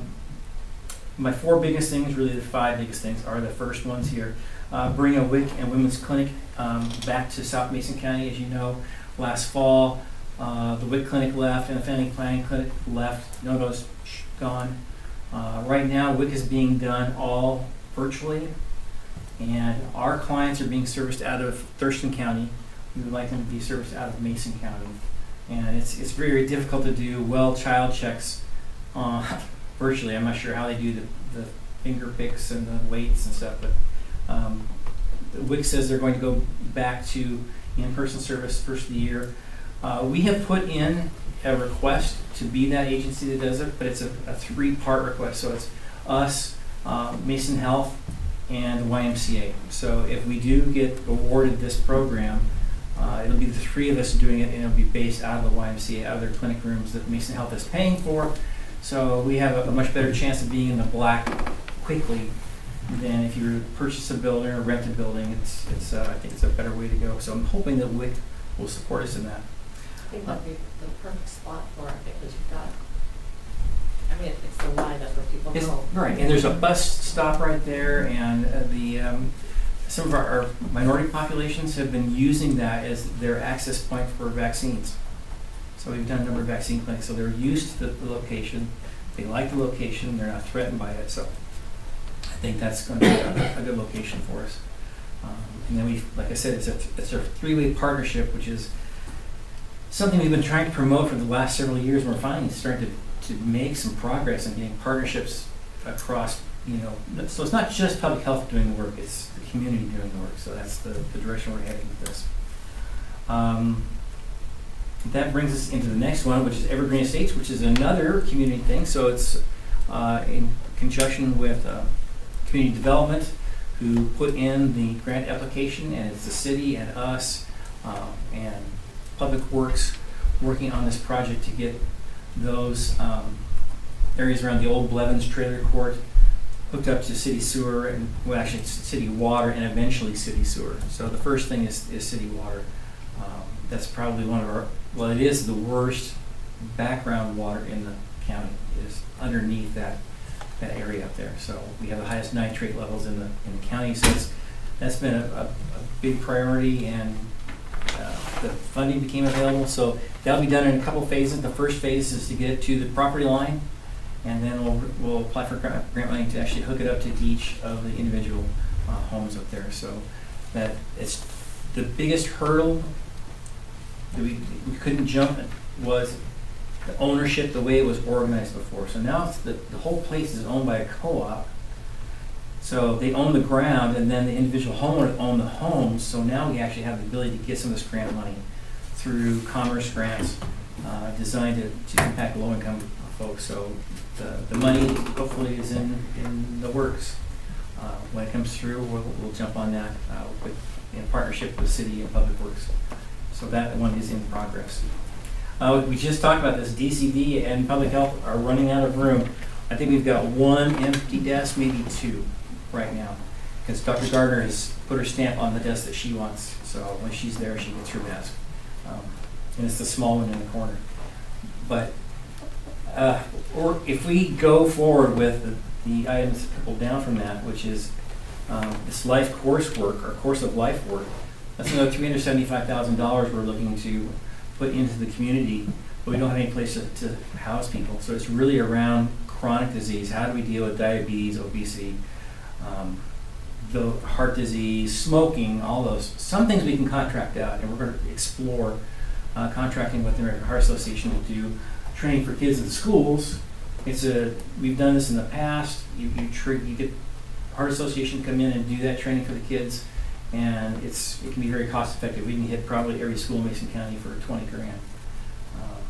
But we don't have places to put people if we expand what we do.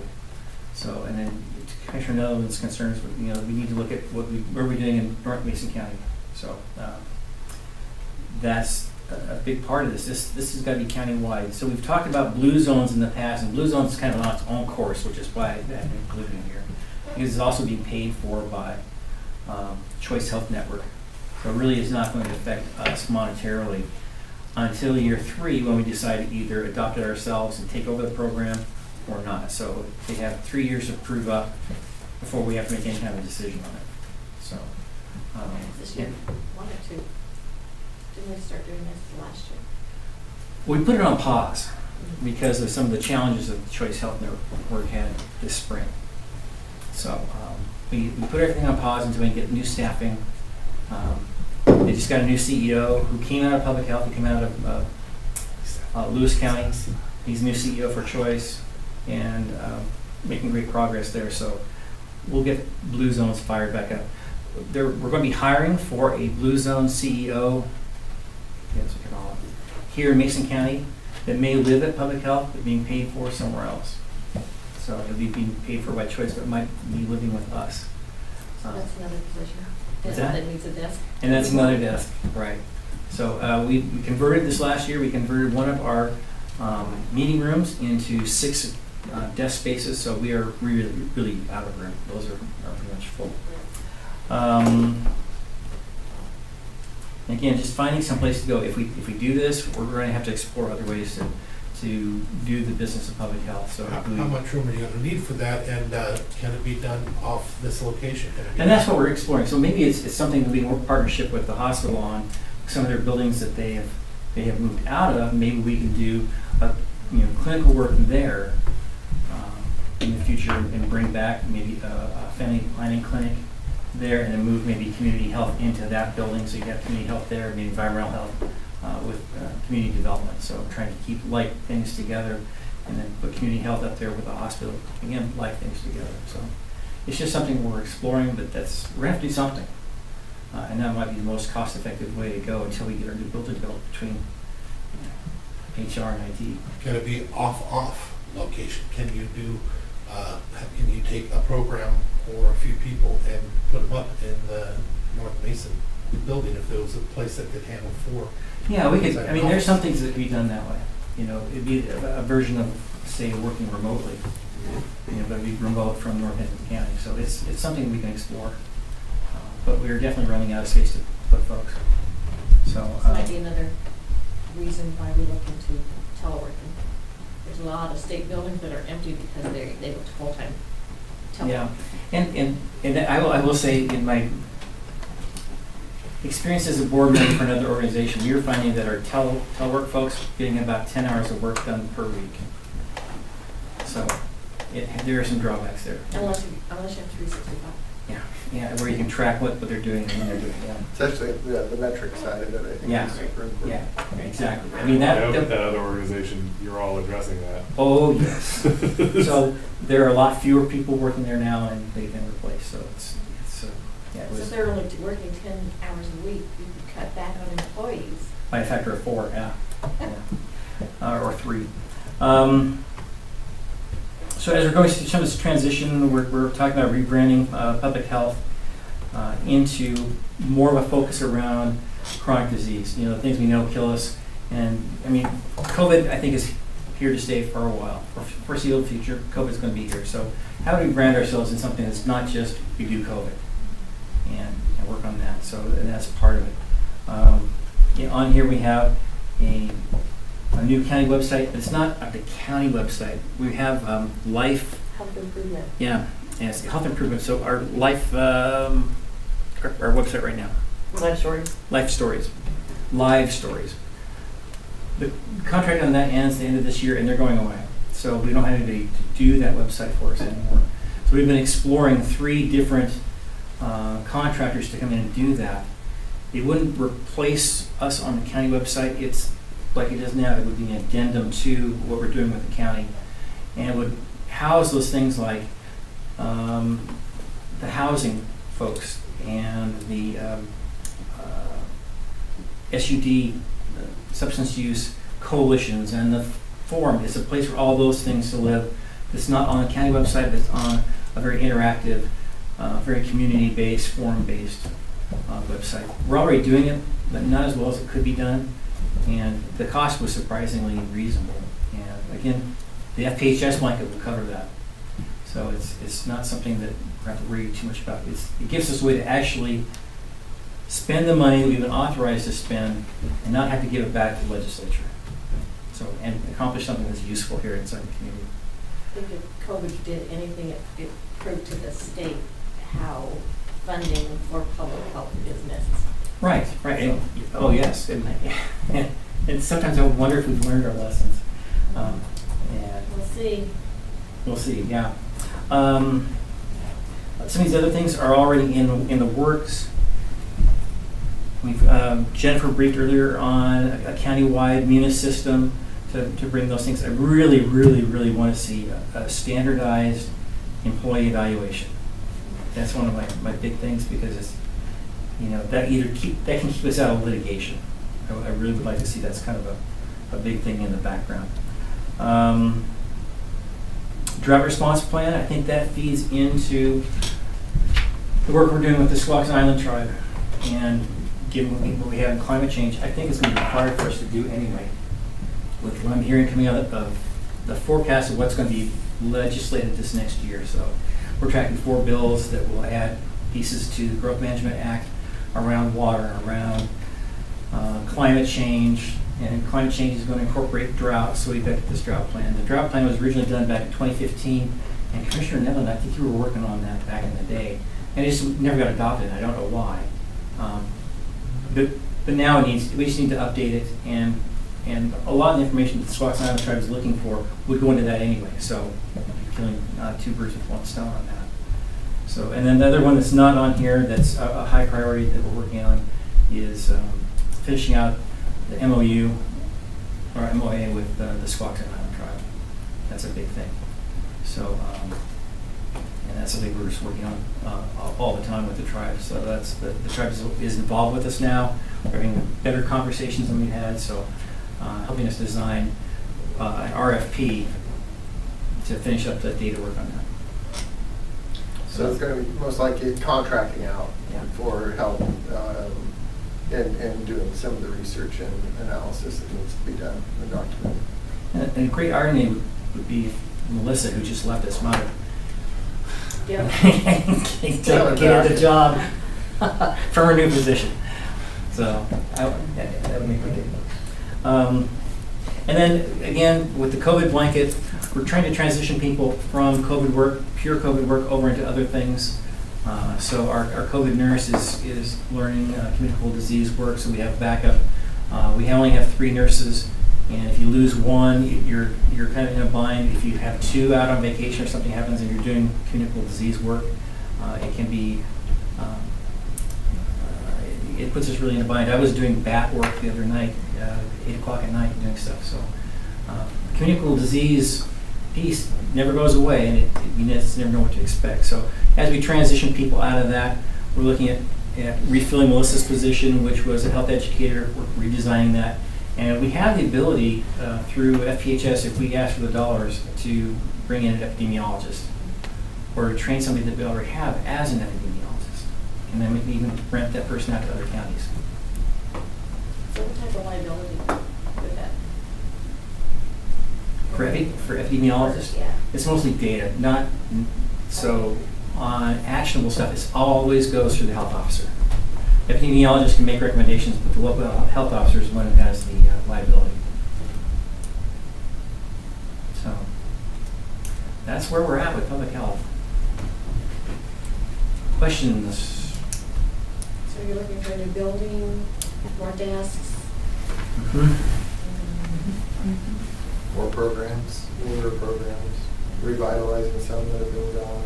Right. You know, Mason Matters, in fact, the whole community forum got put on hold through COVID. It's time to fire that up. And because we were on the verge of doing some great things when COVID hit. So it's time to bring that back forward. It may not be politically correct, but maybe time to start looking at some of the old programs that we've had and see which ones are absolutely necessary, prioritize, and then on top of that, maybe see if there's new ways of doing things, homeless monies and stuff like that. It's the way we've done it that's been very high staff time, paperwork and stuff like that. If we start looking at brick buildings, for example, compared to some of the process we've done, maybe you can come to us with some recommendations in the near future. Yeah, we kind of pared it down over COVID to what are we required to do by RCW. I think a lot of counties do that. Just one of the advantages, because of the situation. yeah, one of the advantages we had is we did not staff up significantly for COVID. Several other counties doubled their size and have blown through their funds, where we still have funds in reserves that we can continue to use. So we kind of shut down. Yeah. So yeah, we have another program we're looking to do to simplify some things. It's called Permidium. Yes, Permidium. That will allow us to do birth and death certificates from home. People will be able to log in from home and request their birth and death certificate, pay for it. It costs the county nothing. So the contractor adds the cost to the client, not to us. So you would come to us every morning in a workflow. Here are the certificates you need to pull for the day. Here's your check that goes with that. And then if people come in and want to do it in the office, there'll be a QR code. They take their phone, and it comes up in whatever language they like. Or they've got 130 languages, I think, in the system.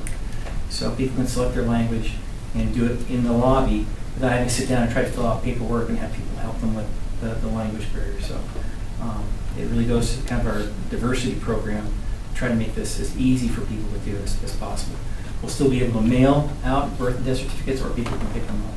But it just takes a lot of the people in the lobby piece out and lets people do it themselves from home. Thank you for I didn't wait all this time. Yeah. I guess the only thing that I'll add to the list, it's obviously a full list, and there's a lot of transition happening, across public health. But I think the one of the key focuses going forward is going to be back on substance use, is going to be back on behavioral health and crisis stabilization. And so through the BHASO and the Olympic Health and Recovery Services, trying to identify partners to do the operations side. Generally speaking, the capital side is pretty straightforward, right? We can find the pockets of money to build facilities, we can get them stood up and everything, but it's the operations side that becomes the challenge. Who's the partner that's going to run it? And that's typically where a world we don't live in, right? We don't staff facilities and that kind of thing. And so Melissa has been great at leaning in and getting to know the behavioral health network in the county and know who's responsible for what and where those gummy spots are in terms of crisis response. And so I think, on the BHASO side, one of the things that I'm going to be pushing and it's going to have an impact here is how do we get a crisis stabilization facility in Mason County to alleviate some of that burden. And so they're actively working on that. Public health is going to be a big component of it. The commission is going to be a big part of that. And so I think that's also something that needs to live somewhere on public health's priority list, just because I think our community is crying out for it. People are in need, and we have to be responsive to that. Right, and it's really that triangulation of law enforcement, Mason Health, and then where do they go from there in the behavioral health world, and then how do you track that? So we have in our region, in Thurston Mason, in our region, we have 150 involuntary commitment beds between Mason and Thurston counties. I think 0 involuntary crisis stabilization beds, certainly less than 10. And so those involuntary beds are critical because it changes the nature of the transport and some of the requirements to get into those facilities. Obviously, you're not suspending somebody's constitutional rights like you are in an involuntary situation, and so it's just a different process. And so, we need to look at a rebalancing of that locally. The legislature is going to have some role and responsibility in that, as well as the managed care organizations. And so, I just wanted to put that on everybody's radar that that's something that this fall in particular we're going to be leaning into, especially as we get closer to the 23 session. Right. Yeah, it's right now we're dependent in a lot of ways on getting teams coming out of Thurston County, and it takes a while to get them if we even do get them. So I think beefing up our local response is going to be a big public health priority. So we've got good people already working that, but it's not enough between our lead and our other folks who are out there working. Different roles, right? So lead and behavioral health navigator are important functions, but they're different than crisis response, and they're different than designated crisis responders who have a different credential set than the crisis period clinician that are out in those mobile teams. And so we're at the VHO struggling with staffing like everybody else is, and getting those teams fully staffed up has been a challenge. But we're close to having a team that's housed in Mason County, full time. So it's just we're actually borrowing quite a bit from Thurston County to backfill on that. So just it's going to be an ongoing issue. It's one that we're not alone in. We're not unique, but it's one that we need to continue to lean in on. Right. Okay, that's all I have. So with public health and development services, we are actually beginning to split those into their own organizations. But in order to actually formally go through that process, I really need HR's help to kind of make sure that we bring to the board everything that needs to be changed. So it's, I think that as you see this focus for public health, and as you see the focus associated with development services really impacting us in terms of the volume of work that we have to do, it really does make sense to separate these out of community services and bring them into their own departments. And so I've talked to the commission individually about this. This is something that I'm gonna continue to move forward on, and when we get our new HR person in, I'd like to bring some of those formal documents forward for you guys to approve. I think the pandemic really drove home how critical public health is as its own entity, and the roles and responsibilities. Absolutely. And so we had our recognition back in the spring, but definitely hats off on the public health response and your whole team over there, Dave. Well, thanks. And we'll pass that along. Really hard. And still are. Yeah. Working really hard. Yeah, it's not gone away, and now we're gonna add monkeypox and some other things to it, so. Wonderful. Yeah. All right, thank you. Yeah. So do you guys need a break real quick, or can we jump right into Public Works and bang it out? There's cookies. No more cookies. I'm good to keep going. All right. We're good to keep going? I'm still fighting off the last cookie. Yeah. Yeah.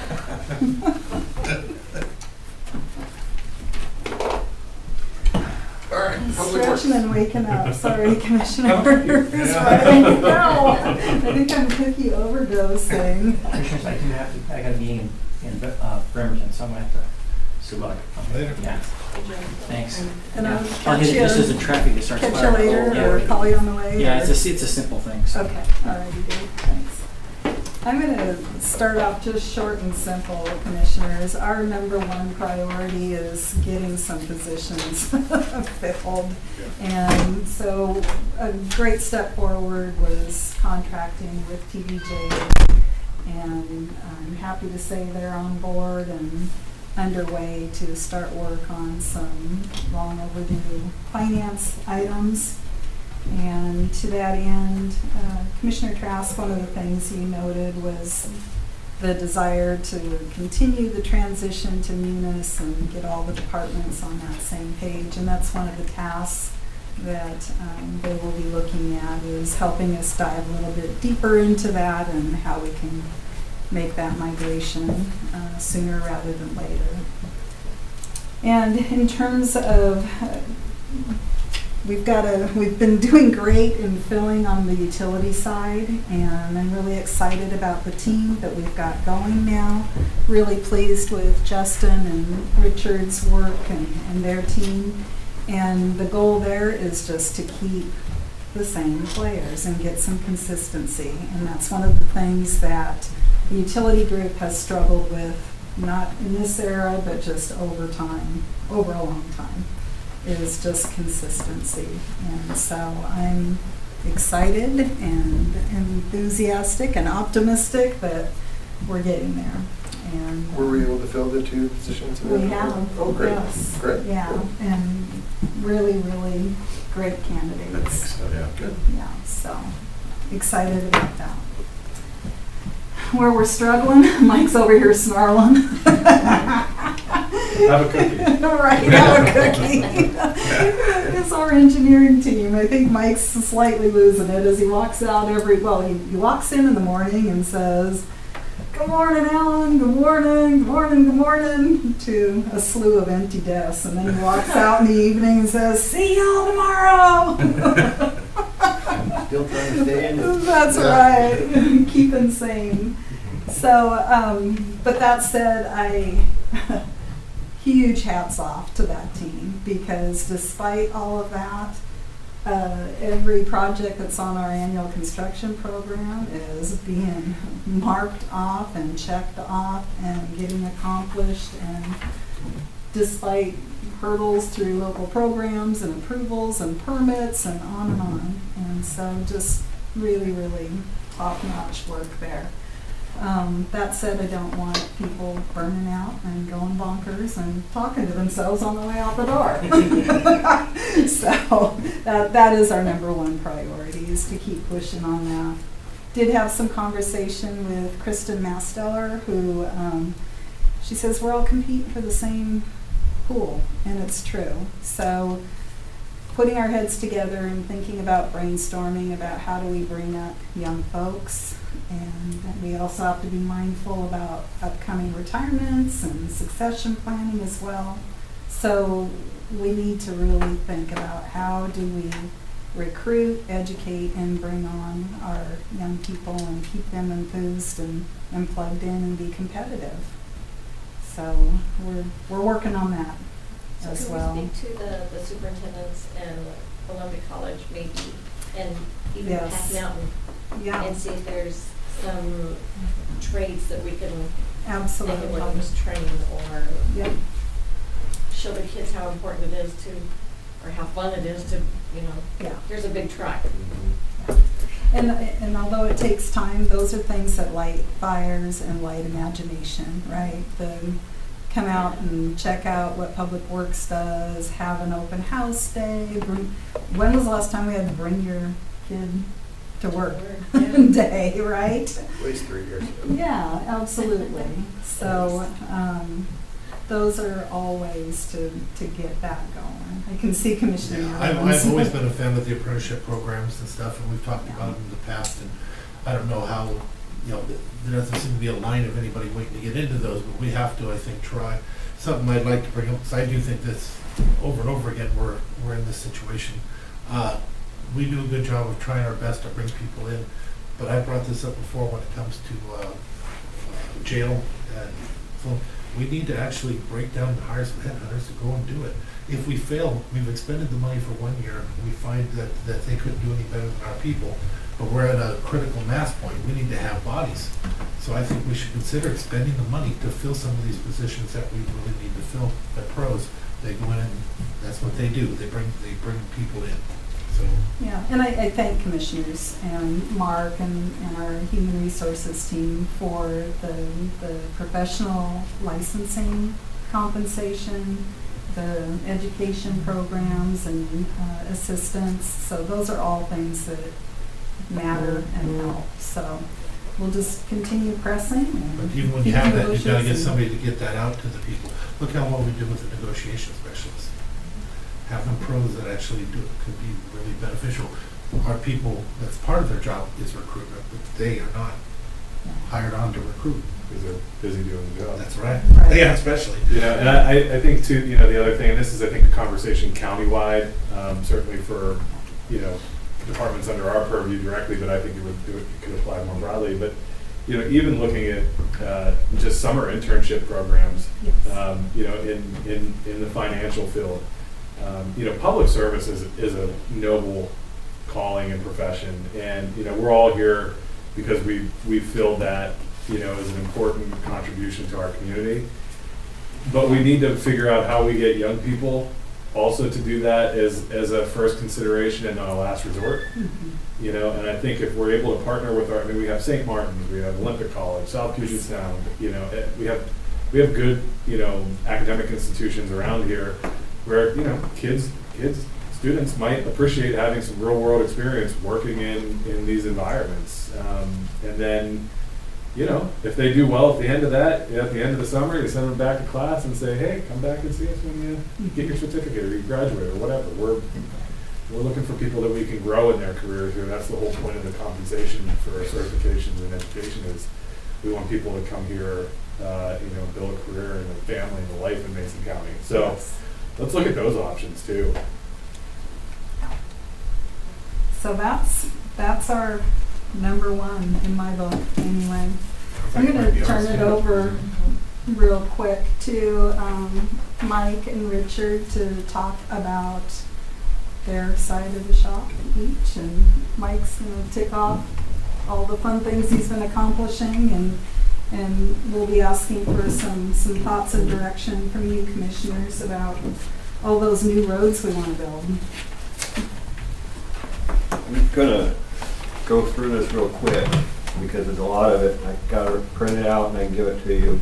It's just the engineer's report I gave to TipCap the other night of what we're doing on this annual program for 2022 and some of the maintenance projects that we're working on too. So at the top of the list was East Agate Road. We've already completed that project.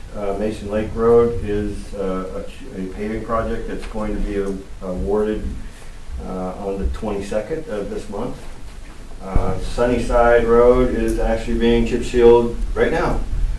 About a mile of it, so we'll have that completed. California Road will be the next one, gravel conversion and stuff. So Kelly Hall is another gravel conversion, but we're just going to be doing right-of-way on that one this year.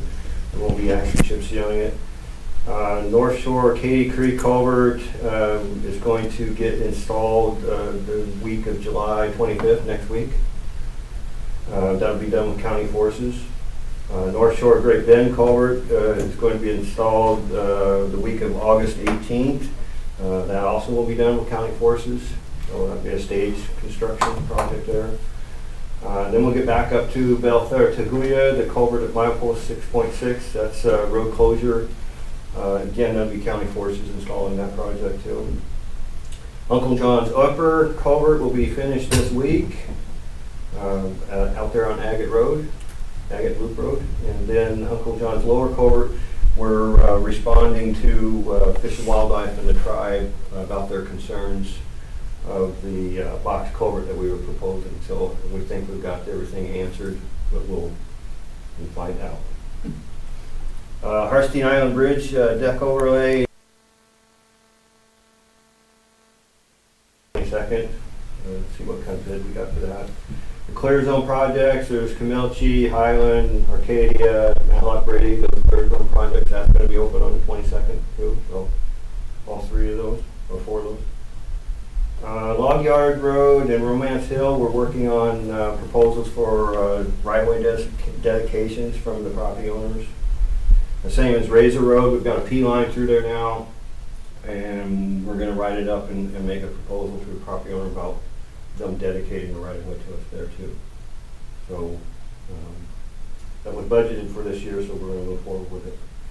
Johns Prairie SR3 intersection, we have a design, moves about 100,000 cubic yards of material to put a S-curve into that, tee that intersection up to SR3. We haven't talked to Mankey yet about it because that's their property, and we still need to talk to the DOT about what they're going to require for us changing our alignment there. So, but we have a design. So. On the maintenance side, we just paved Oak Park Road the other day. It's about 7/10 of a mile. We went 10-foot lanes, 4-foot shoulders on both sides. So we'll get that striped accordingly and stuff. So guys are really happy about getting that done. I mean, they're pretty stoked. Sand Hill SR3, we've got a light installed and we've cut the brush back. We're going to talk to the property owner about doing some kind of landscaping to keep that grass down. And so that the line of sight back towards Belfair will be improved dramatically. I don't know if you've driven on the North Shore Road lately, but there's about 9 locations we did work on out there this winter and spring and improved the drainage where we had failures along through there due to the winter storms there. But we think we've got everything kind of buttoned up to where we won't need to react the way we have been in the past. So additional work to do. We got Coulter Creek. There's about 200 feet of road we'll rip up and raise right there in front of the fish hatchery to get the water off the road. Pickering slides. There's 2 slides out there. We just signed the paperwork for FEMA. They're going to pay for us to repair the slides. Cole Road, railroad crossing. We're going to cut that and patch it at least for now. There is another request for funding applications, so we'll do that too. Harstein Island, there's a lot of shoulders to be worked on in there. We've already done some work in there, and everybody, the public's been really happy that we're going to be doing anything. So, a couple paved jobs. We got to fix Goldsboro 2 Bridge. We're going to do some deck and paving there. Highland Dayton box culvert, a little bit of paving there. Union area, we'll be doing some drainage improvements out probably late this fall and be ready to do some chip seal stuff there next year. Chip sealing, we're in California, Sunnyside, Kiwanis Falls area, Creekside, Belfair, Tahuya, a couple locations out at Matlock, Shelton, Matlock, Brockdale. We just completed the Skookum tribe roads yesterday and this morning. So we've got a full plate. Mike, maybe just Commissioners, maybe just a quickie about your change in approach to the annual and 6th year this year. So Commissioners, in previous years, it's been pretty constrained about here's reasonably what we would expect budget-wise and what we would assume grants. So here's typically what we can expect and what we can deliver. And Mike's putting together a much more robust program so you have a better sense of really what the need is. The problem with the previous approach is you didn't know what's that full slate, and it will be be a change. So what we're doing is putting in a 6-year program beyond the annual. Multiple RAP projects, multiple STP paving projects, multiple different types of funding projects like BRAC and stuff like that. So as you work on your annual program and funding comes up, you can just move the next project up so it looks more prepared for what you're going to be doing in the future, stuff like that. Those still can change levels and different things, but in general, those are good projects, and we get them on the total list. We come up about $44 million worth over the weekend. So we can double that easily. Start taking through the couch cushions. Yeah, there's a lot to do, and we're not even talking about our culverts. We're putting out fires right now with culverts. We're recognizing that we have lots of culverts that have multiple materials, so there'll be concrete, corrugated metal pipe, plastic, all on the same culvert. And so when those connections end up failing, you end up with sinkholes and stuff in your road. And so, you know, with the fish issues and stuff, you know, if you got 3,000 culverts, if half of them are fish bearing, $500,000 to $1 million a culvert, that adds up pretty quick. So we're working on a program to prioritize that and not have to bounce around, but right now we're just, like I said, we're just putting out fires. On that, you know, I mean, part of you know, the bipartisan infrastructure law that was passed late last year, you know, has a lot of money for culvert replacement work, you know, and so I think, you know, that's going to be a pot of money that, you know, we could work on tapping and contracting out some additional culvert work, and, you know, try to get a little bit more resources in there. And it's probably a natural partnership opportunity with you know, the tribes, you know, that in terms of going after that funding, right? You know, yeah, they've approached us already on that. Yeah. The only and it's not a bad thing. The only hesitation I have is fish priorities are usually not exactly the same as road priorities, and that's how it comes. So they have their priority, what they want us to work on and have the funding for, and that's great. We can replace that pipe, but this one over here is the one that we really want to do because it's failing. You know, the road's going to collapse, you know, that type of thing. So trying to get that, you know, to kind of coordinate a little more would be, you know, that's well, that's it. I mean, that's just it, right? I mean, that's a tough conversation that has to happen between us and them. Yep. And you know, I think there has to be some, you know, realization on both sides of that conversation that, you know, hey, we're in this work together. We think, you know, replacing culverts, we know that there's an obligation there. You know, let's really evaluate them. You know, and let's be honest about it. And you know, and if we can get some benefit, you know, where on maybe the one that's higher priority for us and lower priority for them, you know, and there could be some compromise on that. I think, you know, ultimately it's all good if we're able to, you know, just kind of start going through that process and push it out. One of the things I found was in the Corey Council and working with the tribes, they were open to negotiations on some of that stuff. For example, you'd have a culvert, ethanol pass, where you had to replace this huge one in 300 feet down because it's a 3-foot culvert.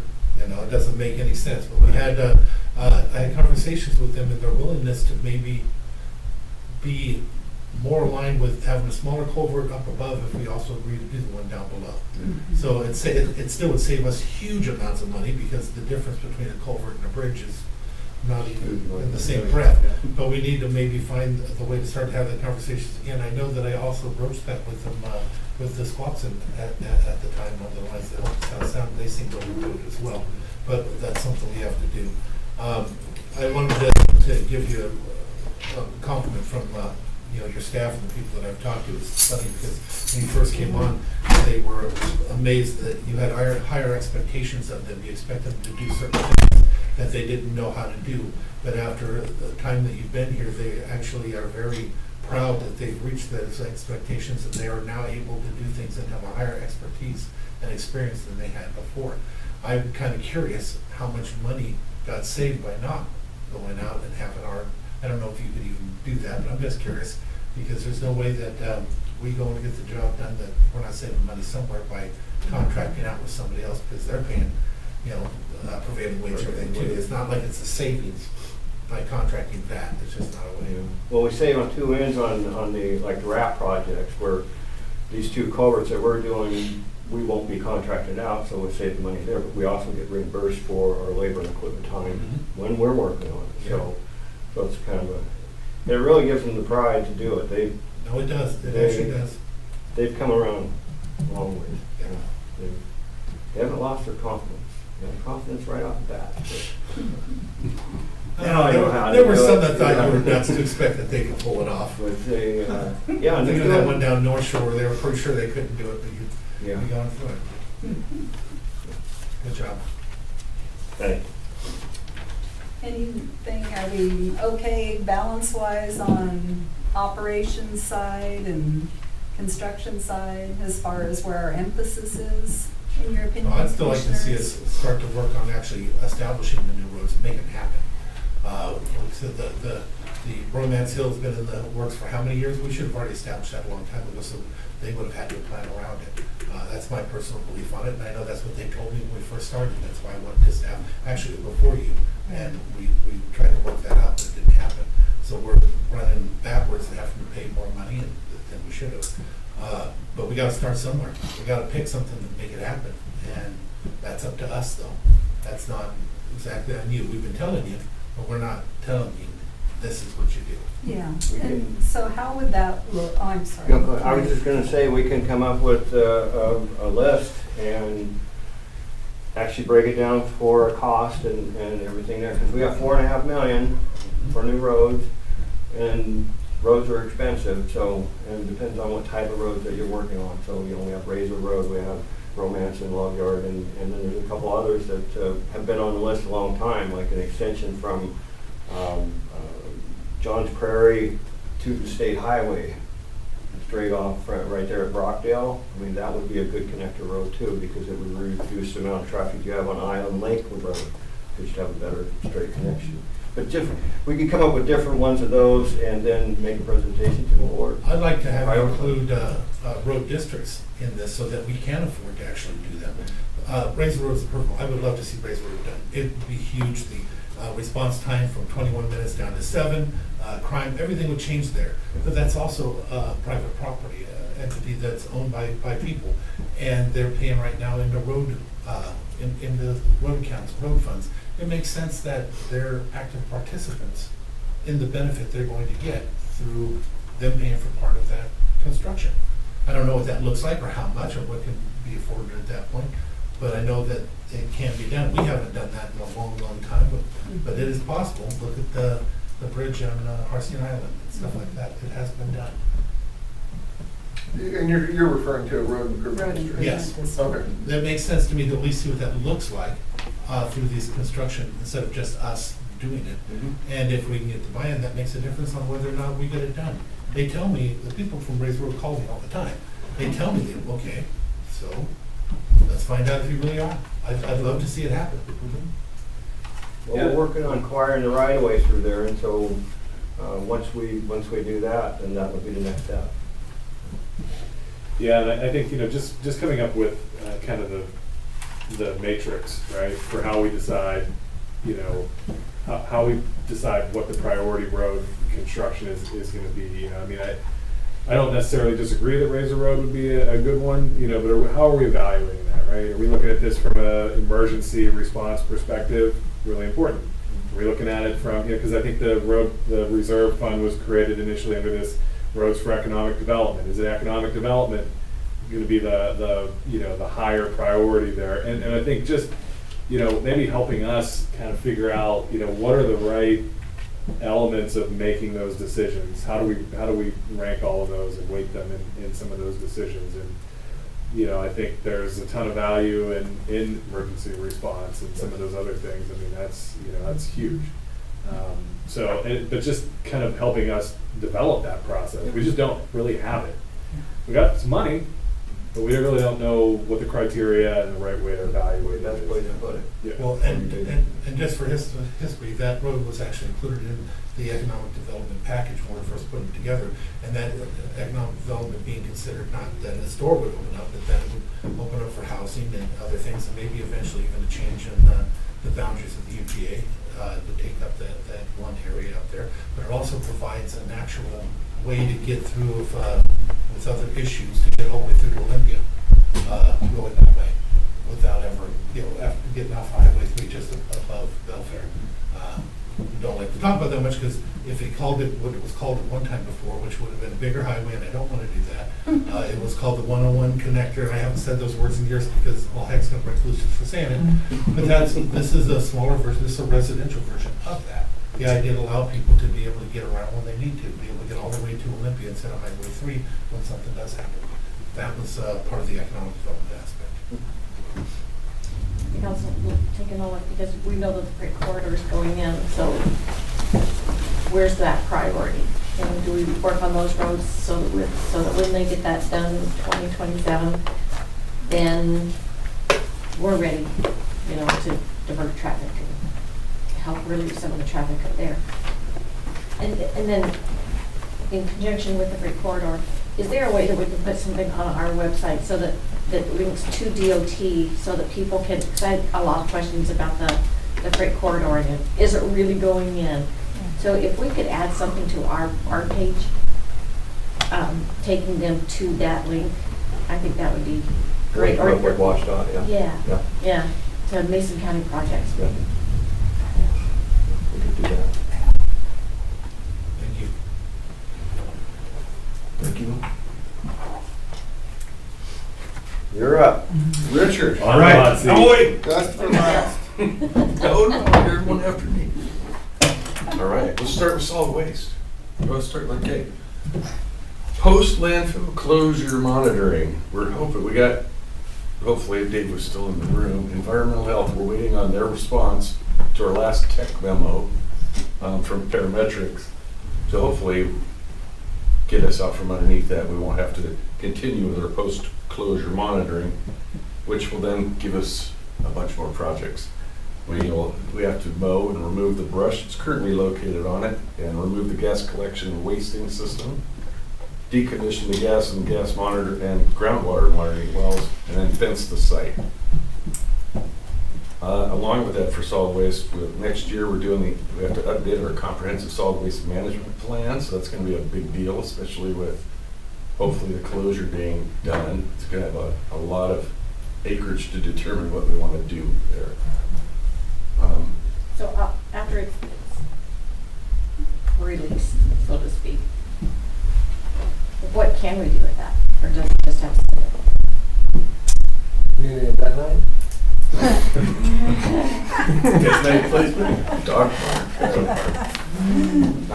I'm not quite sure about right on the landfill itself. Probably not much, but dog park? But they didn't. there's a lot of room. Shooting range. Yeah, Thirsty County is very popular. Yeah. Yeah. More important, the Belfair site, we're gonna see like an 89% increase in our customers up there just with what's being built right now. It's a really small site. It needs scales. There's not enough room for scales at that site. So that's something that we're really gonna have to sit down and talk about, addressing our solid waste management plan. That's something we could bring Deborah into the conversation, so we can go and ask our legislators. Manage priorities. Yeah. Say it together, everybody. Priorities. That's right. Yeah, new site. Exactly. And then our other site, all sites. I mean, if you look there, it doesn't look like a dump anymore. A little trashy, not too bad, but it really, Kevin and his crew have done a great job about getting that fugitive trash and stuff picked up and controlled. But all the sites need to be beautified and cleaned up, and that's something that I don't know if you want me just picking colors or not, or you may want to have some input. I'm not sure. Murals. Murals. Hope you're not colorblind. Okay. So, and along with solid waste and utilities, I think both our websites are in dire need about just the look of them, what's on them, what could be on them. So that'll be something that is, I'm going to be looking to you too for that. Some input on that. Can I jump in Yes, real quick? of I course. noticed that was one of the things that was on Dave's list also, just as a countywide revamp. Mm-hmm. And so we could certainly keep plugging away and do our own thing, but if that's got some traction, absolutely, lend a big Yeah. vote for yes, please. So we had a few months ago at IT Steering Committee, I think there were a couple of other requests for website revamping and I think from the auditor's office, and maybe a couple of others. So, I think that's probably, instead of doing one-off kind of page improvements, let's put it on the list for looking at some options, more big picture. Sweet. Yeah, awesome. Happy to chip in. Okay, so my big, really huge thing is codes and rates for utilities. I mean, you've all seen the codes, and they're real fun. They kind of reference each other, and it's not always fun to figure out. And then rates and rate structures. We're going to have water rates here soon. What they look like, I've got ideas, but well, that's why we also hired Teresa, and she's going to help us with that, and we'll be bringing them to you. And just to make sure that we're planning ahead accordingly, so we can be financially well off or struggling, however. Okay, so projects for Beers Cove, AC pipe replacement. Right now we got a little bit of ARPA money to replace as much as we can with that. Currently quantifying sizes and lengths of the whole system so we get a better look at that, because it's all AC pipe, and it's all AC pipe's just not really good. It breaks pretty easily. You don't want to dig near it. It's a bear, and it's not easy to repair. So that's something we'll be looking at. stands for asbestos? Asbestos concrete. Yep. We're also, we just now, I just talked to Justin, and we supposedly got all our water meters and meter setters to finish off that job. One of our new employees is very skilled in this, so that was really good news to have her start, and she can instruct and lend her knowledge to the rest of the staff, so that's exciting for them as well. Belfair, let's see, all kinds of stuff. We got our impoundment, we need to do some maintenance there, a little bit of water, a little bit of sunshine, and you get alders that are 10 feet tall in a year. So we'll be clearing those out. UV maintenance that's on there, we just did a briefing yesterday, so that should be up to speed here very, very shortly. We're also updating lift stations 1 and 3 to add a third pump. Lift station 3 is actually rebuilding the existing 2 pumps and installing a third pump, and that will get us hydraulically where we need to be in case we do have a full build out anywhere. That was lift station 3 is identified as our hydraulic weak point, and a third pump was what was recommended to take care of that. Richard, where is lift station 3? Lift station 3 is in the Sunlight Canyon Road, halfway up Romance Hill. So that's the pump station that sends everything to the treatment plant. That is the last one. The workhorse. It is the workhorse, yeah. If you've never been to it, I'd love to take you out to come see it while it's still in need of improvement. Russellwood, of course, we got reservoir maintenance work to do there, as always. Yeah, we do. That's right. It's electrical upgrades and improvements to the reservoir and the pumping system, and PRV, pressure reducing valve replacement. Those are 2 big things going on there. Currently, besides also, we're in the middle of testing for the new nutrient permit for all Puget Sound dischargers. And so far, all of our results have shown that we're meeting the new permit as is without issue. So that's exciting. North Bay, boy, general sewer plan update. The last update that was done to this, the first initial general sewer plan was done in 1994. The last update was done in 1998. So it's woefully behind. Talk about our utility plans and all that. This one didn't address anything for this year, so that's how far behind it is. Lakeland Pump Station, 2 pumps and control panel update and replacement. Well, we got 1 pump in because it was an emergency. We're still waiting on our control panel to arrive. It's supposed to be here the end of this month, installed early August. I'm hopeful. I have not got a call that it's been delayed again yet, so I'm hopeful that it'll actually happen. Do we have an alternative if it doesn't show? Well, we can, going into the wet season, install that second pump with the existing, well, we'll have to do, now think about the soft starter and the other one's out. So no, not without starting the whole process over again. And it's and every alternative we ran down had supply chain issues that you'd be out this long, And we're going to be coming back on the 25th with a briefing for replacing our roll-off generator that was stolen last November. The issue there, why we haven't, is we haven't been able to find one that would be available to purchase until recently. And I mean, really, if we wanted to purchase a roll-off generator, the lead time is late 2023 to get it. So just everything is super far out. It's not fun. Okay. We did find 1 manhole while we were doing all of our smoke testing and stuff like that in North Bay to be leaking quite badly, so that's getting fixed. We do have a ton of new construction inspections that we have been dealing with over the last year and are expecting to be dealing with for the next year or 2 that we haven't seen in a long, long time. Yeah, let's see. That was additions to North Bay, or is that addition? That's for both, actually. North Bay. Yeah, North Bay was last year. We've seen an uptick all the way around compared to what my first year. Last year was a lot more. Yeah, before you came in, North Bay was the first plotting we've had in years. Yeah. They've expanded again. They're going to expand more, I'm sure. Yeah.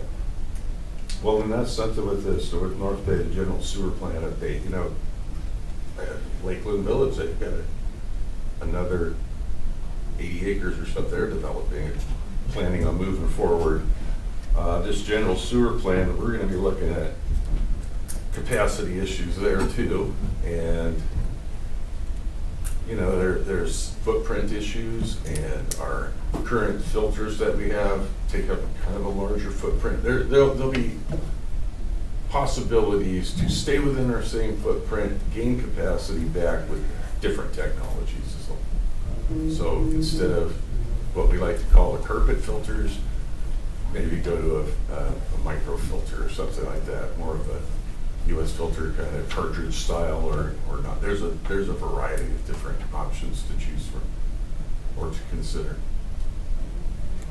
All the new development activity has brought home the importance of collaborating and coordinating with Kel and her team and the health department and making good use of SmartGov and the new investments that have been made there. So definitely work to continue on our department's end, absolutely, but happy to see the work to date.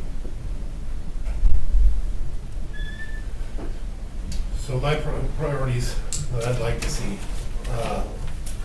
obviously, in the last few years, we've had 3 failures below North Bay that took out businesses, cost us a lot of money, and it just should never have happened the second time, let alone third time. Now we have 4 closures of a lake where we have feces making it to the lake. We can't have that. We just can't.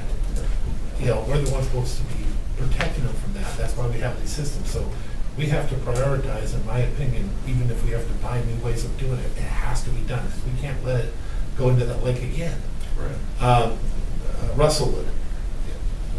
The other commissioners may never have seen the pictures of that water at times, but we're providing water that's third world country looking sometimes for these poor people that live there, and it's ours. Now, we've got opportunities, we've looked at opportunities where we have one well that's going well, 2 wells that is providing that really bad stuff that we may have to drill down further, or perhaps put filtration system. They've always looked at it from the outside. We need to look at it from going in, because it's lower pressure, less stuff coming in. But we have to look at either filtration or drilling or both or something. But we can't wait. It's got to be done. These poor people have been dealing with it for years. And this last year it happened again. I thought it was fixed a couple years ago. I think we all did, but it didn't. And the water's pretty, she can't do her laundry. Wouldn't feed it to her animals. It's that bad. Yeah. We have one well that is right on the borderline for iron and manganese.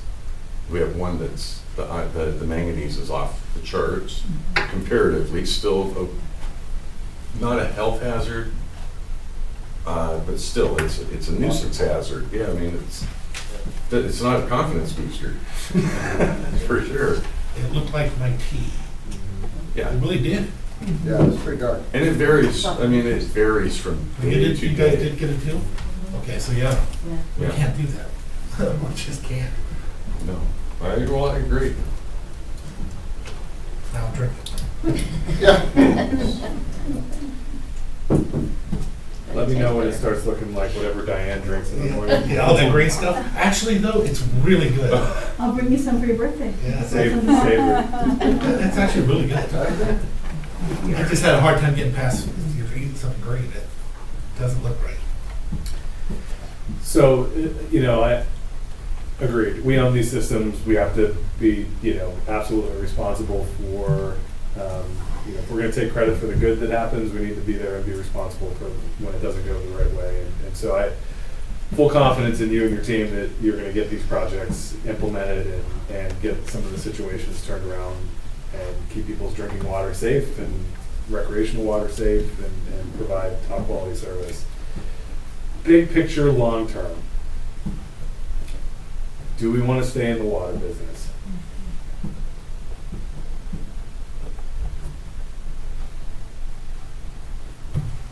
It's a heck of a question. It's not my, that's Better than sewer. I'd rather stay in the sewer business. Over the years, we've had that same discussion. The only problem we have is Belfair Water is the only one that's profitable. It is. That's the one thing that's profitable that we have. We took it, we didn't, I wasn't here. They took it from the residents after failure in Belfair and rebuilt it, brought it all back to where it not only is functioned, it actually helps to make sure that you have staff and stuff to do it. Even after they replaced all their pipe, they're still profitable? Your Belfair scope Water? or? No, Belfair Water Belfair wasn't. Water. It is now, yeah. Oh. Oh, Yeah, it's the one utility that, We'd be, if we charge $77.70 for 350 cubic feet, but we charge $40.30 for as much as you can use. yeah. So just throwing that out there, I mean, just, you know, in terms of evaluating, you know, our resources and asking ourselves, you know, is this something that we want to continue with? Maybe the answer is yes. Maybe we feel like there's a purveyor out there, you know, that is better suited for, you know, that type of work. It might be more enticing with some of the investments that we're making. We might want to hang on to it after things get fixed up after, you know, so long. But just kind of being, you know, just really scrutinizing why it is we do the things that we do, and if there's another way to get service delivered to the people, you know, better. Right. You know, we should be open to that, or at least consider it. And it's not a knock on us. It's just the realization that there's a lot we do. A lot you do in solid waste and utilities, and you know, Oh, man. do we still want to be in that line of business? I can't answer that right now, that's for sure, but But I get it, yeah. The alternative would be another governmental entity operating the water utility. Or Well, private entity. I was gonna say, there's more than one, that's the one everybody goes back to, but when we had that before, the problem is with PUD1 and stuff like that, is they only cherry pick. We talked about doing a comprehensive thing for the whole county, but they have to take them all. That would be the only way, other than that, they end up back on us again when they go bad. But the other end, the other way is you can give it back to the community if you wanted to, they've been asking for it for years. But, you know, then again, you have the same thing, you have a risk. Did they, Thurston PUD, didn't they go and try and buy up all the private water systems? It seems like years ago they were. There was another entity that bought up a lot of them here in Mason County, and it was 2-3 years ago. They shifted, no, they shifted over to PUD1. Yeah. There was another entity that came in that had bought a lot, but they were actually from Thurston and other areas. Yeah. And they made, and so they transferred and sold them to PUD1. And they were private. Yeah. I believe they were. Wow. Yeah, the private water providers, I think, no. Yeah, I know, even though where I live, our homeowners, we take care of our own system, and it's roughly Well, and we twice have the a- size of Russellwood. We actually have a history of that here.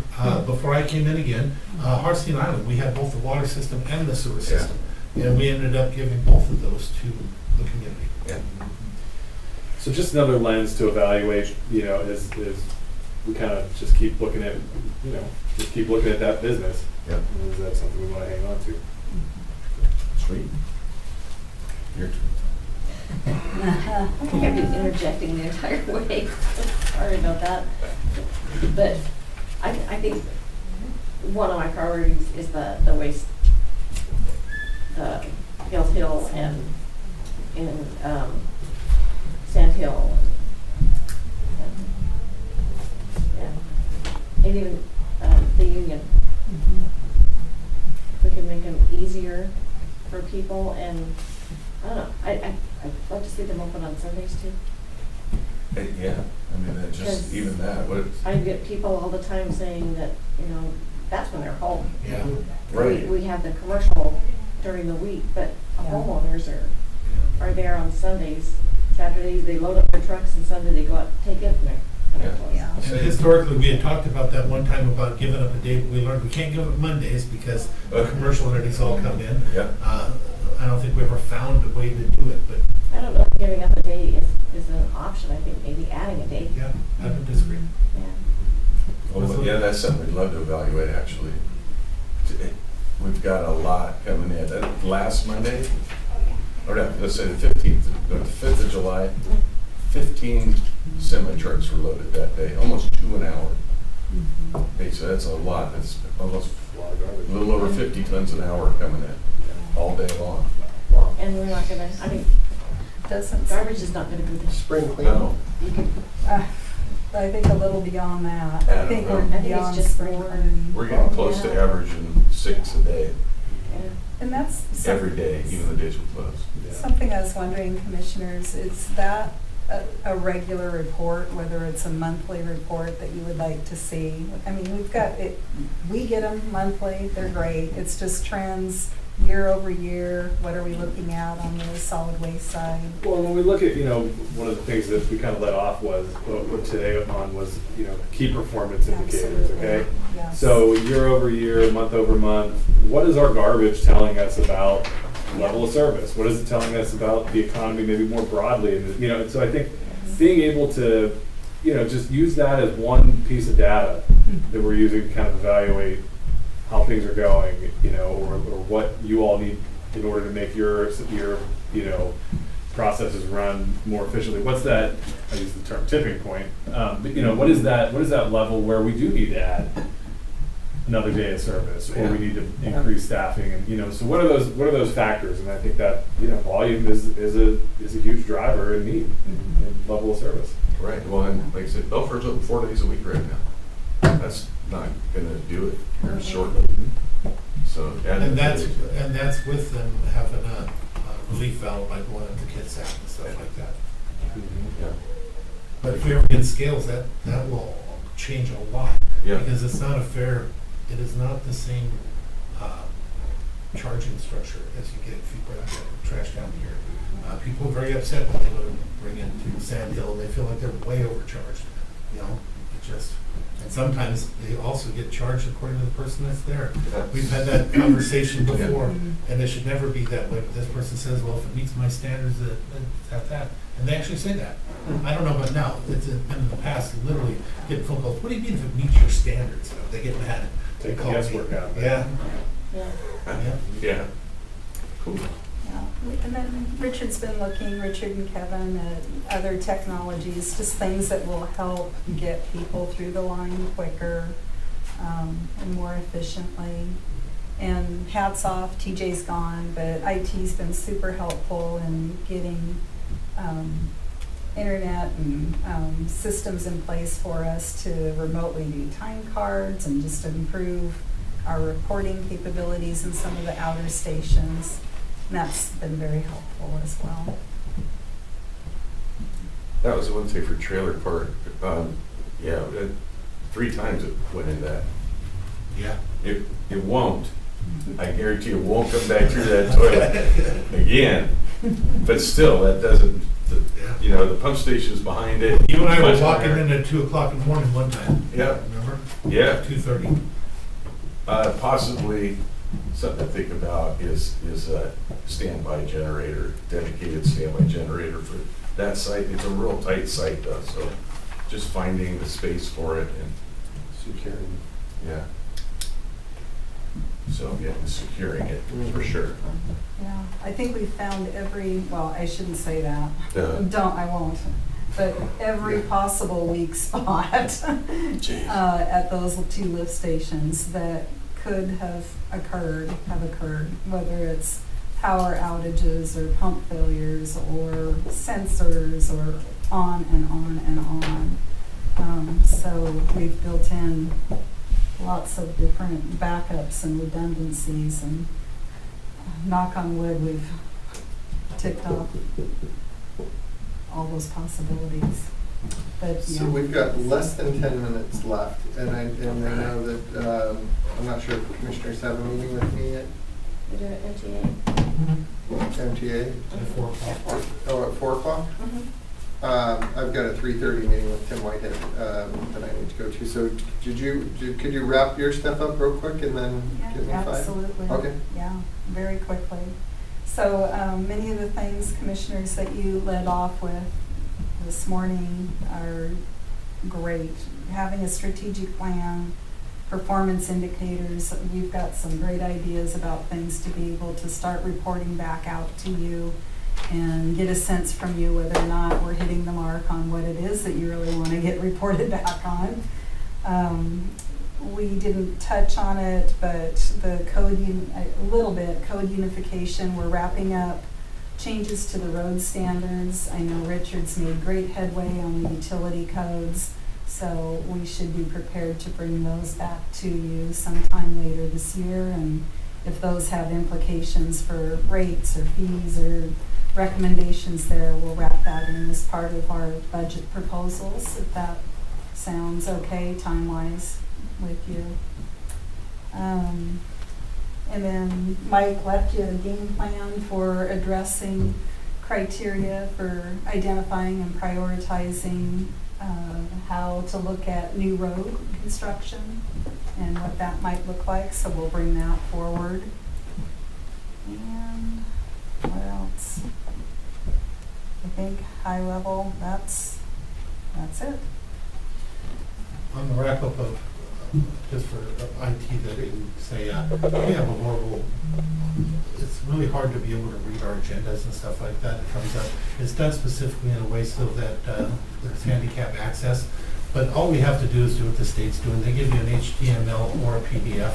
I'd sure love to be able to get a PDF on this, so we can just open up, get our agendas, get our packets, and be able to look at them instead of going through whatever that machine is that we have to view things in that doesn't load. Whatever they call that thing, it's just, as the commissioner trying to read that, it sucks. I actually open up the PDF file that's in the commissioner briefing packets folder. I do not open the one that's on the website. So I would imagine that might be more difficult. I go through the iDrive. Yeah, we Yeah. place an agenda and it's linked on the iDrive. And it's so much easier because you can just hover over it and it'll take you to the exact. Yes. So like it's item 8.2, it'll take you right to You gotta be that. here to do that, though, you can't do that. You could VPN it. You can VPN, yeah, because it's on the common drive, so I use that. But it'd still be nice for the public to be able to access it, because if I can't see it, they can't see it. Well, they No, can't a navigate it like Yeah. we can, A which PDF is, is awful nice to have for the public. They're doing it at the state level now for RCW service. so we can look into it. I don't know. I think that's part of Laserfiche, isn't it, Diane? Because it is a PDF, it's OCR, but, yeah, then it- whatever, I don't think it's the handicap access that. That's what he had told Mackenzie. Because Mackenzie. We'll look into it, okay. So just to quickly wrap up before I run out to my next meeting, I've got, this has been a great meeting. Thank you for your time today. I really do appreciate trudging through all of this detail. I definitely have gotten some great feedback from the three of you, and I think that we have some homework to do. What I'd like to do is go and meet individually with the elected officials and kind of pick their brains about what are the issues on their plate that the commissioners should be aware of, and then bring that information back to you to help really kick off. Because if we really want to take a strategic plan approach, then we really need to look at it, the county as a whole. Then that includes those elected officials, and they're super important. If they're willing to, it'd be nice if they did the same thing you just did. So that we can go through that, and then if we can, some of the stuff as we just did today was more beneficial, we just got it done. We looked at it, we said, well, do we understand what you're saying? That is a priority, it's not that expensive to put it together, let's get it to us and we'll make it happen. Yep.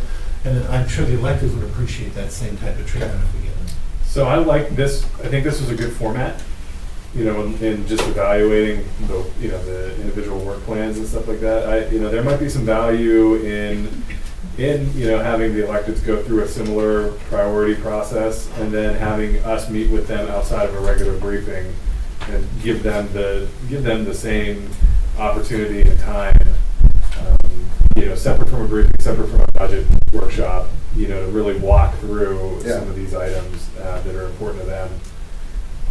And then on the flip side, also, refiring the department head and elected officials meetings.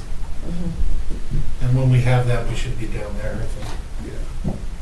Oh, absolutely. Yeah, you're equal with those folks. All right. Thank you very much. Thank you, guys. All of you for sticking around all day. Second. I appreciate So the second we adjourn, all those in favor say aye. Aye. Opposed? We are adjourned. After it is. Oh, gosh. Oh.